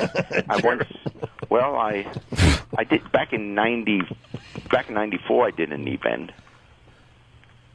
Right? What does that mean, Jerry? He did a knee bend. Oh, Yeah, that was the I bent last down time he exercised. Oh, I don't. Yeah, no, I don't. Yeah, because you sweat. Jerry, I can't you get believe that tired. the great Jerry Springer, with the type of show you do, you're not on the internet. I think you're lying to us. You would find half your show topics online. Well, the people who produce the show, I'm sure do. I mean, I see every one of them looking at that screen and, using. They got a key. What do they call it? A keyboard, and the letters are out of order. I mean, what's that about? Why not have it alphabetical? Yeah. Looks like no wonder America doesn't know how to spell. You look at a typewriter. What's a typewriter? And they have. You take out a typewriter, and the letters are just wrong. Yeah. We get it, Jerry. No, I don't. I screwed it up. We get it. I didn't set it up. I'm supposed to pause. We get it. It didn't work. It didn't work. It's okay. No, you can't bat 1,000. We get it. He's trying to throw the government off. We get it, Jerry. Nothing to see on your computer. That We takes get a it. lot. Yeah. We get it, Jerry. That takes a lot. All right, guys, I really have to go. Well, of course. They're telling us you got to go. Yeah, I think you got to go, Jerry. I don't want to because you're the most fun to talk to. Of course. How many of these do you have to do today? It's a 2-hour show. They're 10 acts. Well, first, we're going to get the results of the voting from last week. Jerry. That's not what I was asking. What did you ask? How many of these interviews do you have to do? Oh, I thought you meant how many acts tonight. How many interviews? I think there were like 10. Ooh, Jesus. Really? One after another? But you're the best. Are you into, what is that, Jimmy? The cuckold? Are you a cuckold? Cuckolding. Are you into cuckolding? Cuckolding? I think it was during English Lit. Can we at least explain that one to you? That phrase. Jimmy, could you explain this to the great Jerry Springer, one of the great hosts of America's Got Talent, which is on 3 or 4 days a week? There are men. Cuckolding is this. NBC. A man, when he's with, whether it's his own wife or his girlfriend, or whatever the situation may be, sure, who enjoys watching his lady be with other men while he sits there and watches. Kind of a humiliation thing. Yeah. Yeah. So how about that, Obama, huh? I'll see you later, guys. Okay, Jerry. Okay, Jerry. Take it easy, sir. We'll see you on America's Got Talent tonight. It's so big. It's about the biggest radio studio I've seen, to be honest. What? Our studio. Where you do the show. Yeah. I mean, when you walk in there, it's normally you walk into what. And a lot of the times she'll little closet taunt you the guys have in guy. studio. Yeah. She'll taunt the guy like with the guy with the cuckold guy. Yeah. It's usually a black guy, and she'll be like, "Oh, he's so much better than you are." Yeah. And like the husband or boyfriend sits in the corner and just kind of takes it. Yeah. And a lot of times he's on cleanup duty. Hey, guys. Jerry? Yeah, Jerry? Yeah. Yeah. So, hey, lots of luck to you. No kidding. Hey, no kidding. Okay, I'll talk to you later. Take it easy, Jerry. After the bull makes a deposit, the husband or boyfriend will... The bull. The bull. Oh, God, Jesus. yeah. Line of the day sponsored by Carbonite.com. Carbonite backs up your computer hard drive, so you never have to worry about losing any of your files. Check it out at Carbonite.com, promo code XM. Here is a runner-up line of the day. What makes a good taco in your book? Fareed called? Shaved. What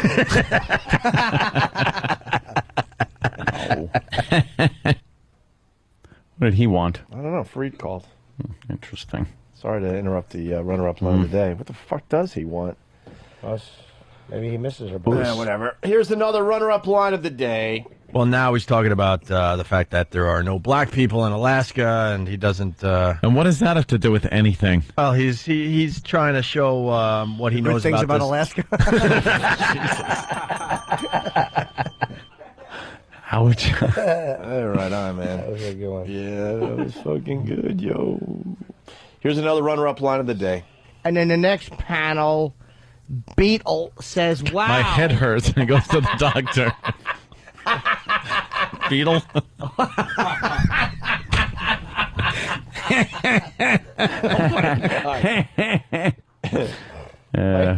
You guys think Jerry enjoyed his interview today? Oh, yeah. No. He got us at the end of the show when we're kind of like winding down. You know.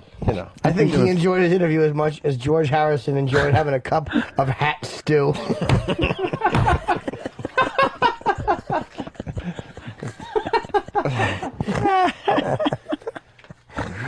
Oh, God. Sir, there's oatmeal on your chapeau. It's okay. That's me brains. I should go to the doctor. He'll probably just give me some aspirin. No. Sorry, George.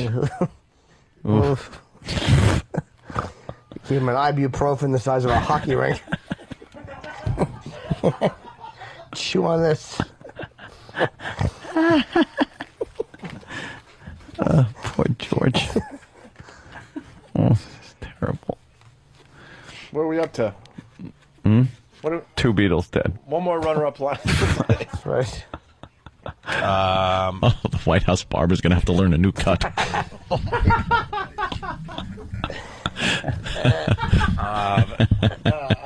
He did.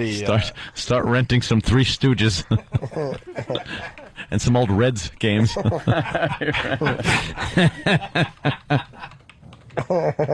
mean, you laugh really hard. Here's your line of the day. Here comes line of the day. Line of the day.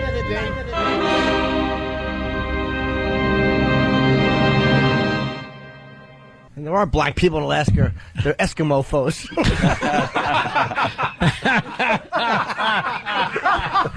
It's a person. There's a person stranded. Nice.